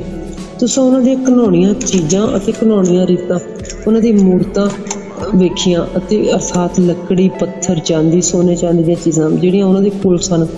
ਕਿਤੇ ਇਹ ਨਾ ਹੋਵੇ ਕਿ ਤੁਹਾਡੇ ਵਿੱਚ ਕੋਈ ਮਨੁੱਖ, ਔਰਤ ਜਾਂ ਟੱਬਰ, ਕੋਈ ਗੋਤ ਜਿਹਦਾ ਮਨ ਅੱਜ ਯਹੋਵਾ ਤੁਹਾਡੇ ਪਰਮੇਸ਼ੁਰ ਤੇ ਫਿਰ ਜਾਵੇ ਤੇ ਉੱਥੇ ਜਾ ਕੇ ਉਹਨਾਂ ਕੌਮਾਂ ਦੇ ਦੇਵਤਿਆਂ ਦੀ ਪੂਜਾ ਕਰੇ। ਤੇ ਇਹ ਨਾ ਹੋਵੇ ਕਿ ਤੁਹਾਡੇ ਵਿੱਚ ਦੀ ਕੋਈ ਕੁੜੱਤਣ ਤੇ ਅੱਕ ਦੀ ਜੜ ਫੁੱਟ ਨਿਕਲੇ। ਤਾਂ ਇਹ ਹੋਵੇ ਕਿ ਜਦ ਕੋਈ ਮਨੁੱਖ ਇਸ ਸ਼ਰਾਪ ਦੀਆਂ ਗੱਲਾਂ ਸੁਣ ਕੇ ਤੁਹਾਡੇ ਮਨ ਵਿੱਚ ਆਪਣੇ ਆਪ ਨੂੰ ਇਹ ਆ ਕੇ ਅਸੀਸ ਦੇਵੇ ਕਿ ਮੈਂ ਸ਼ਾਂਤੀ ਪਾਵਾਂਗਾ, ਮੈਂ ਆਪਣੇ ਮਨ ਦੀ ਜਿੱਦ ਵਿੱਚ ਚੱਲਾਂ, ਤਾਂ ਜੋ ਖੁਸ਼ਕੀ ਤਰੀ ਨਾਲ ਮਿਟ ਜਾਵੇ। ਜੋ ਉਹਨੂੰ ਮਾਫ ਕਰਨਾ ਨਾ ਚਾਹੇਗਾ, ਪਰ ਜੋ ਉਹਦਾ ਕ੍ਰੋਧ ਉਸ ਦੀ ਅਣਖ ਤੇ ਉਸ ਮਨੁੱਖ ਉੱਤੇ ਸੁਲਗੇਗੀ। ਸਾਰਾ ਸ਼ਰਾਪ ਜਿਹੜਾ ਇਸ ਦੇਸ਼ ਮੈਂ ਇਸ ਪੋਥੀ ਵਿੱਚ ਲਿਖਿਆ ਹੈ ਉਸ ਤੇ ਆ ਪਵੇਗਾ, ਤੇ ਜੋ ਉਹਦਾ ਨਾਂ ਆਕਾਸ਼ ਤੇ ਉਸ ਦਾ ਨਾਂ ਆਕਾਸ਼ ਦੇ ਹੇਠੋਂ ਹਟਾ ਦੇਵੇਗਾ। ਜੋ ਉਸ ਨੂੰ ਇਸਰਾਏਲ ਦੇ ਸਾਰੇ ਗੋਤਾਂ ਵਿੱਚੋਂ ਇਸ ਨਾਮ ਦੇ ਸਾਰੇ ਸ਼ਰਾਪਾਂ ਅਨੁਸਾਰ ਜਿਹੜੇ ਵਿਵਸਥਾ ਦੀ ਪੋਥੀ ਵਿੱਚ ਲਿਖੇ ਹਨ ਬੁਰਾਈ ਲਈ ਵੱਖਰਾ ਕਰੇਗਾ। ਜਦੋਂ ਉਸ ਦੇਸ਼ ਦੀਆਂ ਤੇ ਉਹ ਬਿਮਾਰੀਆਂ ਜਿਹਨਾਂ ਨਾਲ ਯਹੋਵਾ ਨੇ ਉਸਨੂੰ ਬਿਮਾਰ ਕੀਤਾ ਵੇਖਣਗੇ, ਤਦ ਆਉਣ ਵਾਲੀ ਪੀੜ੍ਹੀ ਅਰਥਾਤ ਤੁਹਾਡੇ ਬੱਚੇ ਜਿਹੜੇ ਤੁਹਾਡੇ ਵਿੱਚੋਂ ਉੱਠਣਗੇ, ਓਪਰਾ ਜਿਹੜਾ ਦੂਰ ਦੇਸ਼ ਤੋਂ ਆਵੇਗਾ, ਆਖਣਗੇ ਕਿ ਕਿਵੇਂ ਉਹ ਸਾਰੀ ਧਰਤੀ ਗੰਧਕ ਅਤੇ ਲੋਣ ਹੋ ਗਏ, ਸੜ ਗਈ ਹੈ। ਨਾ ਤਾਂ ਉਸ ਵਿੱਚ ਕੁਝ ਬੀਜਿਆ ਜਾਂਦਾ, ਨਾ ਉਸ ਵਿੱਚ ਕੁਝ ਉੱਗਦਾ ਹੈ, ਨਾ ਹੀ ਉਸ ਵਿੱਚੋਂ ਘਾਹ ਨਿਕਲਦਾ ਹੈ। ਉਸ ਨੂੰ ਅਮੂਰਾ, ਆਦਮਾ ਅਤੇ ਸਬੋਈਮ ਦੇ ਪਲਟਾਓ ਵਾਂਗੂ ਹਨ, ਜਿਨ੍ਹਾਂ ਨੂੰ ਯਹੋਵਾ ਨੇ ਆਪਣੇ ਕ੍ਰੋਧ ਤੇ ਗੁੱਸੇ ਨਾਲ ਪਲਟਾ ਦਿੱਤਾ। ਤਾਂ ਸਾਰੀਆਂ ਕੌਮਾਂ ਵੀ ਆਖਣਗੀਆਂ ਕਿ ਯਹੋਵਾ ਇਸ ਧਰਤੀ ਨਾਲ ਇਉਂ ਕਿਉਂ ਕੀਤਾ ਤੇ ਇੰਨਾ ਵੱਡਾ ਕ੍ਰੋਧ ਦਾ ਤੱਤ ਕਿਉਂ। ਤਾਂ ਉਹ ਆਖਣਗੇ ਇਸ ਲਈ ਕਿ ਉਸਨੇ ਆਪਣੇ ਪਿਓ ਦਾਦਿਆਂ ਦੇ ਪਰਮੇਸ਼ੁਰ ਯਹੋਵਾ ਦੇ ਨੇਮ ਨੂੰ ਤਿਆਗ ਦਿੱਤਾ, ਜਿਹੜਾ ਉਹਨਾਂ ਨਾਲ ਬੰਨਿਆ ਸੀ। ਜਦ ਉਹ ਉਸ ਨੂੰ ਮਿਸਰ ਵਿੱਚੋਂ ਬਾਹਰ ਲਿਆਇਆ ਤਾਂ ਉਸਨੇ ਜਾ ਕੇ ਦੂਜੇ ਦੇਵਤਿਆਂ ਦੀ ਪੂਜਾ ਕੀਤੀ ਤੇ ਉਹਨਾਂ ਦੇ ਅੱਗੇ ਮੱਥਾ ਟੇਕਿਆ। ਉਹ ਦੇਵਤੇ ਜਿਹੜੇ ਉਹਨਾਂ ਨੂੰ ਜਾਣਦੇ ਵੀ ਨਹੀਂ ਸਨ, ਨਾ ਉਸਨੇ ਉਹਨਾਂ ਲਈ ਠਹਿਰਾਏ ਸਨ। ਇਸ ਕਰਕੇ ਯਹੋਵਾ ਦਾ ਕ੍ਰੋਧ ਇਸ ਦੇਸ਼ ਦੇ ਉੱਤੇ ਭੜਕਿਆ। ਤੇ ਸਾਰੇ ਸ਼ਰਾਪ ਜਿਹੜੇ ਇਸ ਪੋਥੀ ਵਿੱਚ ਲਿਖੇ ਹਨ ਇਹਨਾਂ ਉੱਤੇ ਪਾਵੇ। ਯਹੋਵਾ ਦੇ ਕ੍ਰੋਧ ਨੇ ਗੁੱਸੇ ਵਿੱਚ ਵੱਡੇ ਤੈਸ਼ ਵਿੱਚ ਉਹਨਾਂ ਦੀ ਜਨਮ ਵਿੱਚ ਉਖਾੜ ਕੇ ਦੂਜੇ ਦੇਸ਼ ਵਿੱਚ ਸੁੱਟ ਦਿੱਤਾ, ਜਿਵੇਂ ਅੱਜ ਦਾ ਦਿਨ ਹੈ। ਗੁਪਤ ਗੱਲਾਂ ਤਾਂ ਯਹੋਵਾ ਸਾਡੇ ਪਰਮੇਸ਼ੁਰ ਦੀਆਂ ਹਨ, ਜਿਹੜੀਆਂ ਪ੍ਰਗਟ ਹਨ ਉਸ ਦਾ ਤੇ ਇੱਕ ਸਾਡੇ ਲਈ ਤੇ ਸਾਡੇ ਪੁੱਤਰਾਂ ਲਈ ਹਨ, ਤਾਂ ਜੋ ਵਿਵਸਥਾ ਦੀਆਂ ਗੱਲਾਂ ਪੂਰੀਆਂ ਕਰਦੇ ਰਹੀਏ। ਪ੍ਰਜਾ ਦਾ ਆਖਰੀ ਹਾਲ ਚੈਪਟਰ 30। ਤਾਂ ਇਹ ਹੋਵੇਗਾ ਕਿ ਜਦ ਸਾਰੀਆਂ ਗੱਲਾਂ ਤੁਹਾਡੇ ਉੱਤੇ ਆਉਣਗੀਆਂ, ਅਰਥਾਤ ਬਰਕਤ ਅਤੇ ਸ਼ਰਾਪ ਜਿਹਨਾਂ ਨੂੰ ਮੈਂ ਤੁਹਾਡੇ ਅੱਗੇ ਵੇਖਿਆ ਹੈ, ਜਦ ਤੁਸੀਂ ਇਹਨਾਂ ਸਾਰੀਆਂ ਕੌਮਾਂ ਵਿੱਚ ਜਿਨ੍ਹਾਂ ਵਿੱਚ ਯਹੋਵਾ ਤੁਹਾਡੇ ਪਰਮੇਸ਼ੁਰ ਨੇ ਤੁਹਾਨੂੰ ਹੱਕ ਦਿੱਤਾ ਹੈ ਆਪਣੇ ਮਨ ਵਿੱਚ ਯਾਦ ਕਰੋਗੇ, ਤਾਂ ਤੁਸੀਂ ਆਪਣੇ ਪਰਮੇਸ਼ੁਰ ਵੱਲ ਮੋੜੋਗੇ। ਤੇ ਉਸਦੀ ਆਵਾਜ਼ ਆਪਣੇ ਸਾਰੇ ਹੁਕਮ ਅਨੁਸਾਰ ਉਹਦੇ ਤੁਸੀਂ ਜੋ ਮੈਂ ਅੱਜ ਤੁਹਾਨੂੰ ਦਿੰਦਾ ਤੁਸੀਂ ਤੇ ਤੁਹਾਡੀ ਅੰਸ਼ ਤੁਹਾਡੇ ਸਾਰੇ ਪੂਰੇ ਮਨ ਨਾਲ ਸਾਰੀ ਜਾਨ ਨਾਲ ਸੁਣੋਗੇ। ਜਿਵੇਂ ਤੁਹਾਡਾ ਪਰਮੇਸ਼ਵਰ ਤੁਹਾਡੀ ਅਸੀਰੀ ਨੂੰ ਪਲਟ ਕੇ ਤੁਹਾਡੇ ਤੇ ਤਰਸ ਖਾਵੇਗਾ। ਸਾਰੇ ਲੋਕਾਂ ਵਿੱਚ ਜਿੱਥੇ ਜੋ ਤੁਹਾਡੇ ਪਰਮੇਸ਼ਵਰ ਤੁਹਾਨੂੰ ਖਿਲਾਰਿਆ ਹੈ ਮੁੜ ਤੁਹਾਨੂੰ ਇਕੱਠਾ ਕਰੇਗਾ। ਜੇ ਤੁਹਾਡਾ ਕੋਈ ਹੱਕਿਆ ਹੋਇਆ ਆਕਾਸ਼ ਦੇ ਸਿਰੇ ਉੱਤੇ ਹੋਵੇ ਤੇ ਯਹੋਵਾ ਤੁਹਾਡਾ ਪਰਮੇਸ਼ਵਰ ਤੁਹਾਨੂੰ ਇਕੱਠਾ ਕਰੇਗਾ ਅਤੇ ਤੁਹਾਨੂੰ ਲੈ ਆਵੇਗਾ ਅਤੇ ਯਹੋਵਾ ਤੁਹਾਡਾ ਪਰਮੇਸ਼ਵਰ ਤੁਹਾਨੂੰ ਉਸ ਧਰਤੀ ਵਿੱਚ ਲੈ ਆਵੇਗਾ ਜੋ ਉਸਨੇ ਤੁਹਾਡੇ ਪਿਓ ਦਾਦਿਆਂ ਨੇ ਕਬਜ਼ਾ ਕੀਤਾ ਸੀ ਅਤੇ ਤੁਸੀਂ ਵੀ ਕਬਜ਼ਾ ਕਰੋਗੇ। ਉਹ ਤੁਹਾਡੇ ਨਾਲ ਭਲਾਈ ਕਰੇਗਾ, ਉਹ ਤੁਹਾਨੂੰ ਤੁਹਾਡੇ ਪਿਓ ਦਾਦਿਆਂ ਨਾਲੋਂ ਵਧਾਵੇਗਾ ਅਤੇ ਤੁਹਾਡਾ ਯਹੋਵਾ ਪਰਮੇਸ਼ਵਰ ਤੁਹਾਡੇ ਦਿਲ ਦੀ ਸੁੰਨਤ ਕਰੇਗਾ ਅਤੇ ਤੁਹਾਡੀ ਅੰਸ਼ ਦਿਲ ਦੀ ਵੀ, ਤਾਂ ਜੋ ਤੁਸੀਂ ਜੋ ਆਪਣੇ ਪਰਮੇਸ਼ਵਰ ਨਾਲ ਆਪਣੇ ਸਾਰੇ ਦਿਲ ਤੇ ਸਾਰੀ ਜਾਨ ਨਾਲ ਪੂਰਾ ਪ੍ਰੇਮ ਰੱਖੋ ਤਾਂ ਜੋ ਤੁਸੀਂ ਜਿਉਂਦੇ ਰਹੋ ਅਤੇ ਜੋ ਤੁਹਾਡਾ ਪਰਮੇਸ਼ਵਰ ਇਸ ਸਾਰੇ ਸ਼ਰਾਪ ਤੁਹਾਡੇ ਪੈਰੀਂ ਹੱਥ ਧੋਖੇ ਕਰਨ ਵਾਲਿਆਂ ਨੂੰ ਜਿਨ੍ਹਾਂ ਨੇ ਤੁਹਾਨੂੰ ਦੁੱਖ ਦਿੱਤਾ ਸੀ ਪਾਵੇਗਾ। ਤੁਸੀਂ ਮੁੜੋਗੇ ਤੇ ਯਹੋਵਾ ਦੀ ਆਵਾਜ਼ ਨੂੰ ਸੁਣੋਗੇ, ਤੁਸੀਂ ਸਾਰੇ ਹੁਕਮਾਂ ਨੂੰ ਪੂਰਾ ਕਰੋਗੇ ਜਿਨ੍ਹਾਂ ਦੇ ਮੈਂ ਅੱਜ ਤੁਹਾਨੂੰ ਹੁਕਮ ਦਿੰਦਾ। ਤਾਂ ਜੋ ਤੁਹਾਡਾ ਪਰਮੇਸ਼ਵਰ ਤੁਹਾਡੇ ਹੱਥਾਂ ਦੇ ਕੰਮਾਂ ਵਿੱਚ ਭਲਾਈ ਲਈ ਤੁਹਾਨੂੰ ਬਤਾਵੇਗਾ, ਅਰਥਾਤ ਤੁਹਾਡੇ ਸਰੀਰ ਦੇ ਫਲ, ਤੁਹਾਡੇ ਡੰਗਰ ਦੇ ਫਲ, ਤੁਹਾਡੀ ਜ਼ਮੀਨ ਦੇ ਫਲ ਵਿੱਚ ਕੋਈ ਜੋ ਤੁਹਾਡੇ ਤੋਂ ਭਲਾਈ ਲਈ ਖੁਸ਼ ਹੋਵੇਗਾ, ਤੁਹਾਡੇ ਪਿਓ ਦਾਦਿਆਂ ਉੱਤੇ ਜਿਵੇਂ ਉਹ ਖੁਸ਼ ਸੀ। ਅਤੇ ਗੱਲ ਇਹ ਹੈ ਕਿ ਤੁਸੀਂ ਜੋ ਆਪਣੇ ਪਰਮੇਸ਼ਵਰ ਦੀ ਆਵਾਜ਼ ਨੂੰ ਸੁਣ ਕੇ ਉਸਦੇ ਹੁਕਮਾਂ ਦੀਆਂ ਵਿਧੀਆਂ ਦੀ ਪਾਲਣਾ ਕਰੋ ਜਿਹੜੀਆਂ ਵਿਵਸਥਾ ਦੀ ਇਸ ਪੋਥੀ ਵਿੱਚ ਲਿਖੀਆਂ ਹੋਈਆਂ ਹਨ। ਤੁਹਾਡੇ ਸਾਰੇ ਮਨ ਤੇ ਆਪਣੀ ਸਾਰੀ ਜਾਨ ਨਾਲ ਪੂਰੇ ਮਨ ਨਾਲ ਪੂਰੀ ਜਾਨ ਨਾਲ ਆਪਣੇ ਪਰਮੇਸ਼ਵਰ ਵੱਲ ਮੁੜੋ। ਜਿਹੜਾ ਹੁਕਮ ਮੈਂ ਤੁਹਾਨੂੰ ਅੱਜ ਦਿੰਦਾ ਤੁਹਾਡੇ ਲਈ ਬਹੁਤ ਔਖਾ ਤਾਂ ਨਹੀਂ, ਨਾ ਹੀ ਤੋਂ ਉੱਥੋਂ ਦੂਰ ਹੈ। ਉਹ ਆਕਾਸ਼ ਉੱਤੇ ਤਾਂ ਨਹੀਂ ਕਿ ਤੁਸੀਂ ਆਖੋ ਭਲਾ ਆਕਾਸ਼ ਉੱਤੇ ਸਾਡੇ ਲਈ ਕੌਣ ਚੜ੍ਹੇ, ਕੌਣ ਉੱਥੋਂ ਸਾਡੇ ਕੋਲ ਲਿਆਵੇ ਤੇ ਸਾਨੂੰ ਸੁਣਾਵੇ ਤਾਂ ਫਿਰ ਅਸੀਂ ਉਹਨੂੰ ਪੂਰਾ ਕਰੀਏ। ਨਾ ਹੀ ਉਹ ਸਮੁੰਦਰ ਪਾਰ ਹੈ ਜੋ ਤੁਸੀਂ ਆਖੋ ਕੌਣ ਸਾਡੇ ਲਈ ਸਮੁੰਦਰ ਤੋਂ ਪਾਰ ਜਾਵੇ, ਸਾਡੇ ਲਈ ਲਿਆਵੇ, ਸਾਨੂੰ ਸੁਣਾਵੇ ਤੇ ਫਿਰ ਅਸੀਂ ਉਹਨੂੰ ਪੂਰਾ ਕਰੀਏ। ਪਰ ਇਹ ਬਾਣੀ ਤੁਹਾਡੇ ਦਿਲ ਦੇ ਵਿੱਚ ਹੈ, ਬਹੁਤ ਨੇੜੇ, ਤੁਹਾਡੇ ਮੂੰਹ ਦੇ ਵਿੱਚ ਹੈ, ਤੁਹਾਡੇ ਮਨ ਦੇ ਵਿੱਚ ਹੈ, ਤਾਂ ਜੋ ਤੁਸੀਂ ਉਸਨੂੰ ਪੂਰਾ ਕਰੋ। ਵੇਖੋ ਮੈਂ ਅੱਜ ਤੁਹਾਡੇ ਸਾਰੇ ਜੀਵਨ ਸਾਹਮਣੇ ਜੀਵਨ ਤੇ ਭਲਾਈ ਤੇ ਮੌਤ ਬੁਰਾਈ ਰੱਖ ਦਿੱਤੀ ਹੈ। ਅਰਥਾਤ ਮੈਂ ਤੁਹਾਨੂੰ ਅੱਜ ਹੁਕਮ ਦਿੰਦਾ ਹੈ ਕਿ ਤੁਸੀਂ ਜੋ ਆਪਣੇ ਪਰਮੇਸ਼ਵਰ ਨਾਲ ਪ੍ਰੇਮ ਰੱਖੋ, ਉਸਦੇ ਮਾਰਗਾਂ ਉੱਤੇ ਚੱਲੋ, ਉਸਦੇ ਹੁਕਮਾਂ ਵਿਧੀਆਂ ਕਾਨੂੰਨਾਂ ਦੀ ਪਾਲਣਾ ਕਰੋ ਤਾਂ ਜੋ ਤੁਸੀਂ ਜਿਉਂਦੇ ਰਹੋ, ਵਧੋ। ਜੋ ਤੁਹਾਡਾ ਪਰਮੇਸ਼ਵਰ ਤੁਹਾਨੂੰ ਉਸ ਧਰਤੀ ਉੱਤੇ ਜਿੱਥੇ ਤੁਸੀਂ ਕਬਜ਼ਾ ਕਰਨ ਲਈ ਜਾਂਦੇ ਹੋ ਬਰਕਤ ਦੇਵੇ।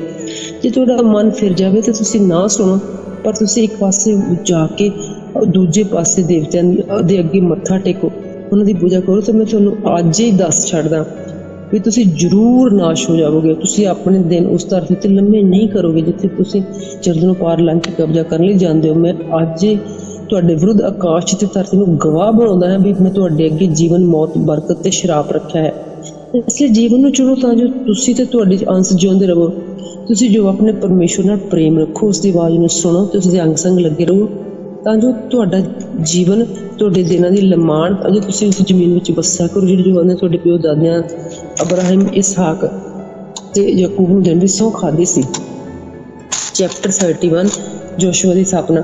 ਮੂਸਾ ਨੇ ਜਾ ਕੇ ਇਸਰਾਏਲ ਨਾਲ ਇਹ ਗੱਲਾਂ ਕੀਤੀਆਂ ਤੇ ਉਸਨੇ ਉਹਨਾਂ ਨੂੰ ਆਖਿਆ ਕਿ ਅੱਜ ਇੱਕ ਵਾਰ 130 ਵਰਿਆਂ ਦਾ ਹਾਂ ਮੈਂ ਹੁਣ ਹੋਰ ਬਾਹਰ ਅੰਦਰ ਜਾ ਨਹੀਂ ਸਕਦਾ। ਤੇ ਯਹੋਵਾ ਨੇ ਮੈਨੂੰ ਆਖਿਆ ਕਿ ਤੂੰ ਇਸ ਜਰਦਨ ਨੂੰ ਪਾਰ ਨਹੀਂ ਲੰਘੇਗਾ। ਯਹੋਵਾ ਤੁਹਾਡਾ ਪਰਮੇਸ਼ਵਰ ਤੁਹਾਡੇ ਅੱਗੇ ਲੰਘ ਕੇ ਇਹਨਾਂ ਕੌਮਾਂ ਨੂੰ ਤੁਹਾਡੇ ਅੱਗੋਂ ਮਿਟਾ ਦੇਵੇਗਾ, ਤੁਸੀਂ ਉਹਨਾਂ 'ਤੇ ਕਬਜ਼ਾ ਕਰੋਗੇ। ਯਹੋਵਾ ਤੁਹਾਡੇ ਅੱਗੇ ਲੰਘੇਗਾ ਜਿਵੇਂ ਯਹੋਵਾ ਬੋਲਿਆ ਹੈ। ਯਹੋਵਾ ਉਹਨਾਂ ਨਾਲ ਤਿਵੇਂ ਕਰੇਗਾ ਜਿਵੇਂ ਉਸਨੇ ਅਮੋਰੀਆਂ ਤੇ ਰਾਜਿਆਂ ਤੇ ਸੀਹੋਨ ਤੇ ਔਗ ਨਾਲ ਕੀਤਾ, ਉਸ ਦੇਸ਼ ਨਾਲ ਜਿਸ ਤਰ੍ਹਾਂ ਕੀਤਾ ਜਿਨ੍ਹਾਂ ਨੂੰ ਉਸਨੇ ਮਿਟਾ ਸੁੱਟਿਆ। ਯਹੋਵਾ ਉਹਨਾਂ ਨੂੰ ਤੁਹਾਡੇ ਅੱਗੋਂ ਹਰਾ ਦੇਵੇਗਾ। ਤੁਸੀਂ ਉਸ ਨਾਲ ਉਸ ਸਾਰੇ ਹੁਕਮ ਨਾਲ ਕਰਿਓ ਜਿਹੜਾ ਮੈਂ ਤੁਹਾਨੂੰ ਦਿੱਤਾ ਹੈ। ਤਕੜੇ ਹੋਵੋ, ਹੌਸਲਾ ਰੱਖੋ, ਡਰੋ ਨਾ ਹੀ ਉਹਨਾਂ ਤੋਂ ਕੰਬੋ, ਕਿਉਂਕਿ ਯਹੋਵਾ ਤੁਹਾਡਾ ਪਰਮੇਸ਼ਵਰ ਹੀ ਤੁਹਾਡੇ ਨਾਲ ਜਾਂਦਾ ਹੈ। ਉਹ ਨਾ ਤਾਂ ਤੁਹਾਨੂੰ ਛੱਡੇਗਾ ਨਾ ਤੁਹਾਨੂੰ ਤਿਆਗੇਗਾ। ਤਾਂ ਮੂਸਾ ਨੇ ਸਾਰੇ ਇਸਰਾਏਲ ਦੇ ਵੇਖਦਿਆਂ ਹੀ ਯਹੋਸ਼ੂਆ ਨੂੰ ਸੱਦ ਕੇ ਆਖਿਆ, ਤਕੜਾ ਹੋ, ਹੌਸਲਾ ਰੱਖ, ਜੋ ਤੂੰ ਇਸ ਪ੍ਰਜਾ ਦੇ ਨਾਲ ਉਸ ਦੇਸ਼ ਵਿੱਚ ਜਾਵੇਂਗਾ ਜਿਹਦੀ ਦੇਣ ਦੀ ਜੋ ਮੈਨੇ ਉਹਦੇ ਪਿਓ ਦਾਦਿਆਂ ਨਾਲ ਸਹੁੰ ਖਾਧੀ ਸੀ, ਤੇ ਤੂੰ ਉਹਨਾਂ ਨੂੰ ਮਿਲਕ ਉਹ ਦਵਾਵੇਂਗਾ। ਜੋ ਉਹ ਹੈ ਜਿਹੜਾ ਤੁਹਾਡੇ ਅੱਗੇ ਜਾਂਦਾ ਹੈ, ਉਹ ਤੁਹਾਡੇ ਨਾਲ ਹੋਵੇਗਾ। ਉਹ ਤੈਨੂੰ ਨਹੀਂ ਛੱਡੇਗਾ, ਨਾ ਤੈਨੂੰ ਤਿਆਗੇਗਾ, ਨਾ ਤੂੰ ਡਰੀ ਨਾ ਉਤਰੇ।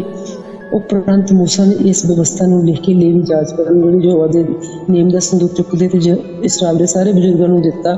ਮੂਸਾ ਨੇ ਆਖ ਕੇ ਉਹਨਾਂ ਨੂੰ ਹੁਕਮ ਦਿੱਤਾ ਕਿ 7 ਵਰ੍ਹਿਆਂ ਦੇ ਅੰਤ ਵਿੱਚ ਛੁਟਕਾਰੇ ਦੇ ਠਹਿਰਾਏ ਹੋਏ ਸਮੇਂ ਤੇ ਡੇਰਿਆਂ ਦੇ ਪਰਬਤ ਤੇ ਜਦ ਸਾਰਾ ਇਸਰਾਏਲ ਆ ਕੇ ਯਹੋਵਾ ਤੁਹਾਡੇ ਪਰਮੇਸ਼ਵਰ ਸਾਨੂੰ ਉਸ ਸਥਾਨ ਤੇ ਹਾਜ਼ਰ ਹੋਵੇ ਜਿਹੜਾ ਉਹ ਚੁਣੇਗਾ, ਤਾਂ ਤੁਸੀਂ ਸਾਰੇ ਇਸਰਾਏਲ ਦੇ ਸੁਣਦਿਆਂ ਉਹਨਾਂ ਦੇ ਅੱਗੇ ਇਸ ਵਿਵਸਥਾ ਨੂੰ ਪੜ੍ਹਿਓ।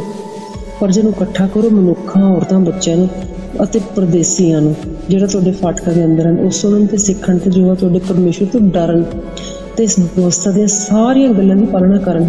ਤੇ ਉਹਨਾਂ ਦੇ ਨਿਆਣੇ ਬੱਚੇ ਸੁਣਨ ਅਤੇ ਜੋ ਤੁਹਾਡੇ ਪਰਮੇਸ਼ਰ ਤੋਂ ਡਰਨਾ ਸਿੱਖਣ। ਜਿੰਨਾ ਚਿਰ ਤੁਸੀਂ ਉਸ ਜ਼ਮੀਨ ਉੱਤੇ ਜਿਉਂਦੇ ਰਹੋ ਜਿੱਥੇ ਕਬਜ਼ਾ ਕਰਨ ਲਈ ਤੁਸੀਂ ਜਰਗਲੋਂ ਬਾਹਰ ਲੰਘ ਰਹੇ ਹੋ। ਤਾਂ ਯਹੋਵਾ ਨੇ ਮੂਸਾ ਨੂੰ ਆਖਿਆ, ਵੇਖ ਤੇਰੀ ਮੌਤ ਦੇ ਦਿਨ ਨੇੜੇ ਆ ਗਏ ਹਨ ਅਤੇ ਜੋ ਜੋਸ਼ੂਆ ਨੂੰ ਸੱਦ ਤੇ ਤੁਸੀਂ ਮੰਡਲੀ ਦੇ ਤੰਬੂ ਵਿੱਚ ਹਾਜ਼ਰ ਹੋ ਜਾਓ ਤਾਂ ਜੋ ਮੈਂ ਉਹਨੂੰ ਹੁਕਮ ਦੇਵਾਂ। ਸੋ ਮੂਸਾ ਅਤੇ ਜੋਸ਼ੂਆ ਨੇ ਆਪਣੇ ਆਪ ਨੂੰ ਮੰਡਲੀ ਦੇ ਤੰਬੂ ਵਿੱਚ ਹਾਜ਼ਰ ਕੀਤਾ। ਤਾਂ ਯਹੋਵਾ ਨੇ ਤੰਬੂ ਵਿੱਚ ਬੱਦਲ ਦੇ ਥੰਮ ਰਾਹੀਂ ਦਰਸ਼ਨ ਦਿੱਤਾ ਤੇ ਉਹ ਬੱਦਲ ਦਾ ਥੰਮ ਤੰਬੂ ਦੇ 2 ਦਰਵਾਜ਼ੇ ਉੱਤੇ ਖਲੋ ਗਿਆ। ਤਾਂ ਯਹੋਵਾ ਨੇ ਮੂਸਾ ਨੂੰ ਆਖਿਆ, ਵੇਖ ਤੂੰ ਆਪਣੇ ਪਿਓ ਦਾਦੇ ਨਾਲ ਸੌ ਜਾਣ ਵਾਲਾ ਹੈ। ਇਸ ਪ੍ਰਜਾ ਉੱਠ ਕੇ ਧਰਤੀ ਦੇ ਉੱਪਰੀ ਦੇਵਤਿਆਂ ਨਾਲ ਜਿਨ੍ਹਾਂ ਵਿੱਚ ਇਹ ਜਾਂਦੀ ਹੈ ਹਰਾਮਕਾਰੀ ਕਰੇਗੀ। ਮੈਨੂੰ ਤਿਆਗ ਕੇ ਮੇਰੇ ਨੇਮ ਨੂੰ ਜਿਹੜਾ ਮੈਂ ਉਹਨਾਂ ਨਾਲ ਬੰਨਿਆ ਸੀ ਭੰਗ ਕਰੇਗੀ। ਮੇਰਾ ਕ੍ਰੋਧ ਉਹਨਾਂ ਉੱਤੇ ਭੜਕੇਗਾ। ਮੈਂ ਉਹਨਾਂ ਨੂੰ ਤਿਆਗ ਦਿਆਂਗਾ ਅਤੇ ਉਹ ਆਪਣਾ ਮੂੰਹ ਉਹਨਾਂ ਤੋਂ ਲੁਕਾ ਲਵਾਂਗਾ। ਉਹ ਭਖ ਲੈ ਜਾਣਗੇ, ਉਹਨਾਂ 'ਤੇ ਬਹੁਤ ਸਾਰੀਆਂ ਬੁਰਾਈਆਂ ਤੇ ਵਿਪਤਾ ਆ ਪੈਣਗੀਆਂ। ਤੇ ਉਹ ਉਸ ਦਿਨ ਆਖਣਗੇ, ਕੀ ਇਹਨਾਂ ਬੁਰਾਈਆਂ ਤੇ ਸਾਡੇ ਆਉਣ ਦੇ ਕਾਰਨ ਅਸੀਂ ਇਹ ਨਹੀਂ ਸੀ ਆਖਿਆ ਕਿ ਸਾਡਾ ਪਰਮੇਸ਼ਵਰ ਸਾਡੇ ਸੰਗ ਨਹੀਂ ਹੈ? ਤਾਂ ਵੀ ਮੈਂ ਉਸ ਦਿਨ ਆਪਣਾ ਮੂੰਹ ਉਸ ਸਾਰੀ ਬੁਰਾਈ ਦੇ ਕਾਰਨ ਜਿਹੜੀ ਮੈਂ ਉਹਨਾਂ ਤੇ ਕੀਤੀ ਸੀ ਉਹਨਾਂ ਨੇ ਕੀਤੀ ਲੁਕਾ ਲਵਾਂਗਾ, ਕਿਉਂਕਿ ਉਹ ਦੂਜੇ ਦੇਵਤਿਆਂ ਵੱਲ ਮੁੜ ਗਿਆ। ਹੁਣ ਤੂੰ ਆਪਣੇ ਲਈ ਇਹ ਗੀਤ ਲਿਖ ਅਤੇ ਇਸਰਾਏਲੀਆਂ ਨੂੰ ਸਿਖਾ ਕੇ ਕੰਠ ਕਰਾਓ, ਤਾਂ ਜੋ ਇਹ ਗੀਤ ਮੇਰੇ ਲਈ ਇਸਰਾਏਲੀਆਂ ਦੇ ਵਿਰੁੱਧ ਗਵਾਹ ਹੋਵੇਗਾ। ਜਦ ਮੈਂ ਉਹਨਾਂ ਨੂੰ ਉਸ ਭੂਮੀ ਵਿੱਚੋਂ ਜ਼ਮੀਨ ਵਿੱਚੋਂ ਲਿਆਇਆ ਜਿਹਦੀ ਮੈਂ ਸਹੁੰ ਉਹਨਾਂ ਦੇ ਪਿਓ ਦਾਦਿਆਂ ਨਾਲ ਖਾਧੀ ਸੀ, ਜਿੱਥੇ ਦੁੱਧ ਤੇ ਸ਼ਹਿਦ ਵਗਦਾ ਹੈ, ਉਹ ਖਾ ਖਾ ਕੇ ਰੱਜ ਜਾਣਗੇ ਤੇ ਮੋਟੇ ਹੋ ਜਾਣਗੇ। ਦੂਜੇ ਦੇਵਤਿਆਂ ਵੱਲ ਫਿਰ ਕੇ ਫਿਰ ਉਹਨਾਂ ਦੀ ਪੂਜਾ ਕਰਨਗੇ ਤੇ ਮੈਨੂੰ ਛੱਡ ਜਾਣਗੇ ਤੇ ਮੇਰਾ ਨਾਮ ਭੰਗ ਕਰ ਸੁੱਟਣਗੇ। ਤਾਂ ਇਹ ਹੋਵੇਗਾ ਕਿ ਜਦੋਂ ਬਹੁਤ ਸਾਰੀਆਂ ਬੁਰਾਈਆਂ ਤੇ ਵਿਪਤਾਵਾਂ ਤੇ ਆ ਪੈਣਗੀਆਂ ਤਾਂ ਇਹ ਗੀਤ ਉਹਨਾਂ ਦੇ ਅੱਗੇ ਸਾਖੀ ਲਈ ਗਵਾਹ ਹੋਵੇਗਾ, ਕਿ ਜੋ ਉਹਨਾਂ ਦੇ ਅੰਸ਼ ਦੇ ਮੂੰਹ ਤੋਂ ਉਹ ਭੁੱਲ ਨਾ ਜਾਵੇਗਾ। ਇਸ ਤੋਂ ਅੱਗੇ ਕਿ ਉਹ ਉਹਨਾਂ ਨੂੰ ਉਸ ਦੇਸ਼ ਵਿੱਚ ਮੈਂ ਪਹੁੰਚਾਇਆ ਜਿਨ੍ਹਾਂ ਦੀ ਮੈਂ ਸਹੁੰ ਖਾਧੀ ਸੀ। ਮੈਂ ਉਹਨਾਂ ਦਾ ਪ੍ਰਯੋਜਨ ਜਾਣਦਾ ਹਾਂ ਜਿਹੜਾ ਉਹ ਅੱਜ ਘੜਦੇ ਹਨ। ਪਰੰਤੂ ਮੂਸਾ ਨੇ ਇਹ ਗੀਤ ਉਸੇ ਦਿਨ ਲਿਖਿਆ ਅਤੇ ਇਸਰਾਏਲੀਆਂ ਨੂੰ ਸਿਖਾਇਆ। ਨੂਨ ਦੇ ਪੁੱਤਰ ਜੋਸ਼ੂਆ ਨੂੰ ਇਹ ਆ ਕੇ ਹੁਕਮ ਦਿੱਤਾ ਕਿ ਤੂੰ ਤਕੜਾ ਹੋ, ਹੌਸਲਾ ਰੱਖ, ਕਿਉਂਕਿ ਤੂੰ ਇਸਰਾਏਲੀਆਂ ਨੂੰ ਉਸ ਦੇਸ਼ ਵਿੱਚ ਲੈ ਜਾਵੇਂਗਾ ਜਿਹਦੀ ਸਹੁੰ ਉਹਨਾਂ ਨਾਲ ਮੈਂ ਖਾਧੀ ਸੀ। ਮੈਂ ਤੇਰੇ ਨਾਲ ਹੋਵਾਂਗਾ। ਤਾਂ ਇਹ ਹੋਇਆ ਕਿ ਜਦ ਮੂਸਾ ਇਸ ਵਿਵਸਥਾ ਦੇ ਸਾਰੀਆਂ ਗੱਲਾਂ ਨੂੰ ਪੋਥੀ ਵਿੱਚ ਲਿਖ ਚੁੱਕਿਆ ਤਾਂ ਮੂਸਾ ਨੇ ਲੇਵੀਆਂ ਨੂੰ ਜਿਹੜੇ ਯਹੋਵਾ ਦੇ ਨੇਮ ਦਾ ਸੰਦੂਕ ਚੁੱਕਦੇ ਸਨ ਹੁਕਮ ਦਿੱਤਾ, ਇਸ ਵਿਵਸਥਾ ਦੀ ਪੋਥੀ ਨੂੰ ਚੁੱਕ ਕੇ ਲੈ ਕੇ ਯਹੋਵਾ ਆਪਣੇ ਪਰਮੇਸ਼ਵਰ ਦੇ ਨੇਮ ਦੇ ਸੰਦੂਕ ਦੇ ਇੱਕ ਪਾਸੇ ਰੱਖ ਦਿਓ, ਤਾਂ ਉਹ ਤੁਹਾਡੇ ਵਿਰੁੱਧ ਸਾਖੀ ਹੋਵੇ। ਕਿਉਂ ਜੋ ਮੈਂ ਤੁਹਾਡੇ ਆਕੀਪੁਣੇ ਤੇ ਤੁਹਾਡੀ ਧੌਣ ਦੇ ਪੱਖਾਂ ਨੂੰ ਜਾਣਦਾ ਹਾਂ। ਵੇਖੋ, ਜਦ ਮੈਂ ਅੱਜ ਤੁਹਾਡੇ ਵਿੱਚ ਜਿਉਂਦਿਆਂ ਜਾਗਦਿਆਂ ਤੇ ਤੁਸੀਂ ਯਹੋਵਾ ਦੇ ਵਿਰੁੱਧ ਆਕੀ ਹੋਏ ਰਹੇ ਤਾਂ ਮੇਰੀ ਮੌਤ ਦੇ ਪਿੱਛੋਂ ਕਿੰਨਾ ਵਧੇਕ ਤੁਸੀਂ ਨਾ ਹੋਵੋਗੇ। ਮੇਰੇ ਅੱਗੇ ਆਪਣੇ ਗੋਤਾਂ ਦੇ ਸਾਰੇ ਬਜ਼ੁਰਗਾਂ ਤੇ ਹੁੱਕੇਦਾਰਾਂ ਨੂੰ ਇਕੱਠੇ ਕਰੋ, ਤਾਂ ਜੋ ਇਹ ਗੱਲਾਂ ਮੈਂ ਉਹਨਾਂ ਦੇ ਕੰਨਾਂ ਵਿੱਚ ਪਾਵਾਂ ਤੇ ਆਕਾਸ਼ ਤੇ ਧਰਤੀ ਨੂੰ ਉਹਨਾਂ ਦੇ ਵਿਰੁੱਧ ਗਵਾਹ ਬਣਾਵਾਂ। ਕਿਉਂ ਜੇ ਮੈਂ ਜਾਣਦਾ ਕਿ ਮੇਰੀ ਮੌਤ ਦੇ ਪਿੱਛੋਂ ਤੁਸੀਂ ਆਪਣੇ ਆਪ ਨੂੰ ਕਈ ਵਿਗਾੜ ਲਵੋਗੇ। ਤੁਸੀਂ ਉਸ ਮਾਰਗ ਤੋਂ ਫਿਰ ਜਾਓਗੇ ਜਿਹਦਾ ਮੈਂ ਤੁਹਾਨੂੰ ਹੁਕਮ ਦਿੱਤਾ ਸੀ। ਆਖਰੀ ਦਿਨਾਂ ਵਿੱਚ ਬੁਰਾਈ ਤੁਹਾਡੇ ਉੱਤੇ ਆਣ ਪਵੇਗੀ, ਵੀ ਤੁਸੀਂ ਉਹ ਕਰੋਗੇ ਜੋ ਯਹੋਵਾ ਦੀ ਨਿਗਾਹ ਵਿੱਚ ਬੁਰਾ ਹੈ। ਤੁਸੀਂ ਆਪਣੇ ਹੱਥਾਂ ਦੇ ਕੰਮਾਂ ਨਾਲ ਉਹਨੂੰ ਕ੍ਰੋਧਵਾਨ ਬਣਾਓਗੇ। ਤਾਂ ਮੂਸਾ ਨੇ ਇਸਰਾਏਲ ਦੀ ਸਾਰੀ ਸਭਾ ਦੇ ਕੰਨਾਂ ਵਿੱਚ ਇੱਕ ਗੀਤ ਦੀਆਂ ਤੁਕਾਂ ਅੰਤ ਤੱਕ ਪਾਈਆਂ। ਮੂਸਾ ਦਾ ਆਖਰੀ ਗੀਤ, ਇਹ ਆਕਾਸ਼ ਕੰਨ ਲਾ ਤੇ ਮੈਂ ਬੋਲਾਂਗਾ, ਇਹ ਧਰਤੀ ਮੇਰੇ ਮੂੰਹ ਦੀ ਬਾਣੀ ਸੁਣ। ਮੇਰਾ ਉਪਦੇਸ਼ ਮੀਂਹ ਵਾਂਗੂ ਵਰੇਗਾ, ਮੇਰਾ ਬੋਲ ਤਰੇਲ ਵਾਂਗੂ ਪਵੇਗਾ, ਜਿਵੇਂ ਕੂਲੇ ਕੂਲੇ ਘਾਹ ਦੇ ਉੱਤੇ ਫੁਹਾਰ ਅਤੇ ਸਾਗ ਪੱਤ ਉੱਤੇ ਝੜੀਆਂ। ਮੈਂ ਤਾਂ ਯਹੋਵਾ ਦੇ ਨਾਂ ਦਾ ਪ੍ਰਚਾਰ ਕਰਾਂਗਾ। ਸਾਡੇ ਪਰਮੇਸ਼ਰ ਦੀ ਮਹਾਨਤਾ ਨੂੰ ਮੰਨੋ। ਉਹ ਚਟਾਨ ਹੈ, ਉਹਦੀ ਕਰਨੀ ਪੂਰੀ ਹੈ, ਕਿਉਂ ਜੋ ਉਹਦੇ ਸਾਰੇ ਮਾਰਗ ਨਿਆਉਂਦੇ ਹਨ। ਉਹ ਸੱਚਾਈ ਦਾ ਪਰਮੇਸ਼ਰ ਹੈ, ਉਸ ਵਿੱਚ ਬੁਰਾਈ ਹੈ ਹੀ ਨਹੀਂ। ਉਹ ਧਰਮੀ ਅਤੇ ਸੱਚਿਆਰ ਹੈ। ਉਹ ਵਿਗੜ ਗਏ ਹਨ, ਉਹ ਉਹਦੇ ਪੁੱਤਰ ਨਹੀਂ ਸਗੋਂ ਕਲੰਕੀ ਹਨ। ਇੱਕ ਪੀੜੀ ਟੇਢੀ ਤੇ ਕੁੱਟੀ ਵੱਟੀ ਹੋਈ ਹੈ। ਕੀ ਤੁਸੀਂ ਯਹੋਵਾ ਨੂੰ ਇਉਂ ਬਦਲਾ ਦਿੰਦੇ ਹੋ?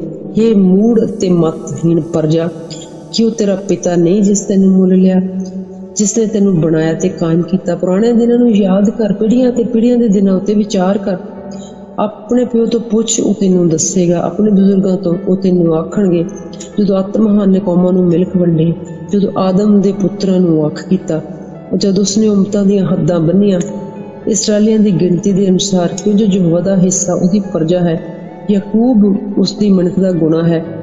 ਉਸਨੇ ਉਜਾੜ ਧਰਤੀ ਵਿੱਚੋਂ ਉਹਨੂੰ ਲੱਭਿਆ ਤੇ ਸੁਨਸਾਨ ਬਣ ਵਿੱਚੋਂ ਉਸਨੇ ਉਹਨੂੰ ਘੇਰੇ ਵਿੱਚ ਲੈ ਲਿਆ ਤੇ ਉਹਦੀ ਖਬਰ ਲਈ। ਅੱਖ ਦੀ ਕਾਕੀ ਵਾਂਗੂ ਉਸਨੇ ਉਸਦੀ ਰਾਖੀ ਕੀਤੀ, ਜਿਵੇਂ ਉਕਾਬ ਆਪਣੇ ਆਲਣੇ ਨੂੰ ਹਿਲਾਉਂਦਾ, ਆਪਣੇ ਬੱਚਿਆਂ ਉੱਤੇ ਫੜ ਫੜਾਉਂਦਾ, ਆਪਣੇ ਪਰ ਫੈਲਾ ਕੇ ਉਹਨਾਂ ਨੂੰ ਲੈ ਲੈਂਦਾ, ਆਪਣੇ ਖੰਭਾਂ ਉੱਤੇ ਉਹਨਾਂ ਨੂੰ ਚੁੱਕਦਾ। ਤਿਵੇਂ ਯਹੋਵਾ ਨੇ ਉਸ ਦੀ ਅਗਵਾਈ ਕੀਤੀ ਤੇ ਉਸ ਦੇ ਨਾਲ ਕੋਈ ਉੱਪਰਾ ਦੇਵਤਾ ਨਹੀਂ ਸੀ। ਉਸਨੇ ਉਸ ਨੂੰ ਧਰਤੀ ਦੀਆਂ ਉਚਾਈਆਂ ਉੱਤੇ ਸਵਾਰ ਕੀਤਾ। ਸੋ ਉਸਨੇ ਖੇਤ ਦੀ ਪੈਦਾਵਾਰ ਖਾਧੀ। ਉਸਨੇ ਪੱਥਰ ਵਿੱਚੋਂ ਸ਼ਹਿਦ ਚੁਸਾਇਆ ਅਤੇ ਤੇਲ ਚਕਮਕ ਦੀ ਚਟਾਨ ਦੇ ਵਿੱਚੋਂ ਚੌਣੇ ਦਾ ਮੱਖਣ ਤੇ ਇੱਜੜ ਦਾ ਦੁੱਧ, ਲੇਲਿਆਂ ਦੀ ਚਰਬੀ ਨਾਲ ਤੇ ਬਸ਼ਾਨ ਦੀ ਨਸਲ ਦੇ ਮੇਢੇ ਅਤੇ ਬੱਕਰੇ, ਕਣਕ ਦੇ ਨਾਸ਼ਤੇ ਨਾਲ ਅੰਗੂਰੀ ਲਹੂ ਦੀ ਮਾਤੈਂ ਪੀਤੀ। ਜਸ਼ਰੂਨ ਮੱਲ ਗਿਆ, ਦੁਲੱਤੀ ਮਾਰੀ, ਤੂੰ ਵੀ ਮੱਲ ਗਿਆ, ਤੂੰ ਮੋਟਾ ਹੋ ਗਿਆ, ਤੂੰ ਚਰਬਾ ਗਿਆ। ਤਦ ਉਸਨੇ ਪਰਮੇਸ਼ਰ ਨੂੰ ਜਿਸ ਉਸ ਨੂੰ ਬਣਾਇਆ ਤਿਆਗ ਦਿੱਤਾ ਤੇ ਮੁਕਤੀ ਦੀ ਚਟਾਨ ਨੂੰ ਹਲਕਾ ਜਾਣਿਆ। ਉਹਨਾਂ ਨੇ ਉਸ ਓਪਰੇ ਦੇਵਤੇ ਨਾਲ ਅਣਖੀ ਉਸ ਨੂੰ ਬਣਾਇਆ, ਘਿਨਾਉਣੇ ਕੰਮਾਂ ਨਾਲ ਉਸ ਨੂੰ ਗੁੱਸਾ ਚੜਾਇਆ। ਉਸਨੇ ਭ੍ਰਿਸ਼ਟ ਆਤਮਾ ਅੱਗੇ ਜਿਹੜੇ ਦੇਵ ਨਹੀਂ ਸਨ ਬਲੀਆਂ ਚੜਾਈਆਂ, ਦੇਵ ਉਹਨਾਂ ਨੂੰ ਜਿਨ੍ਹਾਂ ਨੂੰ ਉਸਨੇ ਨਾ ਜਾਣਿਆ, ਅਤੇ ਨਵੇਂ ਦੇਵ ਜਿਹੜੇ ਹੁਣੇ ਨਿਕਲੇ ਹਨ ਜਿਨ੍ਹਾਂ ਤੋਂ ਤੁਹਾਡੇ ਪਿਓ ਦਾਦੇ ਨਹੀਂ ਡਰੇ। ਉਸ ਚਟਾਨ ਨੂੰ ਜਿਸ ਤੈਨੂੰ ਮੈਂ ਪੈਦਾ ਕੀਤਾ ਤੂੰ ਵਿਸਾਰ ਦਿੱਤਾ, ਉਸ ਪਰਮੇਸ਼ਰ ਨੂੰ ਜਿਸ ਤੈਨੂੰ ਜਨਮ ਦਿੱਤਾ ਤੂੰ ਭੁੱਲ ਗਿਆ। ਯਹੋਵਾ ਨੇ ਵੇਖਿਆ ਤੇ ਉਹਨਾਂ ਤੋਂ ਘਿਰਣਾ ਕੀਤੀ। ਤੂੰ ਆਪਣੇ ਪੁੱਤਾਂ ਧੀਆਂ ਦੀ ਛੇੜਛਾੜ ਦੇ ਕਾਰਨ ਤਾਂ ਉਸ ਆਖਿਆ, ਮੈਂ ਆਪਣਾ ਮੂੰਹ ਉਹਨਾਂ ਤੋਂ ਲੁਕਾ ਲਵਾਂਗਾ, ਮੈਂ ਵੇਖਾਂਗਾ ਵੀ ਉਹਨਾਂ ਦਾ ਅੰਤ ਕੀ ਹੁੰਦਾ ਹੈ। ਕਿ ਜਿਹੜੀ ਇੱਕ ਆਕੀ ਪੀੜ੍ਹੀ ਹੈ ਉਹ ਪੁੱਤਰ ਹਨ ਜਿਨ੍ਹਾਂ ਵਿੱਚ ਈਮਾਨ ਨਹੀਂ, ਜਿਨ੍ਹਾਂ ਨੇ ਮੈਨੂੰ ਉਸ ਤੋਂ ਅਣਖੀ ਕੀਤਾ ਜਿਹੜਾ ਪਰਮੇਸ਼ਰ ਹੈ ਹੀ ਨਹੀਂ। ਉਹਨਾਂ ਨੇ ਆਪਣੀਆਂ ਫੋਕੀਆਂ ਗੱਲਾਂ ਨਾਲ ਮੈਨੂੰ ਗੁੱਸੇ ਕੀਤਾ। ਮੈਂ ਉਹਨਾਂ ਤੋਂ ਅਣਖੀ ਕਰਾਂਗਾ ਤੂੰ ਮੱਥੀ ਨਹੀਂ। ਮੈਂ ਇੱਕ ਮੂਰਖ ਕੌਮ ਦੇ ਰਾਹੀਂ ਉਹਨਾਂ ਨੂੰ ਗੁੱਸੇ ਕਰਾਂਗਾ, ਕਿਉਂ ਜੋ ਮੇਰੇ ਖੋਹ ਵਿੱਚੋਂ ਅੱਗ ਭੜਕ ਉੱਠੀ ਹੈ ਤੇ ਸਭ ਹੇਠਲੇ ਪਤਾਲ ਤੇ ਬਲਦੀ ਜਾਂਦੀ ਹੈ। ਧਰਤੀ ਨੂੰ ਉਸ ਦੀ ਪੈਦਾਵਾਰ ਸਣੇ ਭਸਮ ਕਰਦੇ ਜਾਂਦੀ ਹੈ, ਸਗੋਂ ਪਹਾੜ ਦੀਆਂ ਨੀਹਾਂ ਨੂੰ ਅੱਗ ਲਾਉਂਦੀ ਹੈ। ਮੈਂ ਉਹਨਾਂ ਉੱਤੇ ਬੁਰਾਈਆਂ ਦੇ ਢੇਰ ਲਾਵਾਂਗਾ, ਮੈਂ ਤਲਵਾਰਾਂ ਨਾਲ ਉਹਨਾਂ ਨੂੰ ਉੱਤੇ ਮੁਕਾ ਦਿਆਂਗਾ। ਉਹ ਭੁੱਖ ਨਾਲ ਢਲ ਜਾਣਗੇ, ਤੱਤੇ ਕਤਾਓ ਅਤੇ ਕੌੜੀ ਬਵਾ ਨਾਲ ਭਸਮ ਹੋ ਜਾਣਗੇ। ਮੈਂ ਉਹਨਾਂ ਉੱਤੇ ਦਰਿੰਦਿਆਂ ਦੇ ਦੰਦ ਚਲਾਵਾਂਗਾ, ਧੂੜ ਤੇ ਕਿਸਣ ਵਾਲਿਆਂ ਦੇ ਜ਼ਹਿਰ ਨਾਲ। ਬਾਹਰੋਂ ਤੇਗ ਖੋਹ ਲਵੇਗੀ ਤੇ ਕੋਠੀਆਂ ਵਿੱਚ ਹਰਾਸ ਹੋਵੇਗਾ। ਜਵਾਨ ਤੇ ਕੁਆਰੀ ਦਾ ਵੀ, ਦੁੱਧ ਚੁੰਘਦੇ ਬੱਚੇ ਨਾਲੇ ਧੌਲਿਆਂ ਵਾਲੇ ਮਨੁੱਖ ਦਾ ਵੀ ਨਾਸ ਹੋ ਜਾਵੇਗਾ। ਮੈਂ ਆਖਿਆ, ਮੈਂ ਉਹਨਾਂ ਨੂੰ ਦੂਰ ਦੂਰ ਤੱਕ ਖਿਲਾਰ ਦਿੰਦਾ, ਜੇ ਮਨੁੱਖਾਂ ਵਿੱਚੋਂ ਉਹਨਾਂ ਦੀ ਯਾਦ ਮਿਟਾ ਦਿੰਦਾ। ਜੇ ਇਹ ਨਾ ਹੁੰਦਾ ਤਾਂ ਮੈਂ ਵੈਰੀ ਦੀ ਛੇੜਛਾੜ ਤੋਂ ਡਰਦਾ, ਮਤੇ ਉਹਨਾਂ ਦੇ ਵੈਰੀ ਉਲਟਾ ਸਮਝਣ ਤੇ ਉਹ ਆਖਣ ਵੀ ਸਾਡਾ ਹੱਥ ਉੱਚਾ ਰਿਹਾ ਤੇ ਜਵਾਨ ਨੇ ਇਹ ਸਭ ਕੁਝ ਨਹੀਂ ਕੀਤਾ। ਇਹ ਤਾਂ ਇੱਕ ਮਾਥੀਨ ਕੌਮ ਹੈ, ਇਹਨਾਂ ਵਿੱਚ ਕੋਈ ਸਮਝ ਹੀ ਨਹੀਂ। ਭਲਾ ਹੁੰਦਾ ਜੋ ਬੁੱਧਵਾਨ ਹੁੰਦੇ ਤੇ ਇਸ ਗੱਲ ਨੂੰ ਸਮਝ ਲੈਂਦੇ, ਉਹ ਆਪਣੇ ਅੰਤ ਨੂੰ ਵਿਚਾਰ ਲੈਂਦੇ। ਕਿਵੇਂ ਇੱਕ ਜਣਾ 1000 ਦੇ ਪਿੱਛੇ ਪਵੇ ਤੇ 2 ਜਣੇ ਇੱਕ ਮਹੈਣ ਨੂੰ ਨਠਾਉਣ, ਜੇ ਉਹਨਾਂ ਦੀ ਚਟਾਨ ਹੀ ਉਹਨਾਂ ਨੂੰ ਨਾ ਵੇਚ ਦਿੰਦੀ ਤੇ ਯਹੋਵਾ ਉਹਨਾਂ ਨੂੰ ਨਾ ਫੜਾ ਦਿੰਦਾ। ਉਹਨਾਂ ਦੀ ਚਟਾਨ ਤਾਂ ਸਾਰੀ ਚਟਾਨ ਵਰਗੀ ਨਹੀਂ, ਭਾਵੇਂ ਸਾਡੇ ਵੈਰੀ ਹੀ ਨਿਆਂ ਕਰਨ। ਉਹਨਾਂ ਦੀ ਦਾਖਬੇਲ ਤਾਂ ਸਦੂਮ ਦੀ ਦਾਖਬੇਲ ਤੋਂ ਹੈ ਤੇ ਅਮੂਰਾ ਦੇ ਖੇਤਾਂ ਤੋਂ। ਉਹਦੇ ਅੰਗੂਰ ਪਿੱਤ ਦੇ ਅੰਗੂਰ ਹਨ ਤੇ ਉਹਦੇ ਗੁੱਛੇ ਕੌੜੇ ਹਨ। ਉਹਨਾਂ ਦੀ ਮੱਧ ਦਾਤਾਂ ਦਾ ਸ਼ਹਿਰ ਹੈ ਤੇ ਸੱਪਾਂ ਦੀ ਤਿੱਖੀ ਵਿਸ। ਕੀ ਇਹ ਮੇਰੇ ਕੋਲ ਇਕੱਠੇ ਨਹੀਂ ਅਤੇ ਮੋਹਰ ਲਾ ਕੇ ਮੇਰੇ ਭੰਡਾਰ ਵਿੱਚ ਨਹੀਂ? ਬਦਲਾ ਦੇਣਾ ਤੇ ਬਦਲਾ ਲੈਣਾ ਮੇਰਾ ਕੰਮ ਹੈ। ਉਸ ਵੇਲੇ ਜਦ ਇਹਨਾਂ ਦੇ ਪੈਰ ਤਿਲਕੇ, ਕਿਉਂ ਜੋ ਇਹਨਾਂ ਦੀ ਵਿਪਤਾ ਦੇ ਨੇੜੇ ਹੈ ਤੇ ਉਹਨਾਂ ਤੇ ਆਉਣ ਵਾਲੀਆਂ ਗੱਲਾਂ ਛੇਤੀਆਂ ਆ ਰਹੀਆਂ ਹਨ। ਜੋ ਆਪਣੀ ਪ੍ਰਜਾ ਦਾ ਨਿਆਂ ਕਰੇਗਾ, ਆਪਣੇ ਦਾਸਾਂ ਉੱਤੇ ਤਰਸ ਖਾਵੇਗਾ। ਉਹ ਜਦ ਵੇਖੇਗਾ ਕਿ ਉਹਨਾਂ ਦਾ ਬਲ ਜਾਂਦਾ ਰਿਹਾ, ਕੋਈ ਬੰਦੂਆ ਨਾ ਰਿਹਾ, ਨਾ ਕੋਈ ਖੁੱਲਾ, ਤਾਂ ਉਹ ਆਖੇਗਾ ਉਹਨਾਂ ਦੇ ਦੇਵਤੇ ਕਿੱਥੇ ਹਨ? ਤਾਂ ਉਹ ਚਟਾਨ ਜਿਸ ਦੇ ਵਿੱਚੋਂ ਪਨਾਹ ਲੈਂਦੇ ਸਨ ਤੇ ਉਹਨਾਂ ਦੀਆਂ ਬਲੀਆਂ ਦੀ ਚਰਬੀ ਖਾਂਦੇ ਸਨ, ਉਹਨਾਂ ਦੇ ਪੀਣ ਦੀਆਂ ਭੇਟਾਂ ਦੀ ਮੱਧ ਪੀਂਦੇ ਸਨ। ਸੋ ਉਹ ਉੱਠਣ ਦੀ ਤੁਹਾਡੀ ਸਹਾਇਤਾ ਕਰਨ, ਉਹ ਤੁਹਾਡੇ ਉੱਤੇ ਹੁਣ ਹੁਣ ਵੇਖੋ ਕਿ ਮੈਂ ਉਹੀ ਹਾਂ ਤੇ ਮੇਰੇ ਬਿਨਾਂ ਕੋਈ ਹੋਰ ਪਰਮੇਸ਼ਰ ਨਹੀਂ। ਮੈਂ ਹੀ ਮਾਰਦਾ ਹਾਂ ਤੇ ਮੈਂ ਹੀ ਜਿਉਂਦਾ ਹਾਂ, ਮੈਂ ਹੀ ਜ਼ਖਮੀ ਕਰਦਾ ਤੇ ਮੈਂ ਹੀ ਚੰਗਾ ਕਰਦਾ। ਹੋਰ ਕੋਈ ਨਹੀਂ ਜਿਹੜਾ ਮੇਰੇ ਹੱਥੋਂ ਵੱਟਾ ਛਡਾ ਛੱਡੇ ਸਕੇ। ਕਿਉਂ ਜੋ ਮੈਂ ਆਪਣਾ ਹੱਥ ਕਾਸ਼ ਵੱਲ ਚੁੱਕਦਾ ਹਾਂ, ਮੈਂ ਕਹਿੰਦਾ ਹਾਂ ਵੀ ਮੈਂ ਸਦੀਪ ਕਾਲ ਚਾਹੁੰਦਾ ਹਾਂ। ਜੇ ਮੈਂ ਕੋਈ ਚਮਕਦੀ ਹੋਈ ਤੇਜ਼ ਕਰਾਂ, ਮੈਂ ਨਿਆਂ ਨੂੰ ਆਪਣੇ ਹੱਥ ਵਿੱਚ ਲਵਾਂ, ਤਾਂ ਮੈਂ ਆਪਣੇ ਵੈਰੀਆਂ ਤੋਂ ਬਦਲਾ ਲਵਾਂਗਾ, ਘਿਰਣਾ ਕਰਨ ਵਾਲਿਆਂ ਤੋਂ ਵੀ ਵੱਟਾ ਲਵਾਂਗਾ। ਮੈਂ ਆਪਣੇ ਤੀਰਾਂ ਨੂੰ ਲਹੂ ਨਾਲ ਮਸਤਾਨੇ ਕਰਾਂਗਾ ਤੇ ਮੇਰੀ ਤੇਗ ਮਾਸ ਖਾਵੇਗੀ। ਵੱਡੇ ਹੋਏ ਅਤੇ ਬੰਦੂਆਂ ਦੇ ਲਹੂ ਨਾਲ ਵੈਰੀਆਂ ਦੇ ਆਗੂਆਂ ਦੇ ਸਿਰਾਂ ਤੋਂ। ਹੇ ਕੌਮੋ, ਉਸ ਦੀ ਪ੍ਰਜਾ ਦੇ ਨਾਲ ਜੈਕਾਰਾ ਵਜਾਓ। ਕਿਉਂ ਜੋ ਆਪਣੇ ਦਾਸਾਂ ਦੇ ਲਹੂ ਦਾ ਬਦਲਾ ਲਵੇਗਾ ਉਹ, ਤੇ ਆਪਣੇ ਵੈਰੀ ਨੂੰ ਵੱਟਾ ਦੇਵੇਗਾ ਉਹ, ਤੇ ਆਪਣੀ ਪ੍ਰਜਾ ਤੇ ਆਪਣੀ ਜ਼ਮੀਨ ਨੂੰ ਢਕੇਗਾ ਉਹ। ਤਾਂ ਮੂਸਾ ਤੇ ਨੂਨ ਦੇ ਪੁੱਤਰ ਜੋਸ਼ੂਆ ਨੇ ਇਹ ਗੀਤ ਦੀਆਂ ਸਾਰੀਆਂ ਗੱਲਾਂ ਪ੍ਰਜਾ ਦੇ ਕੰਨਾਂ ਵਿੱਚ ਪਾਈਆਂ। ਜਦ ਮੂਸਾ ਇਹ ਸਾਰੀਆਂ ਗੱਲਾਂ ਆਪਣੇ ਇਸਰਾਏਲ ਉੱਤੇ ਬੋਲ ਚੁੱਕਿਆ ਤਾਂ ਉਹਨਾਂ ਨੂੰ ਉਸਨੇ ਆਖਿਆ, ਮੇਰੇ ਆਪਣੇ ਮਨ ਇਹਨਾਂ ਸਾਰੀਆਂ ਗੱਲਾਂ ਉੱਤੇ ਲਾਓ ਜਿਨ੍ਹਾਂ ਦੀ ਅੱਜ ਮੈਂ ਤੁਹਾਨੂੰ ਸਾਖੀ ਦਿੱਤੀ ਹੈ, ਤੇ ਆਪਣੇ ਪੁੱਤਰਾਂ ਨੂੰ ਤੇ ਇਸ ਵਿਵਸਥਾ ਦੀਆਂ ਸਾਰੀਆਂ ਗੱਲਾਂ ਪਾਲਣਾ ਕਰਨ ਦਾ ਹੁਕਮ ਦਿਓ, ਕਿਉਂ ਜੋ ਉਹ ਤੁਹਾਡੇ ਲਈ ਕੋਈ ਫੋਕੀ ਜਿਹੀ ਗੱਲ ਨਹੀਂ ਹੈ, ਸਗੋਂ ਉਹੀ ਤੁਹਾਡਾ ਜੀਵਨ ਹੈ। ਤੇ ਇਸ ਗੱਲ ਦੇ ਕਾਰਨ ਤੁਸੀਂ ਉਸ ਦਿਨ ਉਸ ਭੂਮੀ ਉੱਤੇ ਜਿੱਥੇ ਤੁਸੀਂ ਯਰਦਨ ਨੂੰ ਪਾਰ ਕਬਜ਼ਾ ਕਰਨ ਲਈ ਜਾ ਰਹੇ ਹੋ ਲੰਮੇ ਕਰੋਗੇ। ਉਸ ਦਿਨ ਯਹੋਵਾ ਨੇ ਮੂਸਾ ਨਾਲ ਇਹ ਗੱਲ ਕੀਤੀ ਕਿ ਤੂੰ ਇਸ ਅਬਰੀਮ ਦੇ ਪਹਾੜ ਉੱਤੇ ਨਬੋ ਦੀ ਚੋਟੀ ਉੱਤੇ ਚੜ੍ਹ, ਜਿਹੜਾ ਮੁਆਬ ਦੇ ਦੇਸ਼ ਵਿੱਚ ਜ਼ਰੀਹੋ ਦੇ ਅੱਗੇ ਹੈ, ਤੇ ਕਨਾਨ ਦੇਸ਼ ਨੂੰ ਵੇਖ ਜਿਹੜਾ ਮੈਂ ਮਿਲਕ ਲਈ ਇਸਰਾਏਲ ਨੂੰ ਦੇਣ ਵਾਲਾ। ਉਸ ਪਹਾੜ ਵਿੱਚ ਜਿੱਥੇ ਤੂੰ ਚੜ੍ਹ ਰਿਹਾ ਹੈ ਮਰ ਜਾ ਅਤੇ ਲੋਕਾਂ ਵਿੱਚ ਜਾ ਮਿਲ, ਜਿਵੇਂ ਤੇਰਾ ਭਰਾ ਹਾरून ਹੋਰ ਦੇ ਪਹਾੜ ਦੇ ਉੱਤੇ ਮਰ ਕੇ ਆਪਣੇ ਲੋਕਾਂ ਵਿੱਚ ਜਾ ਮਿਲਿਆ ਹੈ। ਇਸ ਕਾਰਨ ਕਿ ਤੁਸਾਂ ਸੀਨ ਦੀ ਉਜਾੜ ਵਿੱਚ ਕਾਦੇਸ਼ ਕੋਲ ਮਰੀ ਬਾਹ ਦੇ ਪਾਣੀਆਂ ਉੱਤੇ ਮੇਰਾ ਉਲੰਘਣ ਕੀਤਾ, ਅਰਥਾਤ ਤੁਸਾਂ ਅਸਰਾਏਲੀਆਂ ਦੇ ਵਿੱਚ ਮੈਨੂੰ ਪਵਿੱਤਰ ਨਾ ਠਹਿਰਾਇਆ। ਇਸ ਲਈ ਤੂੰ ਉਸ ਦੇਸ਼ ਨੂੰ ਆਪਣੇ ਆਮਣੇ ਸਾਹਮਣੇ ਵੇਖੇਂਗਾ, ਪਰ ਉੱਥੇ ਉਸ ਦੇਸ਼ ਵਿੱਚ ਜਿਹੜਾ ਮੈਂ ਇਸਰਾਏਲੀਆਂ ਨੂੰ ਦੇਣ ਵਾਲਾ ਤੂੰ ਨਾ ਵੜੇਂਗਾ, ਹਾਂ ਵੜੇਂਗਾ ਨਾ। ਮੂਸਾ ਦੀ ਛੇਕੜਲੀ ਅਸੀਸ ਚੈਪਟਰ 33। ਇਹ ਉਹ ਅਸੀਸ ਹੈ ਜਿਹੜੀ ਮੂਸਾ ਪਰਮੇਸ਼ਵਰ ਦੇ ਜਨ ਨੇ ਆਪਣੀ ਮੌਤ ਤੋਂ ਅੱਗੋਂ ਇਸਰਾਏਲੀਆਂ ਨੂੰ ਦਿੱਤੀ। ਉਸਨੇ ਆਖਿਆ, ਜੋ ਸੀਨੇ ਤੋਂ ਆਇਆ ਤੇ ਸੀਰ ਤੋਂ ਉਹਦੇ ਉੱਤੇ ਚੜਿਆ ਤੇ ਪਰਾਨ ਦੇ ਪਹਾੜ ਤੋਂ ਚਮਕਿਆ ਤੇ ਸੰਤ ਜਨਾਂ ਦੇ ਮਹਿਣ ਦੇ ਵਿੱਚੋਂ ਦੀ ਆਇਆ। ਉਸਨੇ ਸੱਜੇ ਹੱਥ ਵਿੱਚ ਉਹਨਾਂ ਲਈ ਅਗਨੀ ਦਾ ਹੁਕਮਨਾਮਾ ਸੀ। ਸੱਚਮੁੱਚ ਉਹ ਲੋਕਾਂ ਨਾਲ ਪ੍ਰੀਤ ਪਾਲਦਾ ਹੈ। ਉਹਦੇ ਸਾਰੇ ਜਨ ਤੇਰੇ ਹੱਥ ਵਿੱਚ ਹਨ ਤੇ ਉਹ ਤੇਰੇ ਪੈਰਾਂ ਵਿੱਚ ਬੈਠੇ ਹਨ। ਤੇਰੀਆਂ ਗੱਲਾਂ ਤੋਂ ਹਰ ਇੱਕ ਲਾਭ ਉਠਾਉਂਦਾ ਹੈ। ਮੂਸਾ ਨੇ ਵਿਵਸਥਾ ਦਾ ਹੁਕਮਨਾਮਾ ਸਾਨੂੰ ਦਿੱਤਾ। ਉਹ ਯਾਕੂਬ ਦੀ ਸਭਾ ਦੀ ਮਿਲਕ ਹੈ। ਉਹ ਜਸਰੂਨ ਵਿੱਚ ਰਾਜਾ ਸੀ। ਜਦ ਲੋਕਾਂ ਦੇ ਮੁਖੀ ਇਕੱਠ ਹੋਏ, ਇਸਰਾਏਲ ਦੇ ਗੋਤ ਜਮਾ ਹੋਏ, ਰਊਬੇਨ ਜਿਉਂਦਾ ਰਹੇ, ਮਰੇ ਨਾ, ਪਰ ਉਸਦੇ ਮਨੁੱਖ ਗਿਣਤੀ ਵਿੱਚ ਥੋੜੇ ਜਿਹੇ ਹੋਣ। ਯਹੂਦਾ ਲਈ ਉਸ ਆਖਿਆ, ਹੇ ਯਹੋਵਾ, ਯਹੂਦਾ ਦੀ ਆਵਾਜ਼ ਨੂੰ ਸੁਣ ਤੇ ਉਹਨੂੰ ਉਹਦੇ ਲੋਕਾਂ ਵਿੱਚ ਲਿਆ। ਉਹ ਆਪਣੀ ਹੱਥੀਂ ਆਪਣੇ ਲਈ ਲੜੇ, ਤੂੰ ਉਹਦੇ ਵੈਰੀਆਂ ਦੇ ਵਿਰੁੱਧ ਉਹਦਾ ਸਹਾਇਕ ਹੋ। ਲੇਵੀ ਲਈ ਉਸ ਆਖਿਆ, ਤੇਰੇ ਤੁਮੀਮ ਅਤੇ ਉਰੀਮ ਤੇਰੇ ਉਸ ਧਰਮੀ ਮਨੁੱਖ ਕੋਲ ਹਨ, ਜਿਸਨੂੰ ਉਸਦੇ ਮੱਸਾ ਉੱਤੇ ਪ੍ਰੀਖਿਆ ਅਤੇ ਮਰੀਬਾ ਦੇ ਪਾਣੀ ਉੱਤੇ ਉਸ ਨਾਲ ਮੁਕਾਬਲਾ ਕੀਤਾ। ਜਿਸ ਆਪਣੇ ਪਿਤਾ ਤੇ ਮਾਤਾ ਵੇਖਿਆ ਆਖਿਆ ਸੀ, ਮੈਂ ਉਹਨਾਂ ਨੂੰ ਵੇਖਿਆ ਹੀ ਨਹੀਂ, ਨਾ ਹੀ ਮੈਂ ਆਪਣੇ ਭਰਾਵਾਂ ਨੂੰ ਮੰਨਿਆ, ਨਾ ਆਪਣੇ ਪੁੱਤਰਾਂ ਨੂੰ ਜਾਣਿਆ, ਕਿਉਂ ਜੋ ਉਹਨਾਂ ਨੇ ਤੇਰਾ ਆਖਾ ਮੰਨਿਆ, ਤੇਰੇ ਨਿਯਮ ਦੀ ਪਾਲਣਾ ਕਰਦੇ ਹਨ। ਉਸ ਯਾਕੂਬ ਨੂੰ ਤੇਰੇ ਕਾਨੂੰਨ ਸਿਖਾਲਣਗੇ, ਤੇਰੇ ਇਸਰਾਏਲ ਨੂੰ ਤੇਰੀ ਵਿਵਸਥਾ, ਅਤੇ ਉਹ ਤੇਰੇ ਲਈ ਧੂਫ ਦਿਖਾਉਣਗੇ। ਪੂਰੀ ਹੋਮ ਬਲੀ ਤੇਰੀ ਜਗਵੇਦੀ ਉੱਤੇ ਹੈ। ਜੋ ਉਸਦੇ ਮਾਲ ਉੱਤੇ ਬਰਕਤ ਦੇ, ਉਸਦੇ ਹੱਥਾਂ ਤੇ ਕੰਮਾਂ ਨੂੰ ਕਬੂਲ ਕਰ। ਉਸਦੇ ਵਿਰੁੱਧ ਉੱਠਣ ਵਾਲਿਆਂ ਦਾ ਲੱਕ ਤੋੜ ਸੁੱਟ, ਉਸ ਤੋਂ ਘਿਰਨਾ ਕਰਨ ਵਾਲਿਆਂ ਦਾ ਵੀ ਕਿ ਫਿਰ ਉਹ ਨਾ ਉੱਠਣ। ਬਿਨਯਾਮੀਨ ਲਈ ਉਸ ਆਖਿਆ, ਜੋ ਉਹਦਾ ਪ੍ਰੇਮੀ ਉਸਦੇ ਕੋਲ ਸ਼ਾਂਤੀ ਨਾਲ ਵਸੇਗਾ। ਉਹ ਸਾਰਾ ਦਿਨ ਉਸਨੂੰ ਕੱਜ ਛੱਡੇਗਾ, ਉਸਦੇ ਕਨੇੜੇ ਉੱਤੇ ਉਹ ਵਸਦਾ ਰਹੇਗਾ। ਯੂਸੁਫ ਲਈ ਉਸ ਆਖਿਆ, ਜੋ ਵੱਲੋਂ ਉਸਦੀ ਧਰਤੀ ਮੁਬਾਰਕ ਹੋਵੇ, ਆਕਾਸ਼ ਦੇ ਪਦਾਰਥਾਂ ਉੱਤੇ ਤਰੇਲ ਤੋਂ ਤੇ ਹੇਠਲੀ ਪਈ ਹੋਈ ਡੂੰਘਾਈ ਤੋਂ, ਸੂਰਜ ਦੇ ਫਲਾਂ ਤੋਂ ਦੇ ਪਦਾਰਥਾਂ ਤੋਂ, ਚੰਦ ਦੇ ਉਗਾਏ ਹੋਏ ਪਦਾਰਥਾਂ ਤੋਂ ਤੇ ਆਦਿ ਪਹਾੜਾਂ ਦੀਆਂ ਉੱਤਮ ਚੀਜ਼ਾਂ ਤੋਂ ਤੇ ਸਨਾਤਨ ਉਚਾਈਆਂ ਦੇ ਪਦਾਰਥਾਂ ਤੋਂ, ਧਰਤੀ ਤੇ ਉਸਦੇ ਭਰਪੂਰ ਦੇ ਪਦਾਰਥਾਂ ਤੋਂ, ਕੰਡਿਆਂ ਵਾਲੀ ਝਾੜੀ ਵਿੱਚ ਵਸਣ ਵਾਲੇ ਦੀ ਪ੍ਰਸੰਨਤਾ ਤੋਂ ਉਸ ਯੂਸਫ ਦੇ ਸਿਰ ਉੱਤੇ ਆਉਣ। ਉਹ ਯੂਸਫ ਦੇ ਸਿਰ ਉੱਤੇ ਆਉਣ, ਉਸਦੇ ਸਿਰ ਦੀ ਚੋਟੀ ਉੱਤੇ ਜਿਹੜਾ ਆਪਣੇ ਭਰਾਵਾਂ ਵਿੱਚ ਸੰਕਲਪ ਹੋਇਆ ਸੀ। ਉਸਦੇ ਬਲ ਦੇ ਪਲੋਠੇ ਦੀ ਸ਼ਾਨ ਉਸਦੀ ਹੈ। ਉਸਦੇ ਸਿੰਘ ਜੰਗਲੀ ਸਾਨ ਦੇ ਸਿੰਘ ਹਨ।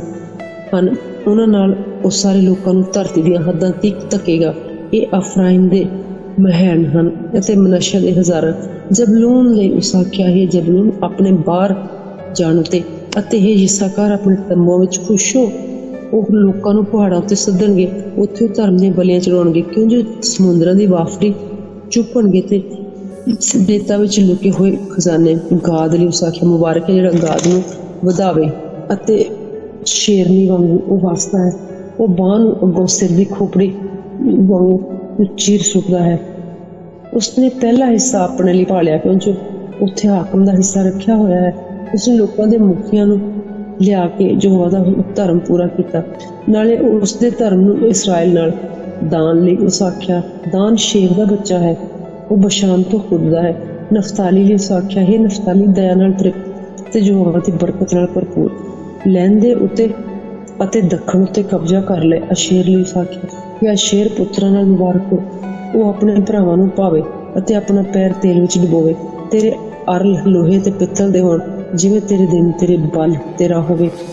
ਹੇ ਯਸ਼ੂਰਨ, ਪਰਮੇਸ਼ਰ ਵਰਗਾ ਕੋਈ ਨਹੀਂ ਜਿਹੜਾ ਆਕਾਸ਼ ਉੱਤੇ ਤੇਰੀ ਸਹਾਇਤਾ ਲਈ ਸਵਾਰ ਹੈ। ਆਪਣੇ ਪ੍ਰਤਾਪ ਵਿੱਚ ਬੱਦਲਾਂ ਉੱਤੇ ਅਨਾਦਿ ਪਰਮੇਸ਼ਰ ਤੇਰਾ ਧਾਮ ਹੈ। ਅਤੇ ਹੇਠਾਂ ਸਨਾਤਨ ਭੁਜਾਨ। ਉਸਨੇ ਵੈਰੀ ਨੂੰ ਤੇਰੇ ਕੋਲ ਧੱਕ ਦਿੱਤਾ ਹੈ। ਉਸ ਆਖਿਆ ਨਾਸ਼ ਕਰ ਦੇ, ਤਾਂ ਇਸਰਾਇਲ ਸੁੱਖ ਨਾਲ ਵਸੇਗਾ। ਯਾਕੂਬ ਦਾ ਸੋਤਾ ਇਕੱਲਾ ਹੈ ਉਸ ਧਰਤੀ ਉੱਤੇ ਜਿੱਥੇ ਅੰਨ ਅਤੇ ਨਵੀਂ ਮੱਧ ਹੈ।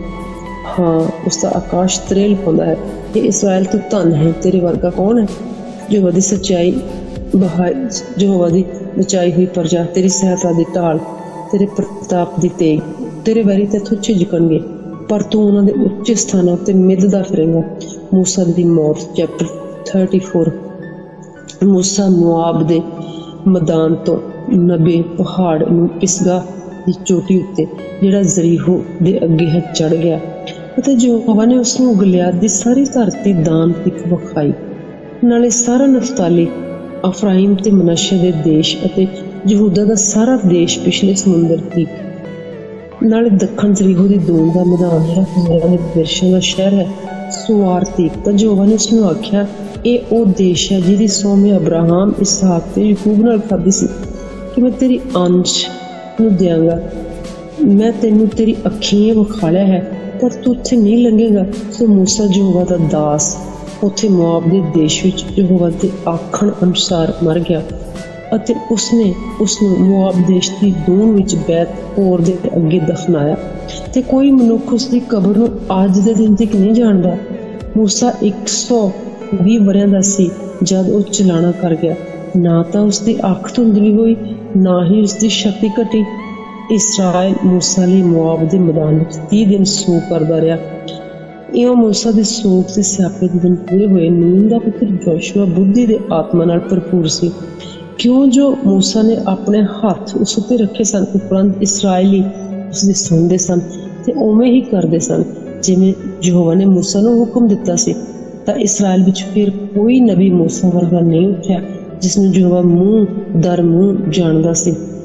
ਇਹਨਾਂ ਸਾਰਿਆਂ ਨਿਸ਼ਾਨਾਂ ਅਚਰਜ ਕੰਮਾਂ ਵਿਖੇ ਜਿਹੜੇ ਯਹੋਵਾ ਨੇ ਉਸ ਨੂੰ ਮਿਸਰ ਦੇਸ਼ ਵਿੱਚ ਫਿਰਾਉਣ, ਉਸਦੇ ਸਾਰੇ ਟਹਿਲੂਆਂ ਅਤੇ ਉਸਦੇ ਸਾਰੇ ਦੇਸ਼ ਲਈ ਵਿਖਾਲਣ ਨੂੰ ਘੱਲਿਆ, ਅਤੇ ਉਸ ਸਾਰੇ ਬਲਵੰਤ ਹੱਥ ਅਤੇ ਉਸ ਸਾਰੇ ਵੱਡੇ ਭੈ ਦੇ ਵਿਖੇ ਜਿਹੜਾ ਮੂਸਾ ਨੇ ਸਾਰੇ ਇਸਰਾਏਲਾਂ ਦੇ ਵੇਖਦਿਆਂ ਤੇ ਵਿਖਾਇਆ। ਆਮੀਨ।